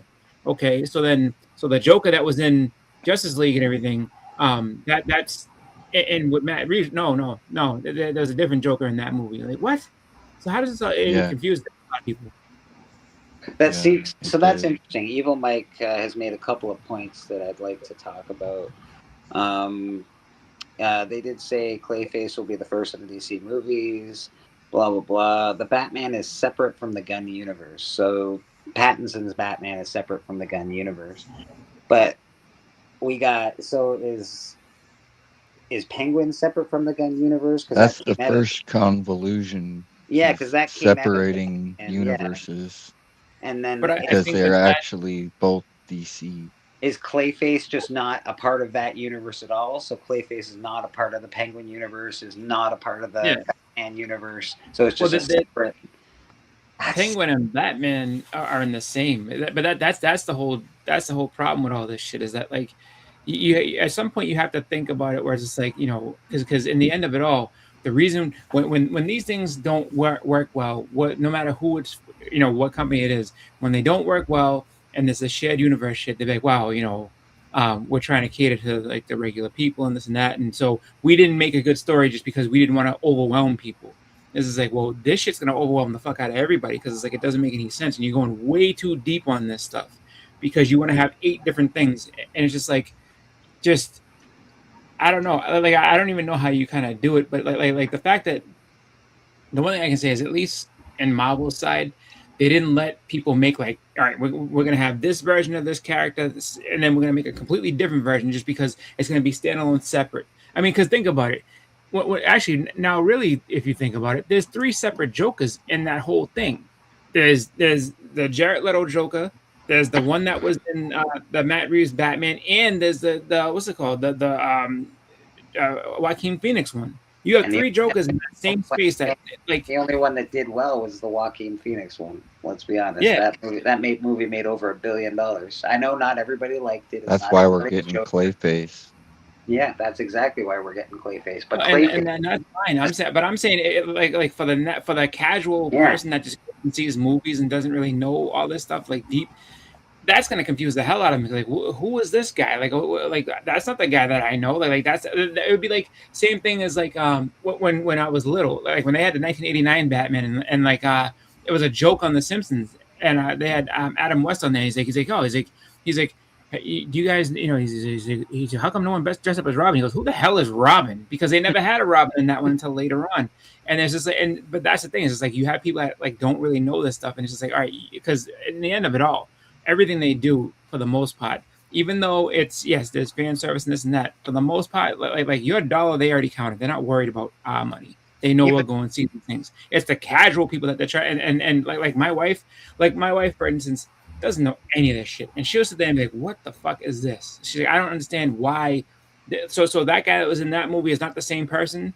And then how come this happened? And does that mean that this guy? I don't think it matters that much, Boston, because Joker's a standalone movie. It made $1 billion, and it's it does. And the comic community does not like the Joker. They fucking hate it. I've talked to lots of members in the community. They do not like it. So that was made for casual fans. That was made for casual fans, and it made over $1 billion. So no, but that's the difference. What I'm saying is that if you're trying to like at least stay in continuity, and you're casual, and they keep changing who these people are, and everything's like it does confuse. Like I'm just saying, like my wife has gone with me to see some of these, and she got super confused with a lot of stuff. And then like when what was it? There was something about like people dying, and she's like, so they can never use this character again because now he's dead. And I'm like, no, that's not how it works. And then she's like, but I saw him clearly die on screen. Like that's it. They're not gonna make any more Spider-Man movies now because he's dead. I'm like, no, they're not gonna. It's like that's not how that all works. And so I heard that's that, just friends of mine who what you're saying is we should never recast a Spider-Man and never recast a Batman. No, no. In her mind, she did. In her mind, she doesn't understand all that because it's like the stuff that she watches. Like when this one person dies, they're done. They ain't coming back. And then so and that's what I mean. Like, and my friends that I talk that aren't into all this stuff, they still sit there and like be like, oh, like, well, how come they, like I have to sit there and try to explain this shit to them, and they freak the fuck out because they don't understand why there's all these different things and how come this happened and why they do this and all. So it's just like that's what I say. Like when you do all this crazy shit like this, it's more on DC than Marvel side. But when you do all that, it's just like, dude, you are fucking making people that would say, okay, I'll see like one, and then they're like, fuck it, I'm not gonna see anymore. I actually disagree with you 100%. I think DC should stop. It's not like what I'm saying. No. More, it's not me. They should do more standalone movies. They should do more standalone movies. That's fine. No. Standalone movies are fine. It's just standalone movies are fine. It's when you had to sit there and be like, okay, this universe and that universe and this one and that one. When people see different people's faces on these things that don't normally go to it and say, all right, I saw this and it's supposed to be Joaquin Phoenix. Why is this fucking weirdo person in the cell? That's not Joaquin Phoenix. How come he's not there? Like that's the type of thing that I've heard from people that I so basically like casual on it, and then they're like, well, I'm not going to see more of these because this is stupid. I don't know who this guy is. I'm not going to watch any more of these because this makes no sense. Like it's like it's not me saying it as in like like this is my opinion. I'm saying like this is what I've come across from other people, like people I know that are just like, nope, like I don't get it. And that's the hard part. It's just like, don't make it so complicated that people that would just hey, like I got nothing to do. Let me go see a movie. Like they're so confused that they don't think it can come into it, because that's the whole deal with that. That's why a lot of those people stay away from comic books, because they're just like, dude, I don't know where to start. It's like, we'll just pick up one and read it. No, because it's been around. But like, they started making Batman books in the 40s, dude. I don't know why. I don't want to go all the way back to the 40s and start reading this shit. Like, I could just pick it up now. I don't know what happened before that. It's the same thing as being like, all right, let's watch Rambo 3. I never seen Rambo 1. I don't know what goes on in Rambo 1. I need to go back and see all the. And so that's. Some people have that mentality. I don't understand why, but they just have that mentality. Rambo is underrated. Like, Rambo is more gory than most. Than like Terrifier 3. Yeah, the new one. Let's not go that far. Let's not go that far. Hey, I mean, Rambo's kill count in the reboot was like 427 kills. Yeah, I think that's worse than Terrifier. I mean, it is underrated. Like, Rambo is super gory, man. You gotta give Patel every single kill is just brutal too. You gotta give Patel some love. He's donated $2. Give him some love. Prefer a blessing from him. Why? He seems a lot more religious than you. Okay, but he is my number 2, and he doesn't really do the same. Maybe I could just throw you out one. Don't do it. Don't do it, Charlie. Don't do it. Thanks a lot. I appreciate it. Okay, feel better. Dude, I know what you're saying. I see you, Mike, is like, saying that like it's not that hard. I try to explain that it's not that hard, but to people that don't want to go ahead and understand that shit, it makes it tougher on them. Like trust me, my wife watches soap operas, and I've seen like for the shit that she does, I've seen things where there was a guy who was this one thing, and he was like, his name was Johnny or something like that, in one episode. Then they changed his hair color, and he was Bruce. And Bruce is like the twin brother of the other guy who went in a coma, and I'm like, what the fuck? I was just like, this is ridiculous. And she's like, no, I love that. I was like, so you can understand that shit, but you can't understand, like, I don't get it. So dude, I watched one of them soap operas once when I was like at home sick from school or something, and I watched the same one. I can't remember. Maybe All My I don't know. I can't remember which one it was, and. I watched it, I don't know, 25, 30 years later. It was the same story. I was like, what? Stefano's still alive? What is happening here? I've never, I just saw, like, she was watching it, and it was just one of those things, and I was just like, and she's like, and I was like, ain't that same dude? And she said, well, yes, but he's Bruce now. I'm like, well, when did he turn into Bruce? I was like, did he have like a memory loss? I'm like, no. He's his twin brother. Bruce is in a coma in the hospital, and Johnny has blonde hair, but Bruce has the brown hair. I'm like, this is the stupidest fucking thing I've ever heard in my life. That Electra is looking pretty very awesome, nice. man. Holy smokes, buddy! But I will say, catch him if you can. He's gonna get busy. He's a comic book community artist. He does a lot of art for people too. So check them out. I'll tell you what's annoying, Chris, is like it don't pay to be a comic book fan watching these movies. I mean, just look at what they did with Warlock. They made him prematurely come out fast, and then they killed him instantly with what was it? Gamora's sister just stabbed him, killed him almost as soon as he started, right? Like, I don't know if he died, but it looked like he damn near died. I forget how it went exactly, but they didn't handle Warlock well. He didn't die, but yeah, I hear what you're talking about. Like they brought him out, making him think that he was going to be something huge, and then they just kind of, they didn't do much with him just because they really didn't have anything to write from. They were just rushing to get a character out, which I don't quite get that either. Because when you do that, like same thing with like Pip the Troll and Star Fox, they put those guys in the movie at the end credit scene, and we haven't seen anything from either one of them since. Will we ever see them at all? Probably not. But even still, it's just like, it's almost like they do that. I kind of wonder, but like why they do that, if it's just to drive the speculation so that like there's more interest. That's pretty much where I would go with it. Just, the comic fans are gonna go crazy and try to sell these books and get everybody interested. So I think we do a fair amount of their marketing for them by spreading all the word. Buy this book. There's a big deal now. So that's why I think they do what they do. And there's definitely been a lot of characters that have been done dirty. I told that to Haley Atwell when I saw her at Terrificon. I was like, they did you dirty in that Captain America. I'm sorry, in the Doctor Strange movie. I was like, you didn't deserve that. And she's like, no. She's like, I don't think I've. And like, we had a good conversation about it. She was like, yeah. She's like, I wasn't really a fan of how they took me out. I was like, I mean, you should have been able to fight a little longer than that. and they just cut you right in half. It was terrible. I was not a fan. So, but special edition. I gotta show off my Star Wars one. That is a good. You know what? That actually is. That actually. So Evil Mike said that he's gonna have to watch the special edition of Avengers Endgame to see the tie-in stuff that they're doing with the Doomsday. That's nice. Damn, that is sweet. And, whoa! Someone. Everything all right? Yeah, everything's all right. Oh. 9.6. Fucking, I would call that a perfect copy. It don't have to be a 9.8 for me to say perfect copy. No, pretty happy with that. I had to wonder, right?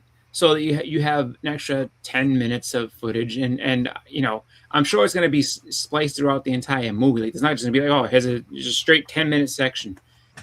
I mean, I love Endgame. I'm not going to lie and say I don't, but I'm just kind of like, I don't know if I want to spend the money and the time to go ahead and watch that just for that 7 to 8, 10 minutes. That's a tough one. That really is a tough. The tie-in in there, is that what he's saying? So basically, they are releasing an extra like 10 or so minutes to basically say that, like, okay, Doomsday is going to be a direct sequel to Endgame. Like they're doing it to like make it line up, and it's kind of weird to me because it's like why like. I understand that maybe they want to make sure that people kind of have an idea, and they're doing it to get everybody geared up for the movie. They're making it a direct sequel because they don't want to admit the failures of the last 10 years of the MCU. They're like, you know what? Forget all that. Forget all those movies. We're just gonna go right after the end game. You're just gonna Rick Rude all day. That's not even a question. Rick Rude, regardless of anything else, like Big Papa Pump yelled at women and made him do stuff. Rick Rude had him like going nuts. He's like made all the fat sweat hogs be quiet while he took off his robe. Like he used to have that, what's it called? The rude awakening, give the girls a kiss and make them faint and stuff like that. Like he had all kinds of good stuff going on. Since you have watched WandaVision and She-Hulk and the special edition of Avengers, I'm sorry. What you had? So they're saying that you have to watch She-Hulk and WandaVision to understand what's going to happen in Endgame, or to lead into wait a minute. And the special, so all those three are going to go ahead and be able to, I guess, lead into Doomsday, which is fine. I mean, I've already seen the other two. I'm not going to go back and watch them. Although WandaVision was good. I liked WandaVision. I like WandaVision too. It got a bad rap because of the first couple episodes, but that's a heavy workload for someone. Like, if you've never seen that stuff, that is a lot to watch. And what is it? Because when is the Avengers Endgame coming back? That's in what, like the end of the month, right? The end of May or something. They're doing a re-release of it or something? Mm-hmm. With an extra. So they're adding that footage in, but 10 minutes of if what Evil Mike is saying is that, like, so like whenever they're doing that, so let's say it's even if it's in the summertime, let's say it's coming out in like late June, early July. All right, May, June release. So that's crazy because they just announced this recently. So you have basically a month and change, a month and a half, let's say, before you have to watch all that stuff and then go to see this, so you can be okay. Now when Doomsday happens in, I think it's like November or something, like you're ready. I'm a kind of a geek that does that anyway, though. If there's a trilogy of movies and like a new one's coming out, I'm like, oh, I gotta go watch the trilogy before I go check out these new movies. It's not because I have to. I honestly enjoy doing it. So like, I'm just thinking in terms of if you've never seen it all, it's like, all right, let me go ahead and do all this. It's like, oh, that's some heavy lifting. I mean, just from the fact that, all right, if you have like Disney Plus or some a way to watch these, Disney Plus is like, all right, so WandaVision's 10 episodes. I think they're they're less than an hour each, and then She-Hulk is, I think, another 10 episodes, less than an hour each. So it's just like, but that's you still got to carve time out of your day. Go ahead and sit down and watch those things on top of other things that you're already watching if you're a TV person. So She-Hulk was hard to get through. She-Hulk had some good moments and it has some weird moments, but I think I agree. I think that just that's a lot to. I mean, I shouldn't say. I guess it's a lot to ask. Like, all right, this for the extra 10 minutes. And listen, if the Russos want me to do something, I'm gonna do it because the Russos said I have to. All right, I have to go watch these things. Yeah, I mean, it's just like I also wanted to like and I kind of like they said that like it's not about getting the top box office thing again. I don't know, maybe. I mean that's a nice thing to kind of add in. Like we just released this with some extra time, and why not get that top spot back? It's always about the money. Never don't let them fool you.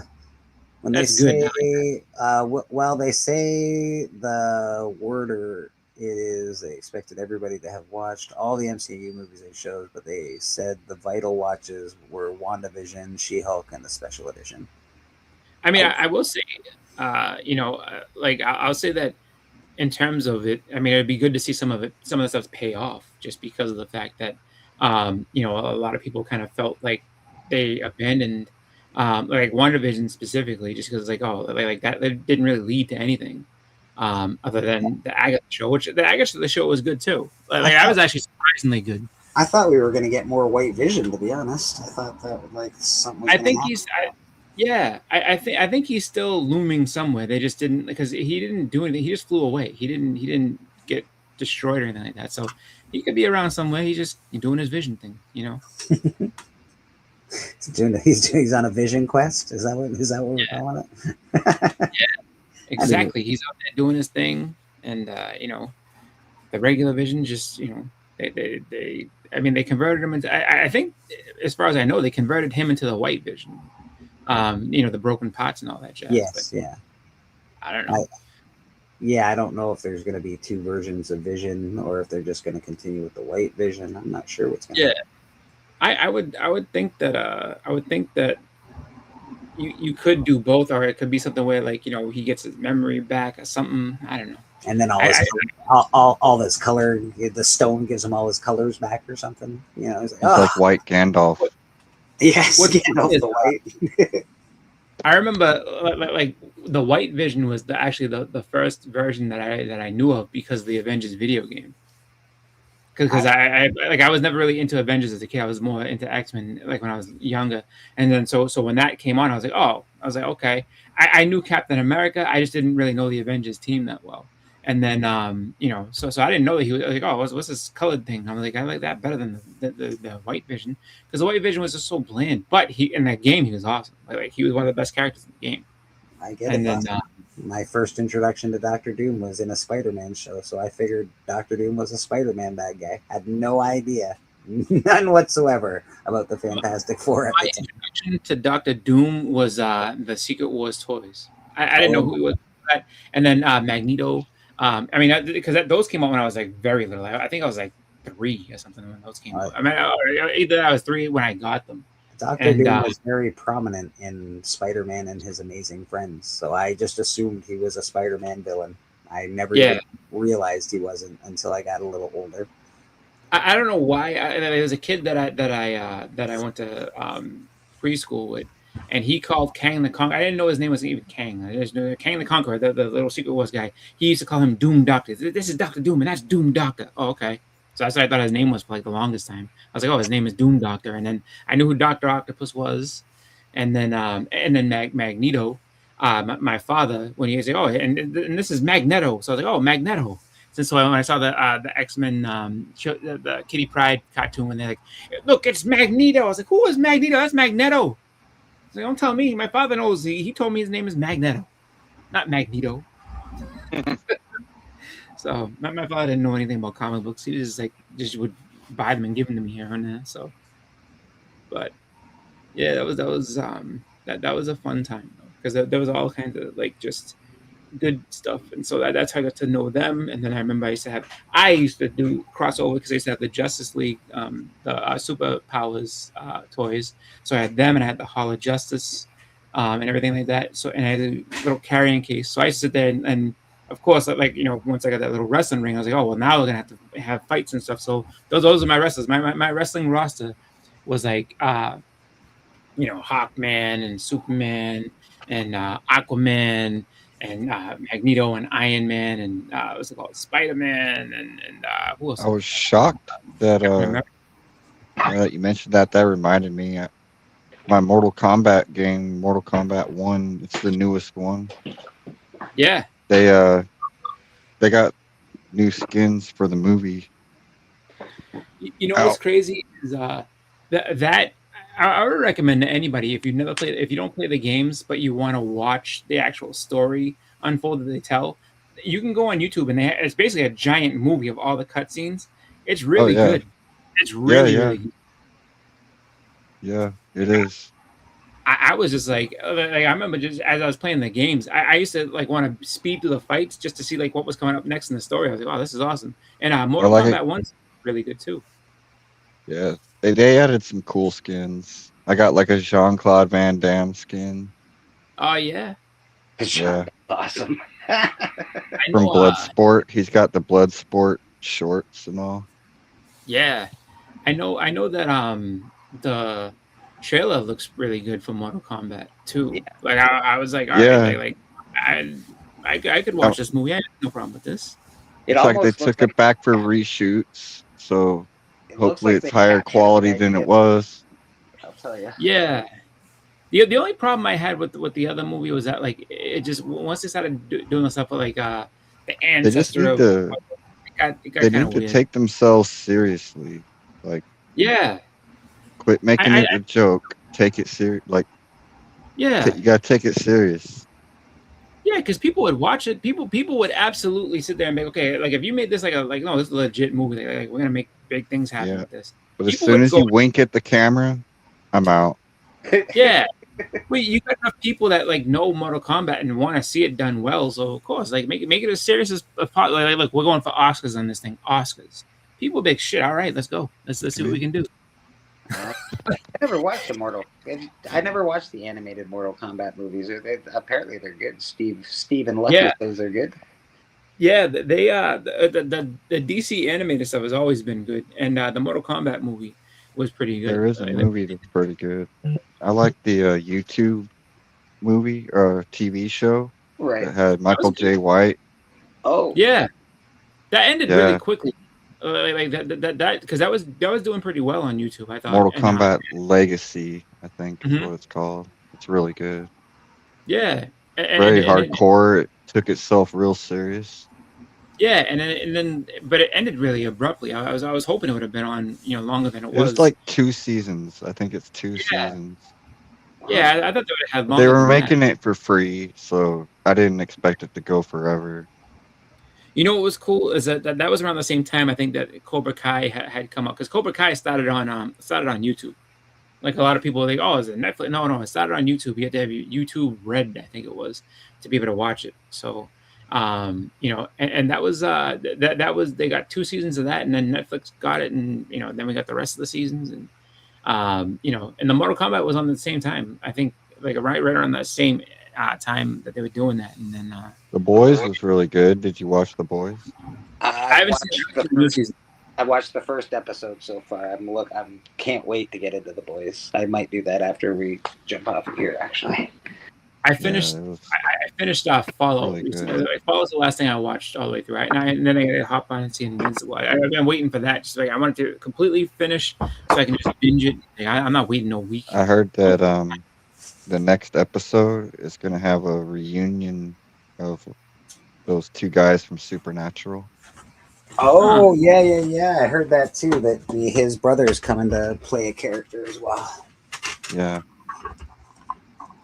I was shocked, honestly, when that guy played, when they announced him to play Soldier Boy. I was like, oh my God, really? A Supernatural guy?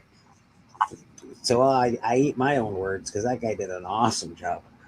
The past episode of Invincible was amazing. Well, I mean, it was good, but the episode before was better. Full battle, but it was a pretty good episode. It's a little, I think, controversial. I think some people kind of be like, "Oh, you left me hanging." It's the last episode of Invincible season. Oh yeah. And but it keeps going. But it kind of ends peacefully, I guess you would say. Are they doing half seasons or? Because remember how last time they did a half season and then they came back 3 months later, or is that? I think he said he's planning 9 seasons. Oh wow. God dang, that's gonna be awesome. It's gonna be a while then. Yeah. I saw Evil Mike. He said that he'd say that Tekken has the most story inside the games, which is like I haven't played a Tekken game in a long time. So, but like the Mortal Kombat stories was pretty decent. I think the like the last. I don't know about this one. I know the Mortal Kombat and then the one before that, Mortal Kombat. I think it was like 10 or something like that, like 11 and 10 I or like something the like that. older ones. I think like 3 hours.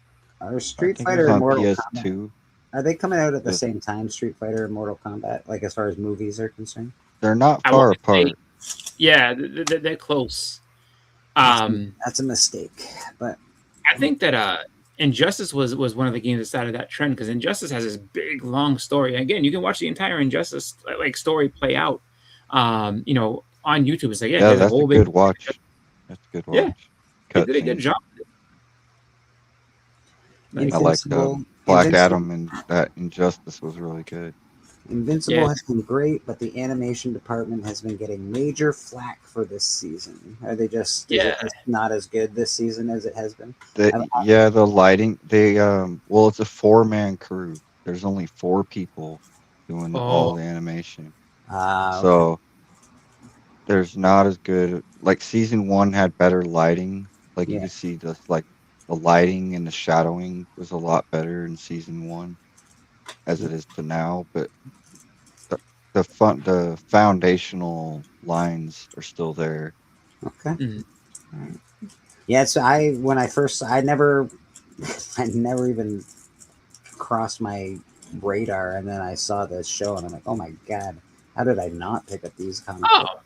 No, there you go. All right, so then there's a big. So he said that Mortal Kombat is in 2 weeks, and Street Fighter drops in October. So yeah, there's a pretty good buffer.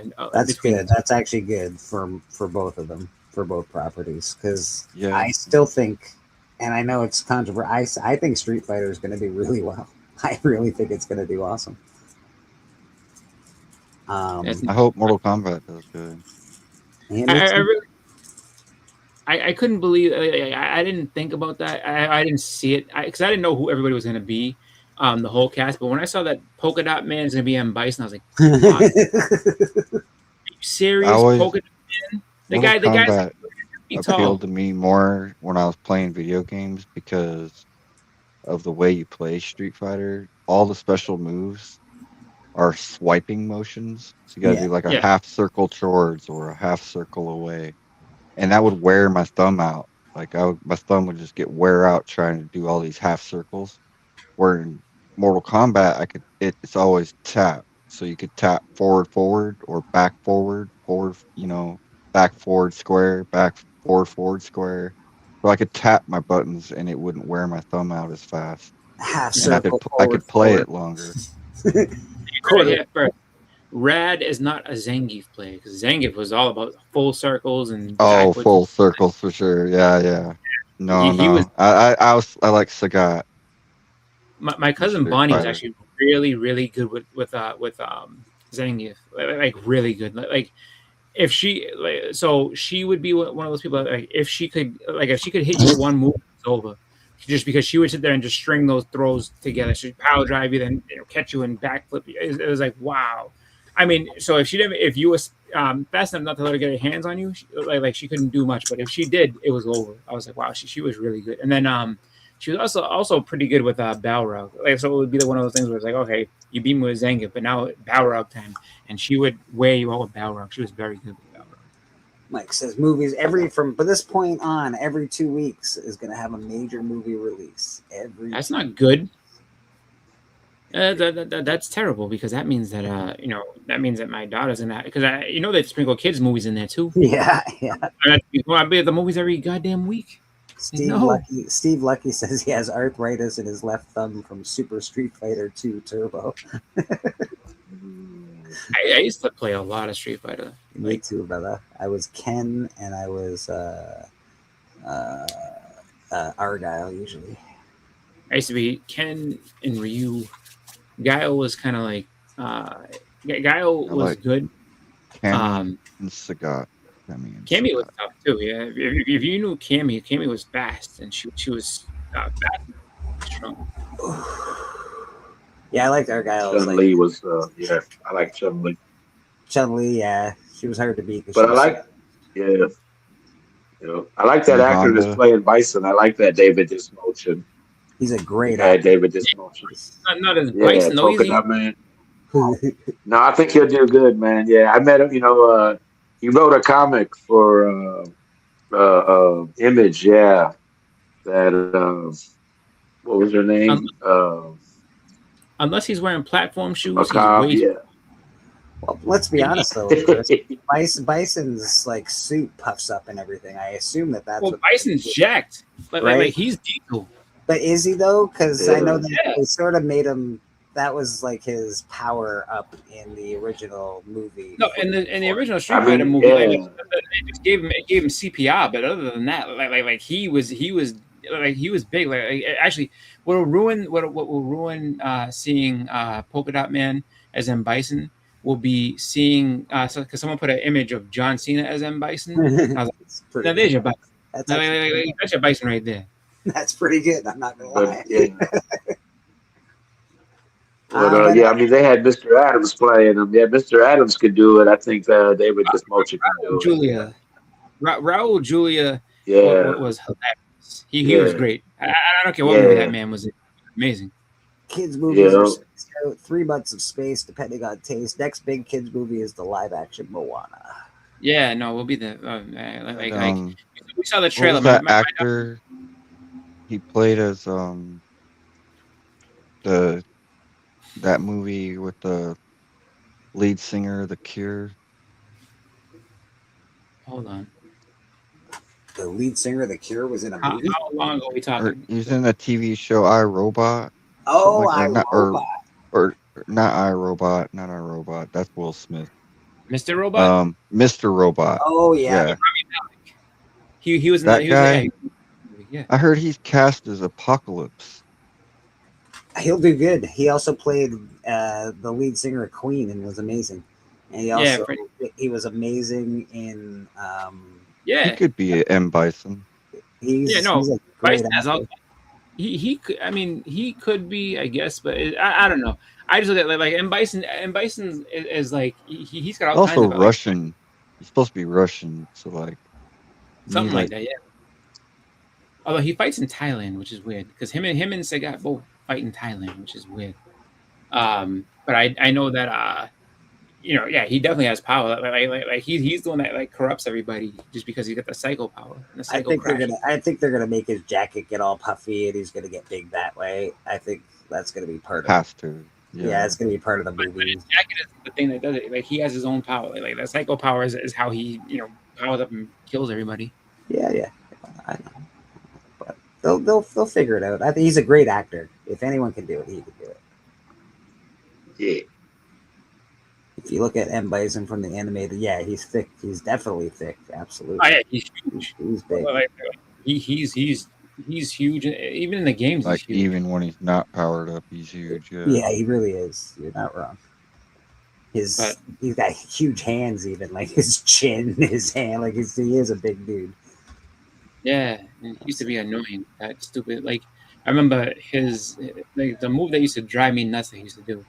He used to do this stupid thing where he'd jump and like jump on your head, then flip backwards and punch you in the face, and then he could flip back and do this little like standing like sweep thing, and just throw. He hit you with like 3 moves in 2 seconds. And you just son of a bitch, and then next screen beating you up. In the game, he used that power to control Cammy and Judy. So, the fact that Cammy is in the movie says Bison has his psycho power. Yeah. He also turned, I know in the anime, he turned Ken into evil Ken with it. He used psycho power to make him want to kill Ryu, and then Ryu gets angry, and he becomes evil Ryu. I know people are weirded out or questioning that movie, but I think it's going to be good. I think it's going to be fun. I don't think it's going to be serious. I think it's going to lean into a parody of the first movie, but I do think it's. I know that 50 Cent spoke up and said they messed up his face in the trailer. Oh. He said, "What did they do to my face?" He needs to be. I want a serious. Like and the one from the '90s, I can understand. Like they were just throwing it out there for money. I'm sick of things doing that. Like don't just make movies just to make money off of them. Or just like we're gonna keep these so that no one else can have the property. Like no, if somebody else wants to make a real movie out of it, let them do it. Stop doing the whole cash grab thing. I have to agree with you, boss. And it really bugs me when they're like, "Oh shit, we got to make a quick movie so we keep the rights to the side." It bugs me because they do it all the time with different properties. We don't want to lose the property of the Mummy, so we're gonna make a movie. The Mummy takes a shit, and that's what it's gonna be. It's like, what? Seriously? Yeah. And that's all he's gonna do. He's gonna use his rap to wipe himself, and that'll be it. Like, come on. I wouldn't think a movie like The Mummy you could actually.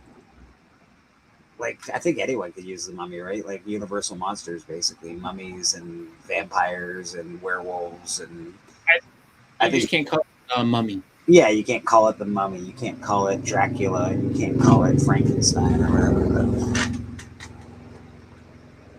I think all the characters are public domain, really. Yeah, for the most part. Just make them look different. Because, Dracula is based off a real person. I don't know. I'm assuming that the Mummy's off of a real person, sort of, but not exactly. But Vlad the Impaler really existed. He was a legitimate dude, bad person. And then, I don't know where they got the Wolfman from, though. I feel like they were just making fun of somebody. Like, look, that guy is crazy. That's the Wolfman. But didn't they have there's people that have that disease where they have like wolf. Yeah, actually, yeah. Yeah. Imagine they were making fun of them the whole time. I always heard it was like, what was that movie? They left a child out in the wilderness. He gets raised by a dog. What's that old school movie? The Jungle Book? No. Guy, he gets raised by wild dogs, and then they come back and try to get him used to normal life again. Tarzan? But it's it was based on a true story. Oh yeah. I watched this movie when I was a kid, and I probably read the book. I think it was a girl. I hadn't thought about that movie in forever. It's been a long time since I thought about that too. I remember seeing that in, I think it was psychology or something like that when I was in high school. It was a little girl, I think, or something like that was raised by, and they tried to, it was actually sad, talking, when they got her to actually talk and everything like that, just because she couldn't really adjust to everything. She, I think that she ended up dying or something like that, throughout that, it's but it was kind of a weird thing because it was like for her, I think it was called the Wild Child or something like that. Is the one that we saw in psychology. But it was definitely one of those things. It's it makes everything kind of, it makes you kind of question whether they were trying to help her or what the deal was and why they couldn't, make it so that she was able to kind of survive and live. Introducing her into the human world, they did it very quickly as far as, the time frame. From when they were doing the psychology thing, it was just they overwhelmed her. The only one I can find on Google, probably because I'm not asking. Walk Like a Man. Is Dina Sinikar. I think it's Walk Like a Man. The feral boy was found in India after being raised by wolves or something like that. So there is a real person that was raised by wolves. I don't know how many. There's a few apparently. This was in 1867. Yeah.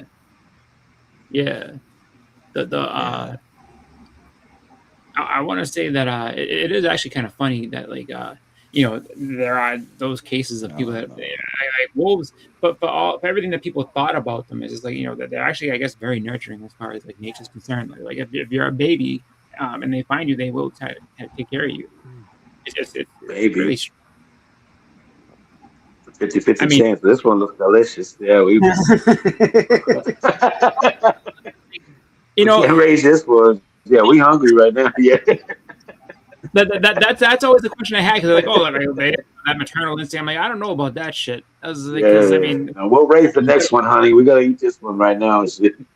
Missing Mars says, I just looked up Ivan Mishukov. He's a Russian ex-soldier who was apparently a feral child, lived with dogs for about 2 years between the ages of 4 and 6. Wow. So yeah, there are cases that have been. That's crazy. That's insane. He must have tasted good. So Brother you know Joe. what? Brother Joe, I don't say station. It's not my thing, but to you, station, my friend. Station. Brother Joe. Sounds like some story that like a stepdad tells him stepson. He's like, yeah, I was Elvis's son and Marilyn Monroe's was my mom, and I was raised by wolves for 3 years, And the kid's like, wow, this most fascinating man in the world. Wow, my stepdad's awesome, It was also a great That's the story he TV told was like show on the Sci-Fi Channel called Raised by Wolves. Elvis That's a is. sci-fi show Can by you imagine Ridley that? Scott. Is Elvis- it based on real events, Rad, or is it just like a fun, like I guess not a fun show. That's not a fun show. It is Ridley Scott, so it's like Interesting. Alien. It's like it's a future.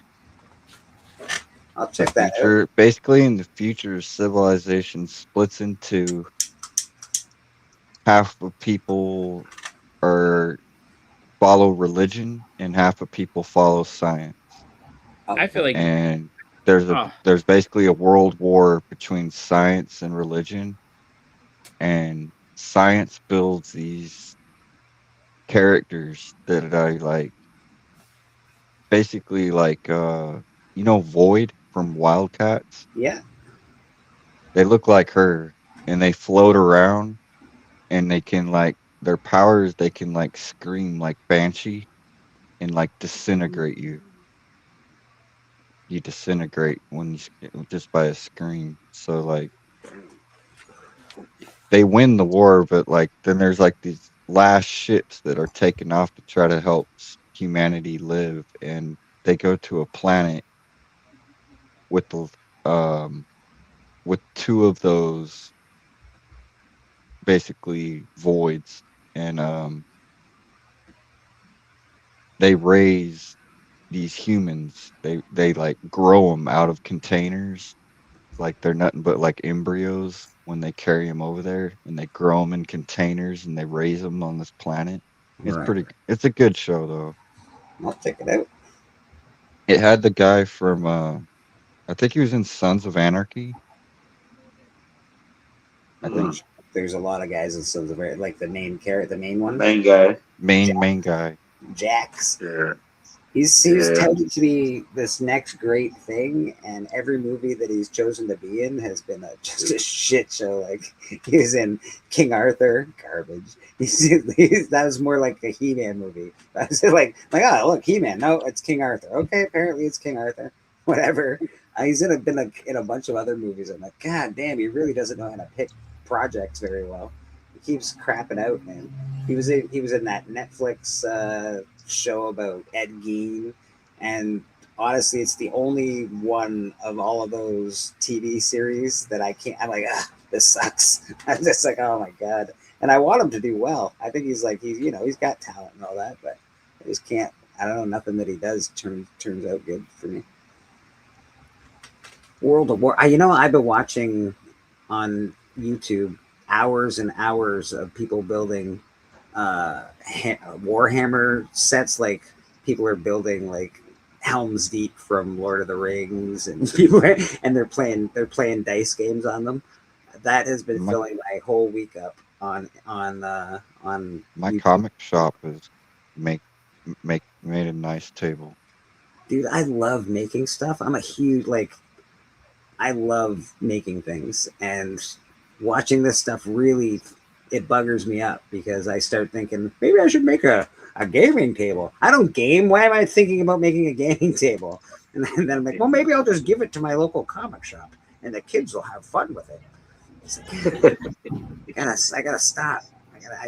I'll be like, I should get a new hobby. I'm gonna spend $50, $700 later, and then I never do anything again. I started wood carving in COVID times because I was like, I'm bored. I need to find something to do. So I started doing wood carving. That's where those wood carvings came out. That when you were on your show with Roscoe, those were the wood carvings that I did then. Yeah, I always find a new hobby, so I really got to stop that. I was watching Face Off, that show where they do makeup and special effects and stuff like that, all the costumes. I'm like, you know what? I think I should go to school for special effects. I might have ADHD. I think I've just diagnosed myself with ADHD. But Tarzan, he was raised by apes. You know what I'm saying? King Cole, he was raised by tigers. Some tigers took him in and raised him. Yeah. Right. And Marshall. Superman was raised by foster parents. Yeah. Superman was raised by good old farmers, man. That's why he came out so well. He was raised by the Sultans. There's people from Kansas. You know, Kansas, baby. Yeah, man. Well, if Superman was realistic at all, his parents would have died the first time he was cranky and didn't get his milk. You know, it had been laser beam to the face and punch to the gut, and that'd be it, right? That movie Brightburn. Did you see that one? Brightburn. Yeah. Yeah.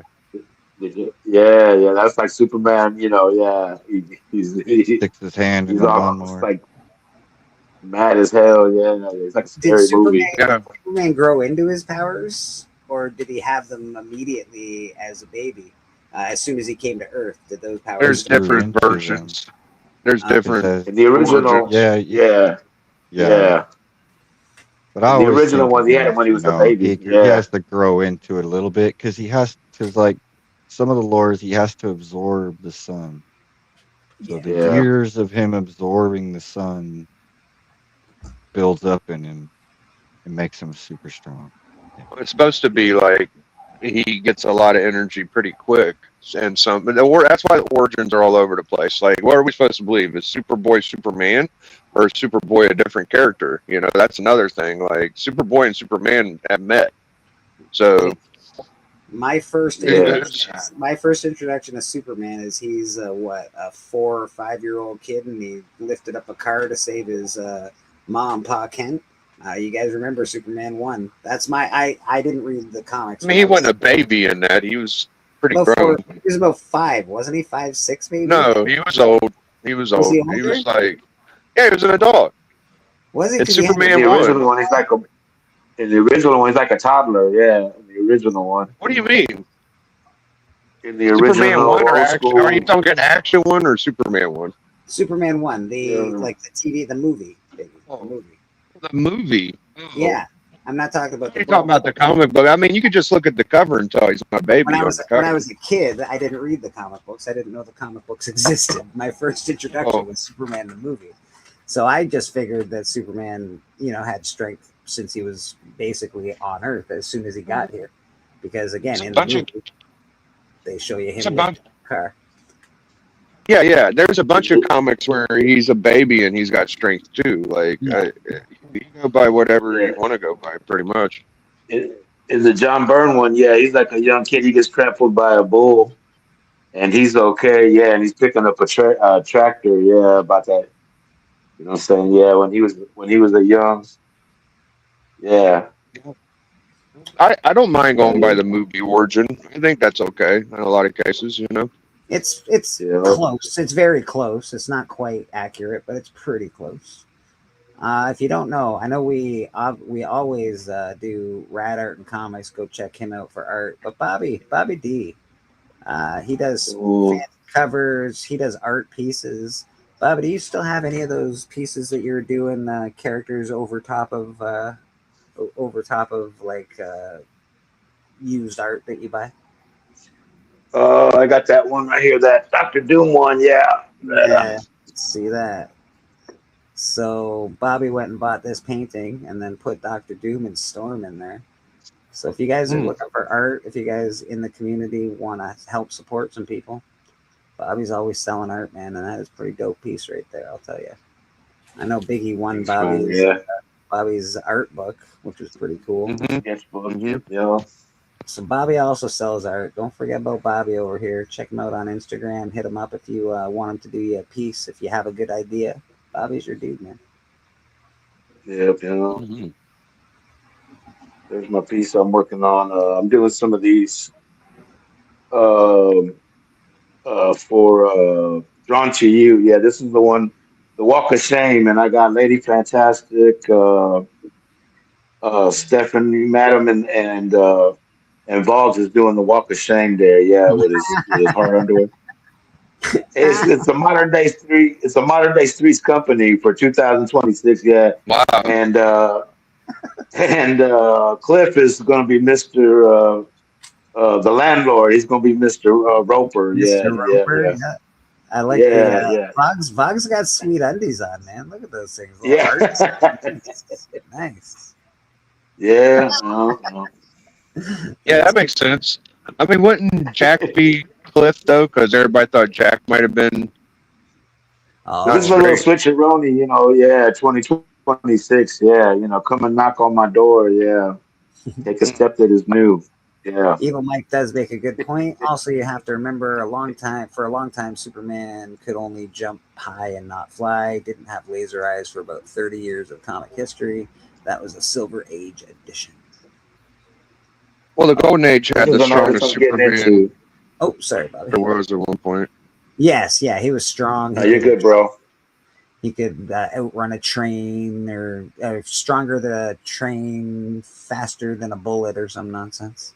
He was so strong in the Golden Age, he could sneeze and destroy a whole universe. So that's true. Pretty damn strong. That is true. This is a local artist I'm getting into, man. That's the power I Jim McFood. Yeah. This guy can beat up Superman. I'm like, Superman can sneeze away a universe. What do you mean? Yeah, it's hard for me to sit and listen to people like explain how Superman's supposed to be, because literally every comic that came out with Superman, it changed from issue to issue. It was a one shot, and you would just see his spectacular powers shown in each issue, but it really wasn't canon. It was kind of like, he just did something per issue, and you'd be like, oh, wow, that was a great issue. He did that one thing, and so it's kind of hard to be like, well, this is the way he is. I don't know if that's the way he is or not.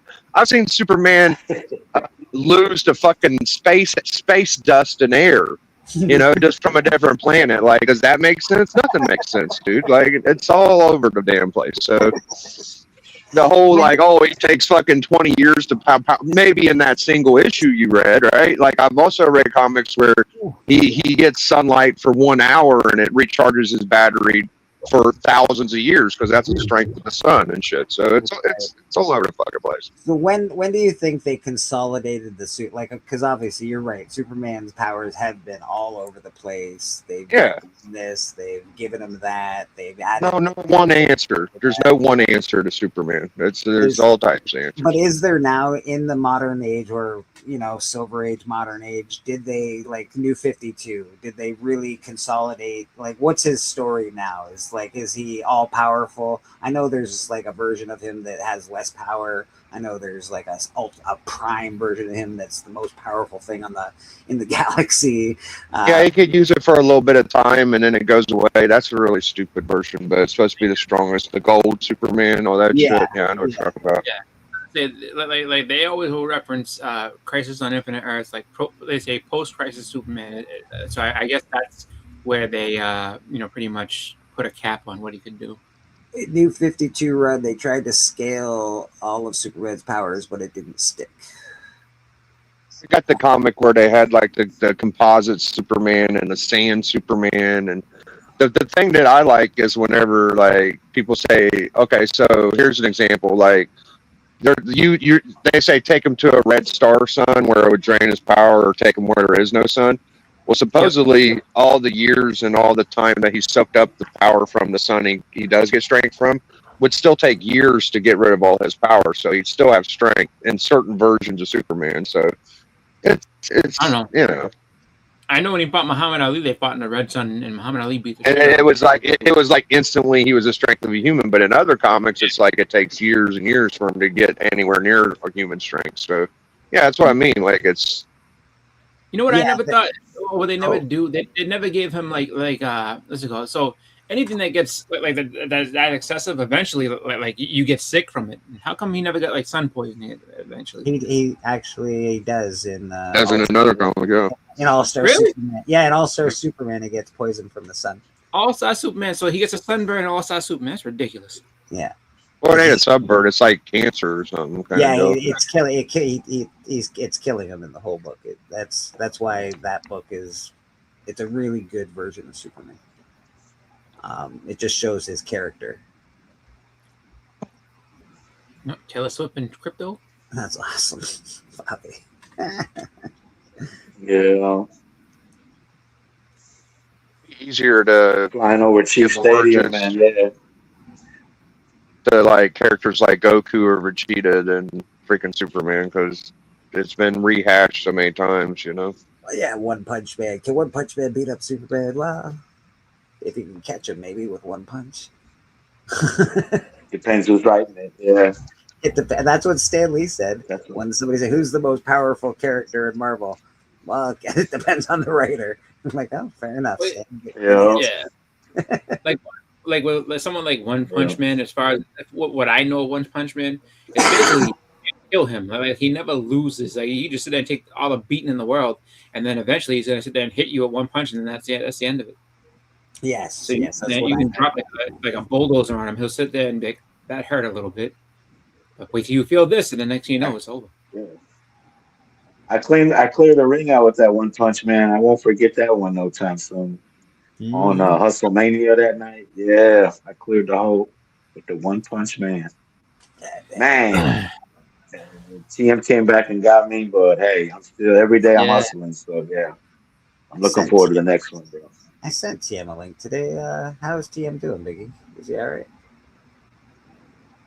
TM's been exercising and he's been doing good. He just kind of taking a break. You know, you could catch him on the Hot Commandments as of right now. I tried to get him on Collector Club, and he always says he wants to come to church and stuff and see all y'all, but he just kind of taking a little break. I don't really hop in the back on Discord like I used to. It's probably been about a month or so since I've done that, and you know. TM just, if you want to get in touch with TM, the best way to do is message him through Gmail. That's what I have to say for TM. That's cool. Yes. That's cool. Yeah.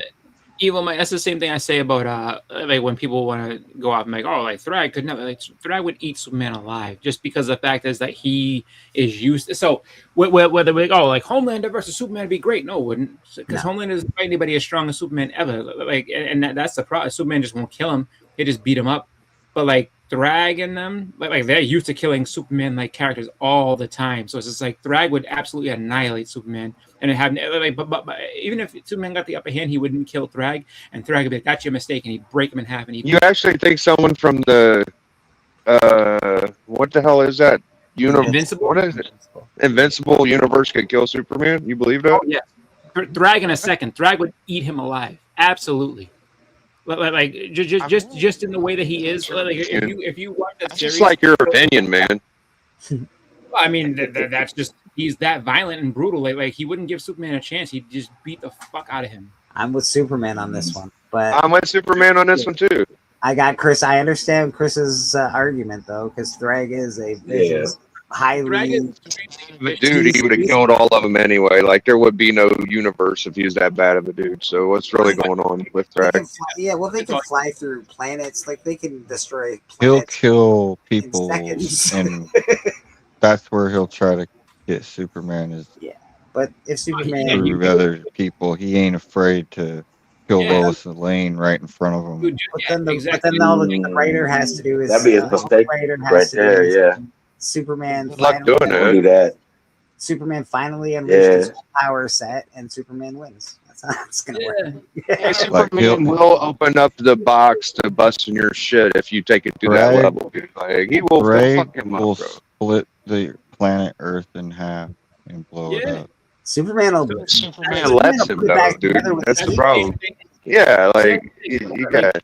Superman will blow the world back together with his super breath. If there was a threat like that, he would fuck him up, and there would be no threat. That's how I look at it. Like, yeah, for sure. Because if you gotta go back Yeah, to Superman's stronger than God in the comic books, dude. Like, Yeah, it's just Superman's always, Superman always is. Not to me. Yeah. Not For to, me, not when it it's comes to exactly what he would do versus what he wouldn't. Because then everybody goes back to like, well, when he had no limit on his powers, he could always. No. We're not going with that. We're not gonna do that because that's ridiculous. Like if you're going to use Superman as he stands right now at this moment, he would get his ass eaten alive by Thrag. That don't sound fun at all. Who did Thrag fuck up to give you all this confidence in saying that? Who did he beat? Because I can tell you a few guys Superman's beat. I mean, if you want spoilers, I can tell you what he does. Or how I ain't gonna watch the shit. You can tell me all you want. Thrag beat Battle Beast. He beat Battle Beast and skinned him Battle alive. Beast, okay. Battle Beast like destroyed Viltrumites like they're nothing. Yeah, but that's because Battle Beast stabbed himself before the fight. But because he's like because it's not fair. It's not fair of me to fight this guy because I can beat him. So Thrag's not all invincible. Thrag is not all invincible. And he's also, not all invincible. But I'd like to point out this one thing in this sentence. They're all modeled after Superman. Exactly. Like it or not. Yeah. They're all a parody. Absolutely. Yeah. Yeah. Usually they always give it to the more established hero, the one that's been Not around just longer. Superman. I mean, they're a parody of. You know what I'm saying? They're a parody of all comics. Yeah. Fair, absolutely. but definitely Superman. Mainly Superman. Superman. Yeah. And A lot of Superman. And do you know who they're He's all? OG. And do you know who Superman? Actually, the strongest of them all, the strongest and most powerful hero of all time. It's invincible, ain't it? Because Superman is modeled after this man, and a lot of them are modeled after this. Is Moses? Superman's the story of Moses. Moses is the strongest superhero ever. He did parts. He Moses did parts Malone? seas. He did part some seas. He did a lot of things. Moses was all So right. it's like you gotta look at it like if Thrag was a DC character, who would he be? If Thrag was a DC character, I'm not sure. Is he Darkseid? Nah, Battle Beast is equal to. He would be Captain Marvel. Darkseid is like Superman's arch enemy. Yeah, one of them. Yeah, his biggest. Dude, most. It's fun hearing people say this shit. I remember 20 years ago, people were saying Silver Surfer could beat Superman. People believe that. People believe that wholeheartedly. I don't know how, but now you got Chris saying Thrag could beat Superman. That's interesting, But Silver Surfer would be a good one, yeah. Well, Silver Surfer has power cosmic. That's a little different. Like he can use different power to get at him. Surfer but this would his just be biggest against strength is his speed. Nothing in Marvel is like as fast as That's right. Silver Surfer. Yeah, and then so when it comes to Marvel, right? Yeah, when it comes to like speed too, like what's his name? Thrag caught the Black Rider or whatever it's called. So he's like the fastest thing in the universe of Invincible. He caught him and almost killed him. So it's just like there's a lot of things that he does. And I'm just saying, I'm not against it, but I think it's a great argument. I don't hate the argument. I mean, because everyone always looks at Superman for all his strength. You got to look at his weaknesses too. Like hand to hand, like Wonder Woman can kick Superman's ass. She's a way better fighter than him. That's true. Like Superman is not the greatest What fighter they in the world. say, yeah. I mean, technically, but when it comes down to it, he will still mop the floor with her Really, bitch you ass. could argue, on a red sun, where his power goes to nothing, Bruce Wayne will beat the. It's a red sun bullshit. I don't know. Yeah, right. I have to say, like, Superman is a pretty good. Has to be like I like looking at superheroes too. By like, look at how many villains they've defeated throughout their whole career. Yeah. So like, you look at Superman, and he's got super speed, and he's always watching the whole world from outer space and going down and saving people, and like he's gonna definitely like outrank and just the experience of how many fights he gets in. But like I guess you would have to like Been quote tested. unquote fights. Yeah. How many times has he actually been tested? Who's been tested the most? And like, you can kind of get their strength by like how many times have they been knocked down and got back and up. Yeah, I mean, and that's another thing that I would say you have to give to because Viltrumites have to fight to survive. Like they always have that purge, and if you don't make it, if you don't win, Sounds you like die. a Doomsday character to me, more than anything. Thrag sounds like Doomsday. He's just really strong. Evil Mike puts a little bit of stats in here for us, which is cool. Yeah, they're not necessarily. These aren't like 100% accurate, but the stats are a little different. Viltrumite is based off of Superman, which is that we all know that. Yeah. Thrag is 1,000 Viltrumites in one body. Superman is not 1,000 Supermen in one body, but Superman Prime is basically 1,000 Supermen in one body. So I don't even understand what the hell that means. I'm sorry. The Superman is not one super. What the hell? Thrag is considered 100 Viltrumites. Viltrumites are considered basically one Viltrumite is like Superman. The strongest Viltrumite out there. Easily. Like if you read the comics and you see it, like the way Viltrumites are basically like Kryptonians. Yeah, the way he handles like Omni-Man and like he obliterates Omni-Man like real quick. It's not even like he makes people look weak. But like so as strong as Omni-Man looked when Thrag actually goes at him, it's over. It's over before he can even blink.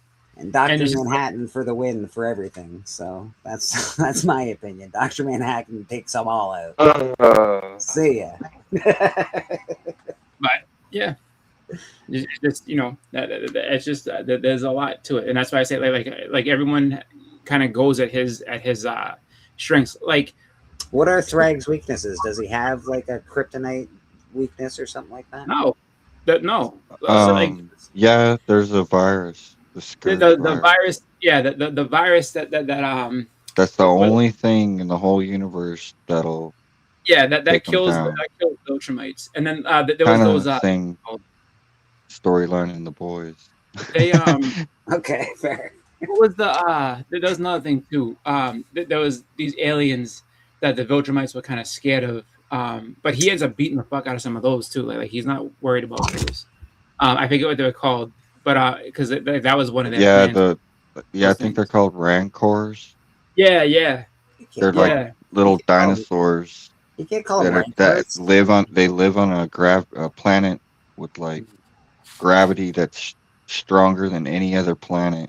So like they can barely even fly off of it because the gravity's so strong. Didn't Star Wars character. Didn't Superman just beat one of those guys from Invincible or some shit in the DCKO? No, that was a couple months ago. Who was that guy he beat? Homelander. Oh, from The Boys. Okay. Superman could Homelander, for all he is, like he's someone who's never been tested really at all, like hardly at all in the books and everything like that. Just because he's like so much stronger than everybody that he is someone that Homelander versus it wouldn't be a long fight. Superman would beat his ass too. He doesn't fight anything that's strong enough. Well, all his powers came out of a test tube, just like they've also described Superman's powers as strong as he needs to be to beat the villain that he's going up against. So they'll deal with that. Superman definitely has a lot.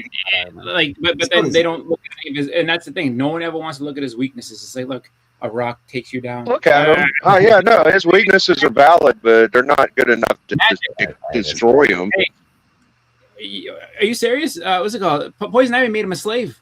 All you had to do is here's some pheromones. You can't fight that. You go kill Batman. I heard an argument that Superman can beat Lobo because Superman's fast enough to hit all of Lobo's weak points and scatter him far enough to where he can't regenerate. I guess so. Overall, they said his speed, Superman's speed, is what will win the fight over Lobo. And his strengths, his speed, strength, and his technique. He's got a lot of technique too, and he's very smart. He's a lot smarter than what people think. Lobo is interesting because Lobo is one of the few villains that Superman faces that can actually kind of go toe to toe and exchange punches He keeps until coming Superman back, ranks if it up. anything. Yeah, He's banned from hell and he's banned from heaven. Yeah, so Lobo's pretty he fun. can't- If he Lobo's can't, in the issue, you know you're in for a fun issue because Lobo can battle a little bit. Yeah. And he makes jokes. He's always joking. But I His heard bad comics are news stupid, man. that Jason Momoa only filmed for 12 days. So That's he's it. probably gonna barely be in the movie. This book got horribly reviewed on the comic. Expect him What to was it? barely the be Lobo in Super Bowl. paramilitary Christmas special. Yeah. Lobo. Fun was a little critical, but I gave it great scores. Yeah, but chaos of love we got here. Come on, man. Lobo's the best. I wish they would have gave him a bigger part, but looks like we're just gonna get a little snippet. And then, of course, you got Is the that in the, original. Well, not the original, but the first series for Lobo. Yeah. I can't wait till Thrag has his day because this guy sounds very interesting. Is he menacing? Is he a villain? Because if he is, why isn't everybody doomed? Right? Oh, he's terrible. Huh? Like, He's terrible. Okay, well if he's that strong, why ain't everybody dead then? He doesn't want death for everybody. He wants to. His goal. He's like Deadpool. He's just a bounty, merc. Think He's of out him for the money. Think of Thrag as like General Zod, which General Zod wanted to. That would be anarchy. Everything be gone. Well, that's the thing. His whole deal is he wants the Viltrumites to survive, because there's not many of them left. So he makes a deal to be like, listen, we will, he makes a deal with Invincible at one point where it's like we could, destroy this whole planet and kill everybody you care about, or you could let the Viltrumites go ahead and repopulate, with Earthlings and stuff like that. And so that's kind of what he does. But then populate and leave us alone. Yeah, or pretty much. We'll kill everybody. Well, that's the last thing. Last time I checked, Invincible was the strongest character in Invincible. Is that changed now? Is Thrag the number one? He never was the the strongest in Invincible. You don't think Invincible is the strongest character? He's not. Well, I can tell you that with confidence. He is not the strongest character in Invincible. No, because he's part. Think he is. Invincible. He gets part of being a Viltrumite also is every single fight that they lose makes them stronger. Yeah. So if they break a bone, they get their arm. I'm sorry. Go ahead, please. No, go ahead, brother. If they ever break their arm or get their arm ripped off, when it grows back or it heals back, it's going to be stronger than it was the time it got ripped off, and it won't be able to get ripped off like it was that first time. So Invincible's gone through lots of battles, but he hasn't trained like Thrag, because Thrag was raised since a child to be a warrior. Oh, Evil Mike's gonna come in and yell at all of us. He said, "Give me a link." That's a great. Yeah, get in here. All right, Mike. I'll speak to the link, brother. But yeah, Invincible is not the strongest character in that. I want to hear Mike's opinion because he does read a lot of it. He reads all of this stuff. So yeah, and he comes in here with this whole Superman's a bitch shit. Like he could say what he wants. No, Superman always wins. Superman always wins. I'm not on that bullshit. Like I don't argue that because Superman he wins. I don't think Superman wins all the time. I think Superman's biggest villain or his biggest nemesis for the most part. That's Superman's biggest power is he always finds a way to win. I'm sorry, yeah, dude. When Lex Luthor is your biggest nemesis, that automatically loses you some credibility in my eyes. You can't beat a businessman, seriously. That's because he shows some mercy, bro. He lets him live. He has hope for Lex. If you read the first time they meet up, him and Lex, the origin of Lex Luthor was like a hero. He was supposed to help humankind, and Superman still sees that in him. That's why I don't kill him, bro.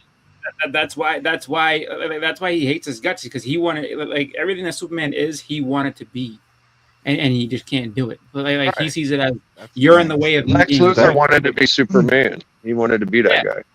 Exactly. He doesn't have what's it called? He's basically jealous of him. For powers. He's being smart. But that's he can't have a good.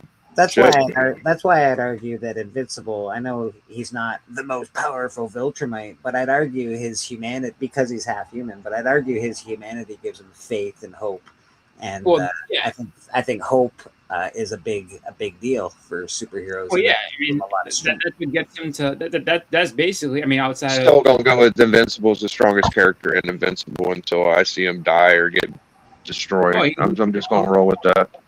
He's almost died 5 times. Like Omni-Man was stronger than him. Battle Beast was stronger than him.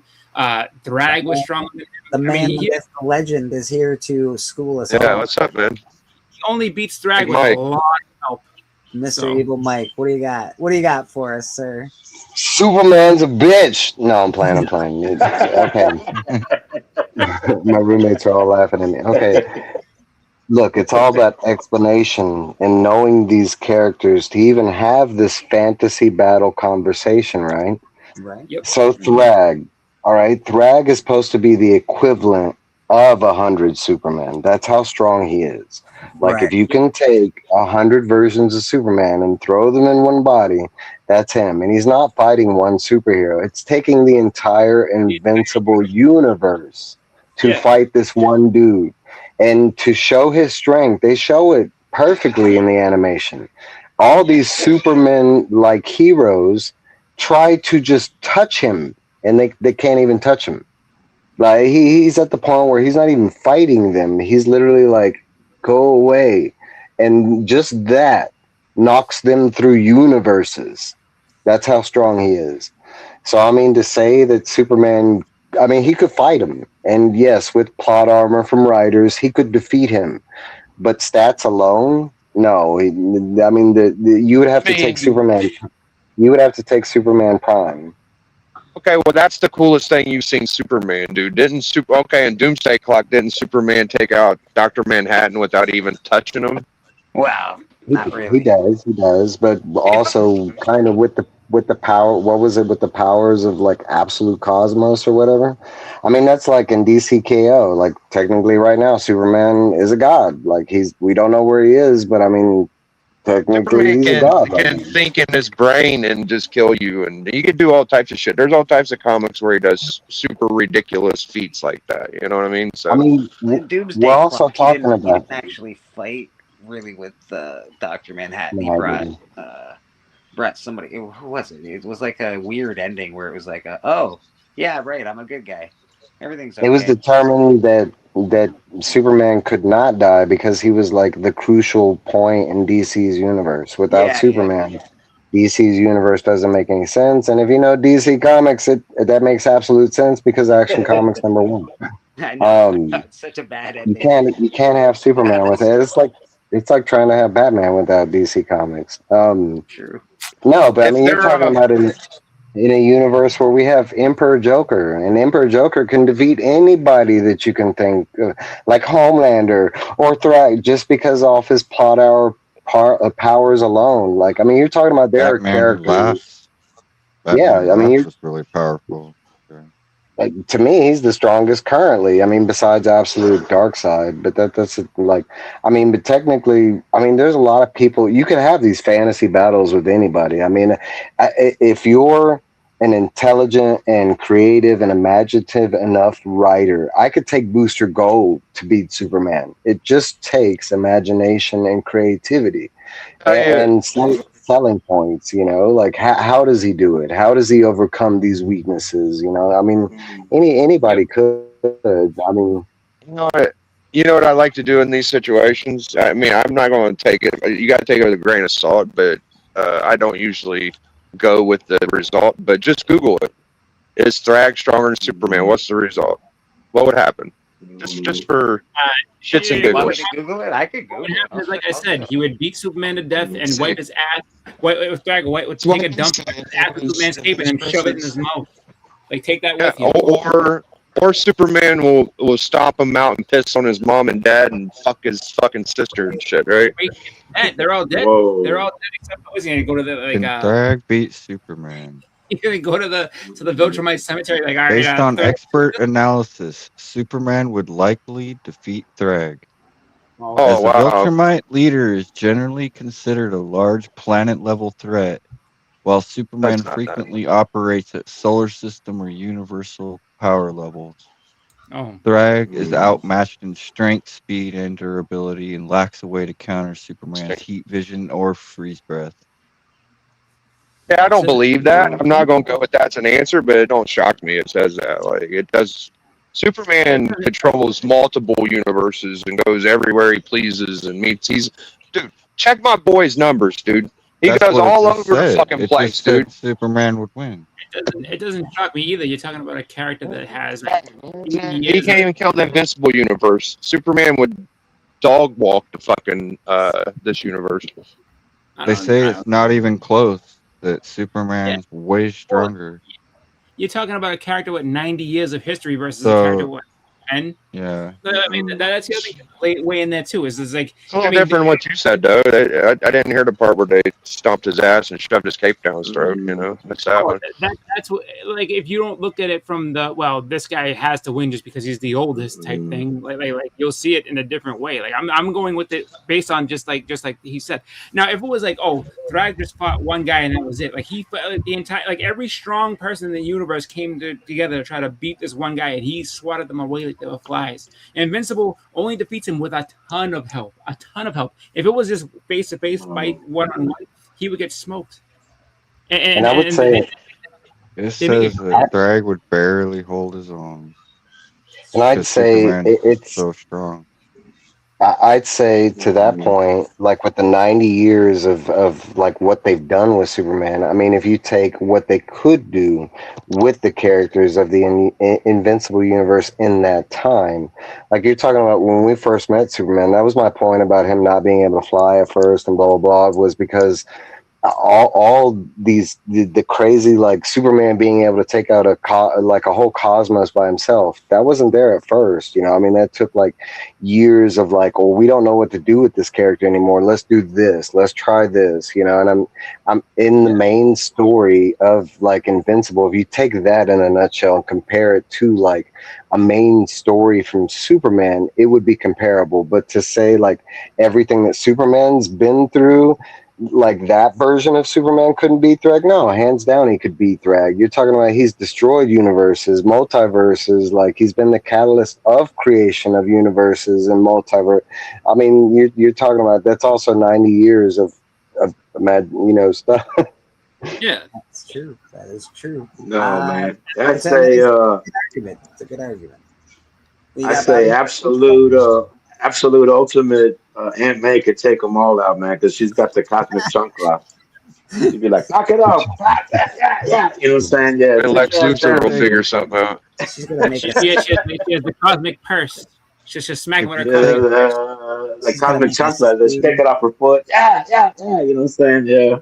She's gonna make I a can nice see it. stew. They're all gonna come together, have dinner, and be like, "Why are we fighting anyway? This is delicious stew." Hi, Aunt May. Yeah.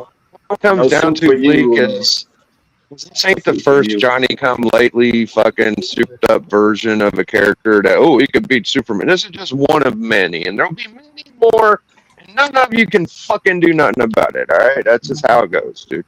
I am on Superman's side on this one. I was at the beginning of this argument, and I will be at the end of this argument. I liked your whole point about like having integrity and morals too. That's very important, Bleak. You're on the right track, my friend. That makes somebody a very strong person. I agree. Well, I would have to say that in Superman's universe, Superman's always wins. Oh, and in Thrag's universe, Thrag always wins. Didn't Superman die? No, exactly. It's the same thing. Like if In you my took universe. if you took Goku out of the Dragon Ball universe, right, and you put him into DC, Marvel, wherever, it's like, all right, he's going to do his damage, but once he gets up against someone who can't win or whatever happens, there's no Senzu beans in Marvel, there's no Senzu beans in DC. Superman didn't die. He came Yeah. back a year later.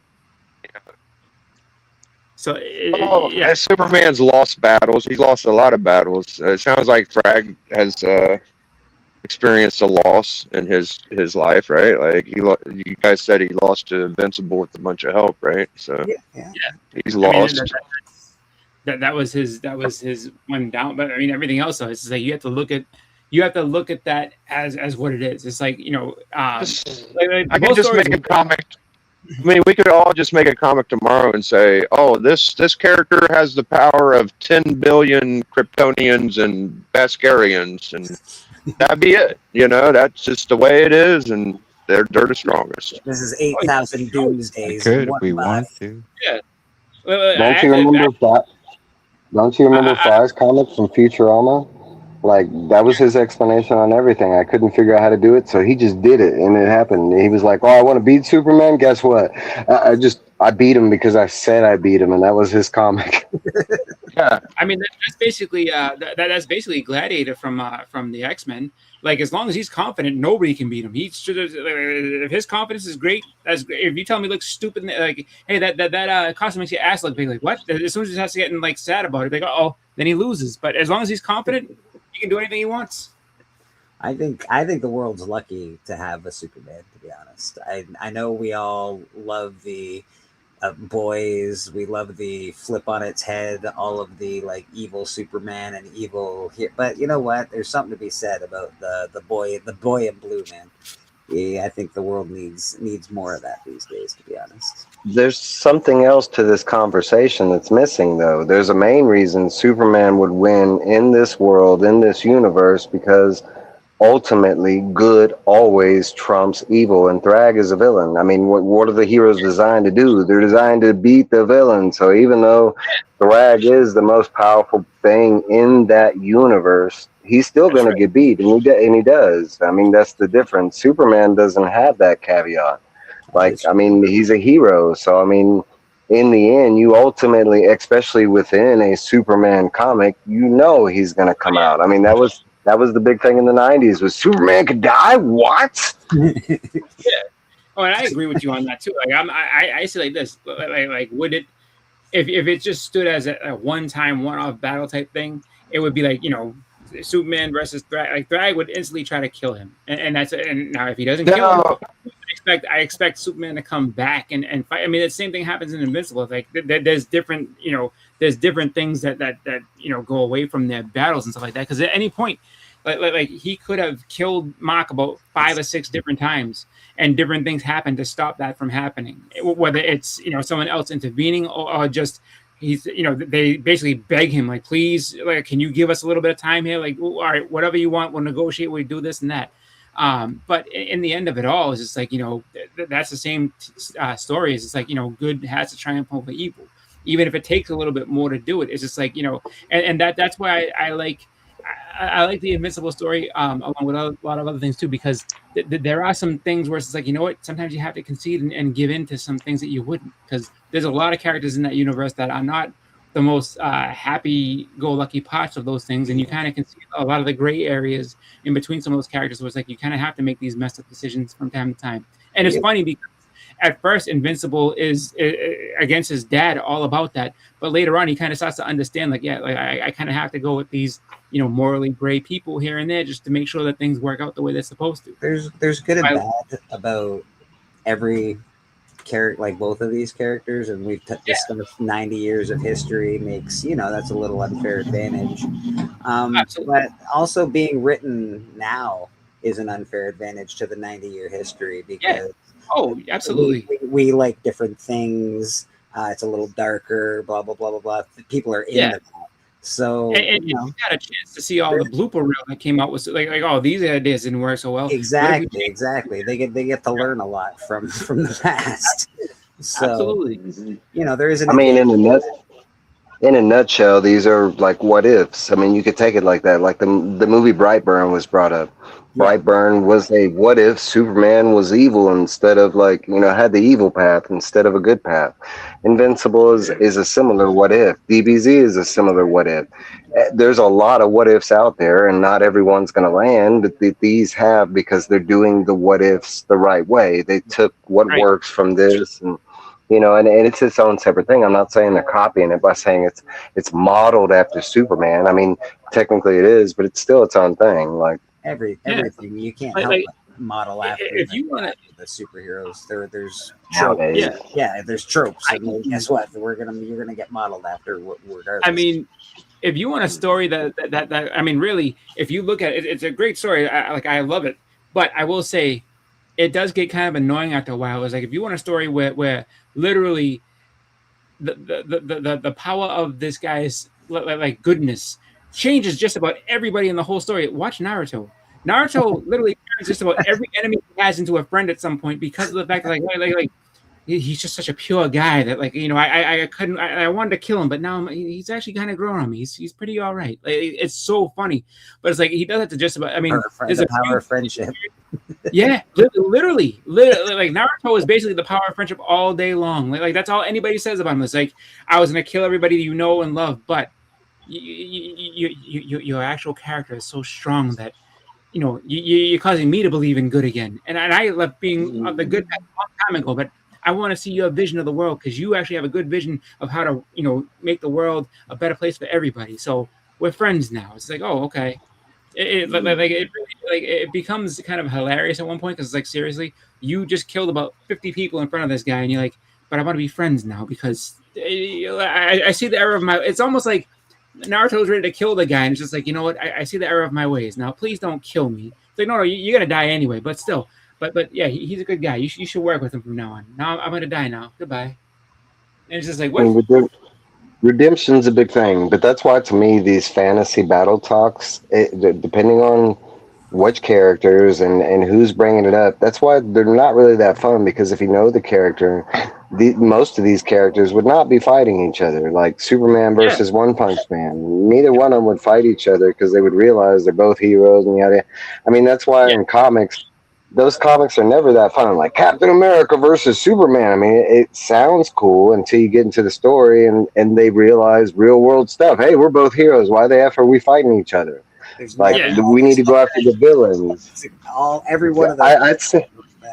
I'd say the only fantasy like fight up that really works is when you pit a mystery character against Hulk, because Hulk is one of the few that he could fight some heroes. Like he does do some crazy like off the wall like where he forgets who he is. I mean, so I could see him fighting Superman. I could see him fighting One Punch Man, but not really all the heroes that's like, I mean, Superman versus Homelander, Superman versus Thrag, those work. It's hero versus villain.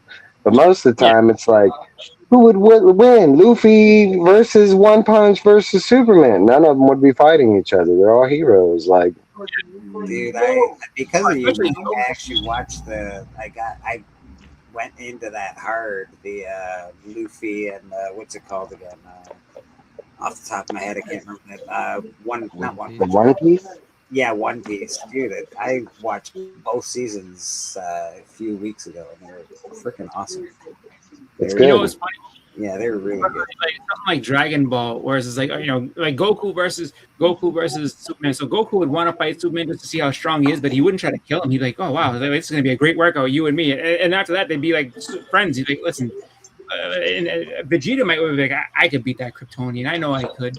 But even him at the end would be like, all right, I don't need to kill him. I just need to prove I can beat him. That's all it cares to me. That's called it's an extremely smart writer that had the idea, how am I going to get this hero to fight other heroes? Well, he fights other heroes because he want to measure his own strength. That's all it took was that one line, is he likes to measure his own strength. Compare. He's not fighting out of evil. He's not fighting out of because he's angry. No, he just wants to spar with the other guy to see who's the better fighter. Like how ingenious is that one line to a character's bio? And that's all it would take is like in Superman's bio. Oh, every person that Superman meets, he instantly wants to fight him because he wants to see if he's more. No, I mean, that's not really the thing with Superman. But I mean, that's all it takes for a writer to add that one line in there. Why is Goku fighting, this other hero? Oh, it's because he wants to measure his own strength. He wants to see who's stronger. Yeah. But, I mean... that's what Battle Beast does. Battle Beast isn't necessarily a bad guy. He wants to fight the most powerful person. He wants to find... is it me or is it somebody else? Let's go find that. Well, that's in a nutshell. Yeah, he wants a glorious death. That's what it is. He's looking for the person to put him down. So I mean, it's kind of like that, but which is really morbid too. He says like, you know what, this isn't fair if I fight without like I can beat you without this. Hold on, let me stab myself. All right, now I'm ready. That's brutal, bro. It's so brutal. His last meal is choking on his own blood and eating his tongue as he dies. Like that's what his last meal is. I mean, it's an epic last meal, but I mean, it kind of explains like what he's looking for. Yeah. His mentality is perfectly captured in his death for sure. Yeah, he's a nut. I mean, but there's and it's funny though, just because like when you're writing, like, if you're writing characters like that, it's just like one of those things where it's just like to have somebody who's that over the top, like who literally like wants to fight that much, and it's just like, yeah, like this is all I'm looking for. It's kind of like, it's funny because it's like there's you go back and you look at like that used to be like the old mentality back in the days. It's like I just need to have a good death. But like that's what I'm looking for most of all. And it's just like, really, it's like, yeah, because back in the day you thought like if you died in a heroic way, you got to go like especially in like Norse mythology. That's Valhalla. That's Valhalla. I was like that. If you were a wimp, you didn't get to go there. Like they would laugh you out. I'm like, oh, this guy was a wimp.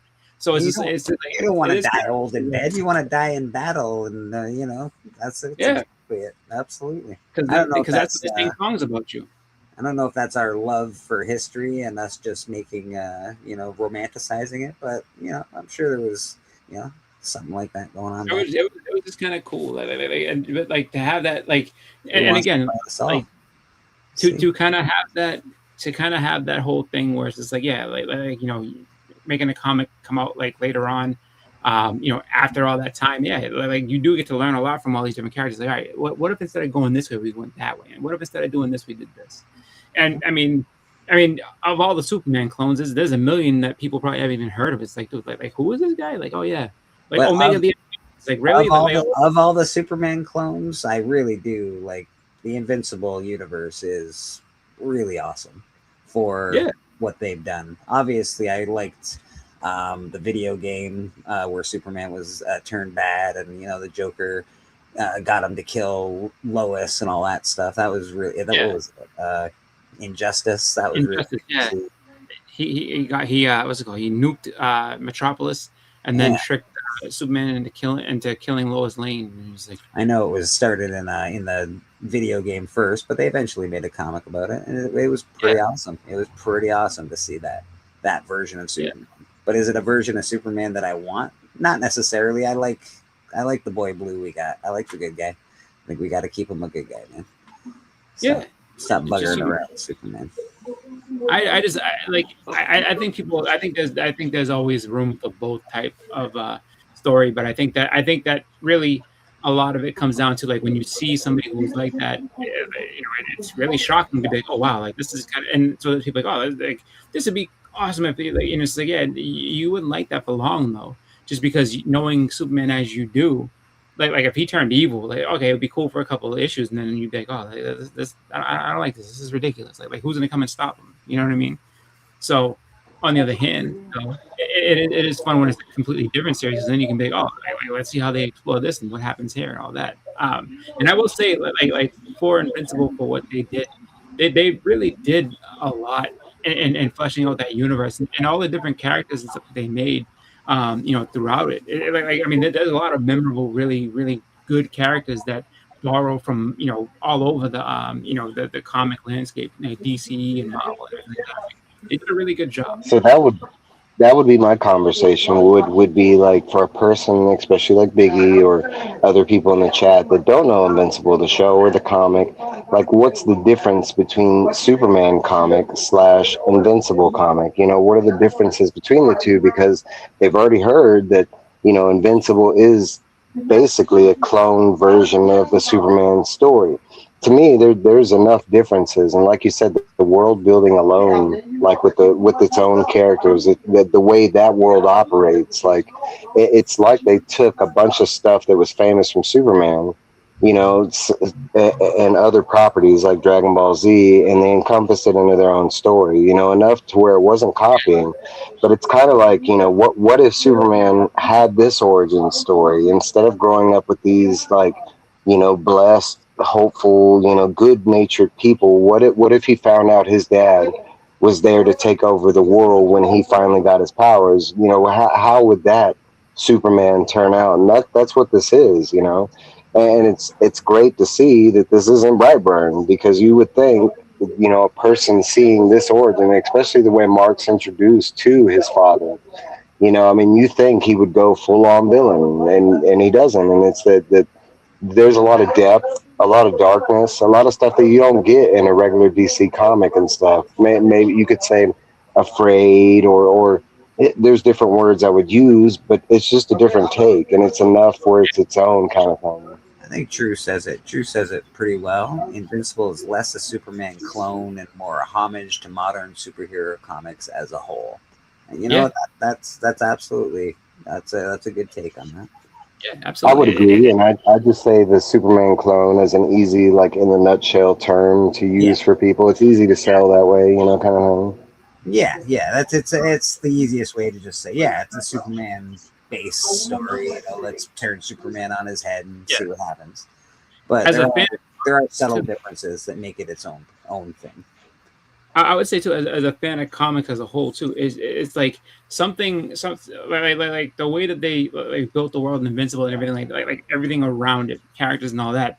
I would say, if you had an ambition to be a writer, it's definitely something that's good to study, but it also is something that's very, very intimidating. Where it's like, I don't think that I'm creative enough to come up with anything that's that like in depth and ridiculous. To like, it's just like there's so much going on here that like when they ended it off, they could have still done a bunch more, because there's so many things that it could have spun off of it, but they didn't have to spin all that much off it, just because they were just like, no, I'm just focusing on this one thing. I'd say study that guy's writing in general. Holy shit!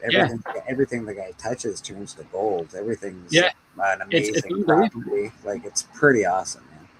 It's unbelievably good, and the fact that you know, the fact that just looking at how well of a story, how well written it was, like if you would have started like, so let's say it wasn't on Image, it was completely different. Like, that story is so foundational, you could spin off so many things just from that one book. It's really just like, I mean, it speaks so well to like how creative you can be, and how creative of a person that Kirkman is. Like he's just that amazingly good at making stories that like, and that that was my argument for Invincible. I know he's not considered the most powerful being in that universe, but my argument is the fact that he didn't choose that path, the fact that he chooses kindness over hate, that makes him a very powerful being. Yeah.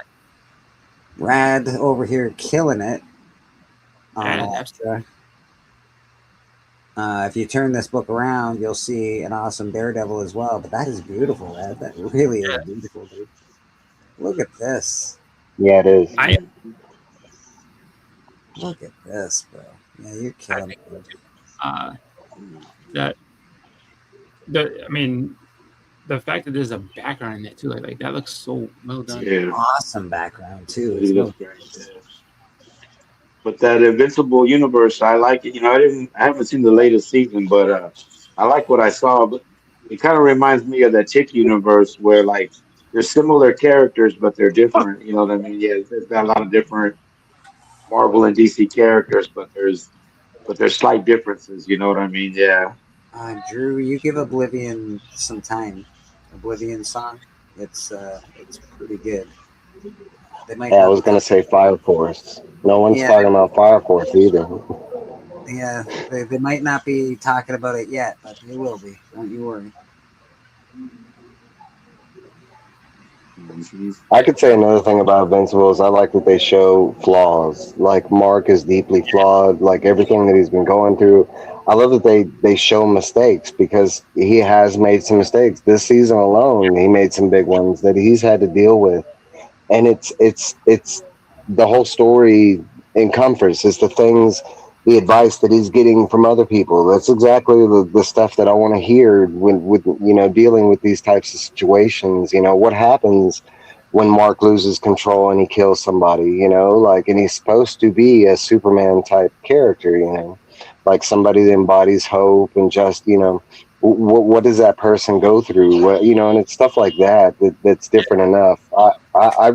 I'd say one of my top things I love from Invincible are the flaws. Like, Adam Eve struggle with, like her powers, but she's going to be coming up with something pretty soon. It starts with the P. But there's a lot of flaws and mistakes and stuff, and I generally, they're like flaws and mistakes you don't see within other comics and stuff. I want to say like some other comics have touched on it, but they're not the ones people are talking about. Like Static recently has, but I mean, very few and far kind of thing. Yeah. And I would say flaws one of in the other the character, man. If your character has no flaws, you don't have much of a character.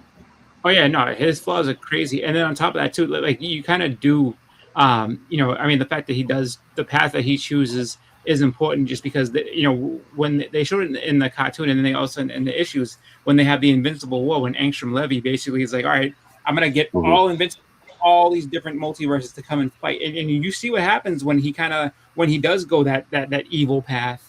And it's like, oh no, this one's completely insane. This one is just straight out evil. This one, so it's like there's a bunch of different stuff that they do with it, and it's just like, it really is.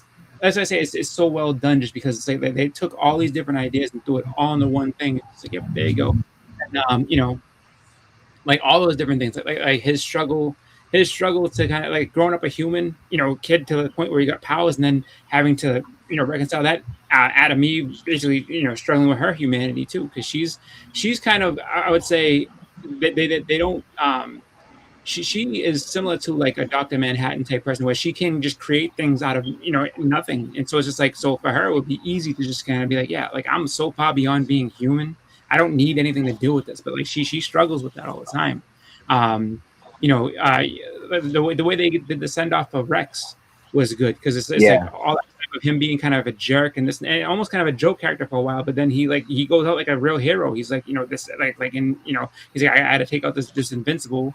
So I'm gonna go ahead and he's like, I'm grabbing onto the last thing I had, which is my skeleton. And he blew himself up just to make sure. Rex's art was awesome.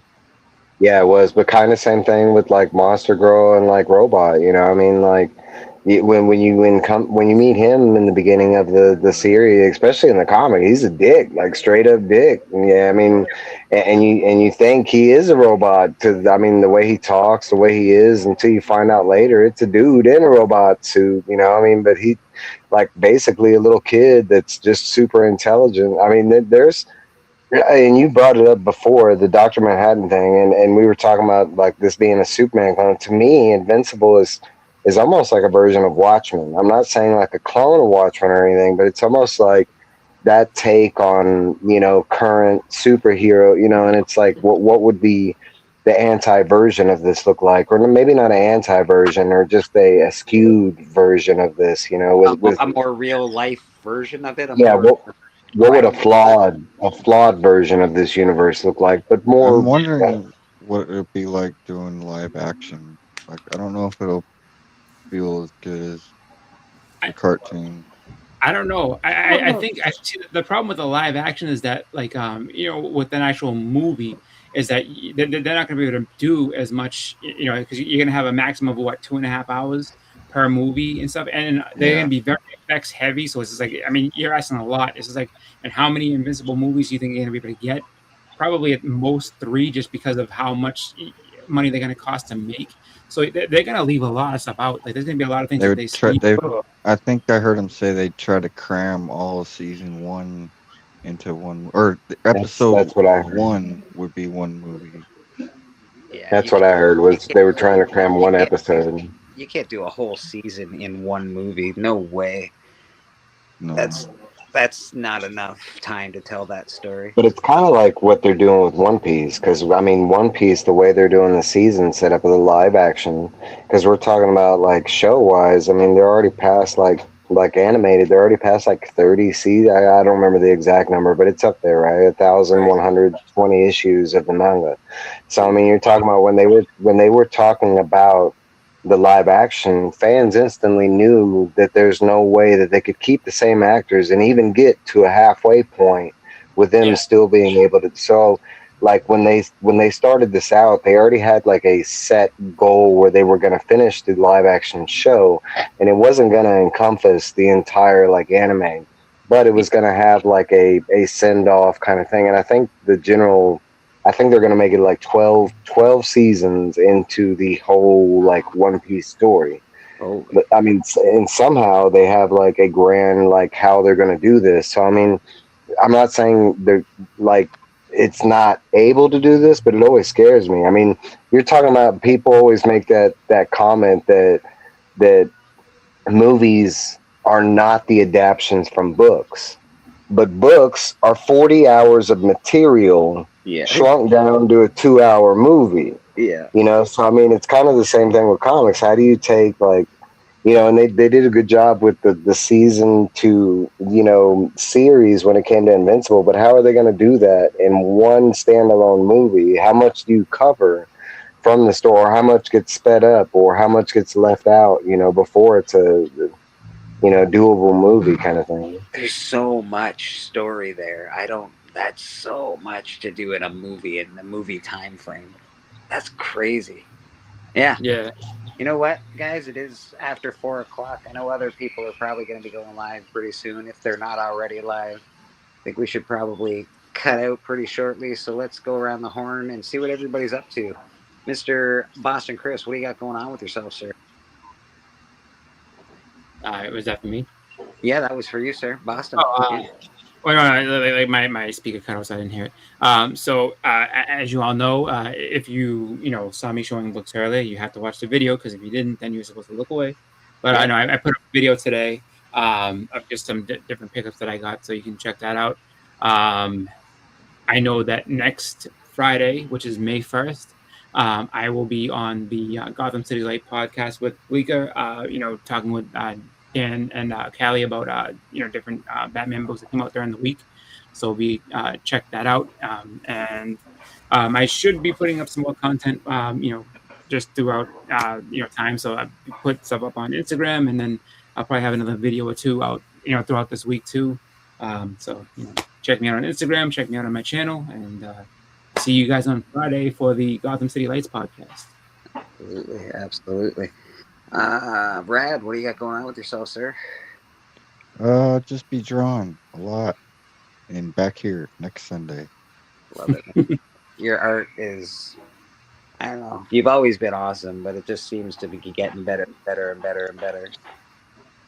You're awesome, dude. Mr. Biggie Shack, what do you got going on with yourself, sir? So Wednesday we are doing what book are we doing? I forget off the top of my head. It'll be a book club Wednesday, so it would have been Matt's pick. Matt picked the first Supergirl. It was Supergirl #1, I believe, from the 70s, not the 90s. So we'll be doing that on book club, me, Alan, D, and Matt. And then on Thursday, me, TM do the Hot 5 Commandments speculation. And then on Friday, I got scheduled, I believe, MP Comics, Trollfire, Bry Play, Doc's supposed to be coming, and Alan and Matt, and most of the crew will be there. So Friday night, Collector Club, 9 p.m. Come check us out. Of course, I'll be on Church and other shows you guys have on. So thank you for having me. One of the best shows on Friday night, Comic Collector Club, man. Mr. Bobby D, what do you got going on with yourself, sir? Yeah, next weekend or Friday, gonna be busy. Yeah, I got local wrestling coming up with the KC crew, Fountain City Pro. Be a good time, and also the Blank Fables show is coming back May 1st, that same night. So somehow we're gonna work it out. Maybe we'll televise from the wrestling match. But yeah, check us out. And then Saturday, New Comic Book Day, I'm going to be volunteering at my LCS, Clint's Comics, Kansas City. Yeah. So if you're in town, come down. I'll give you some free comics. Yeah. Nice. And of course, Sunday, we're here at the church, man. Always a good time. Yeah. Bobby Delegato. Yeah. Keeping the peace. Love y'all. Appreciate you, Bobby. And Mike, we don't get you here on the panel too often. Where can these lovely people find you? Yeah, not a whole bunch of places on my channel. Like when I'm streaming gaming, that's about it right now. I ain't got no plans. I'm working on one review It'll be the first review I've done in a while, but one review that'll be dropping maybe in the next week. Okay. All right. I like it, man. I like it. Yeah, I've been checking your gaming out. I've been every now and again I'll pop in. I don't do a ton of gaming stuff, but it's nice to see what people are up to. So Mike's been doing what? I saw you playing Fortnite, and I saw you playing something else recently too. Can't remember what it was. It was definitely Fortnite for the one for sure. Yeah, Fortnite. Myself, you can catch me here, Comic Book Church, every Sunday. It's open. If you want to come on, just let me know. You're always invited until you're not. And then I just want to say that I was always with Superman in this Superman drag argument. You gotta reiterate that, huh? Okay. Yeah, I just want to say that I'm a Superman guy. Just want to say it, put it out there. And what else is going on? We got a new opening for church, which is pretty cool. I haven't really been doing too much. I'll be on Astonishing Auction tonight, though. So if you are interested in buying comic books, you see behind me every stream I do. All the books that are behind me are usually for sale. Always for sale. So check that out. We'll be out there tonight. A lot of good books on Astonishing. Other than that, I think we're pretty good, man. Anything else? Anybody else want to promote anything before we get out of here? Good, the Hucklebuck, I think is doing an episode right now. So I think the Hucklebuck. Oh wow! With a new episode this week. So check out the Hucklebuck when it drops, and check out this new opening for church.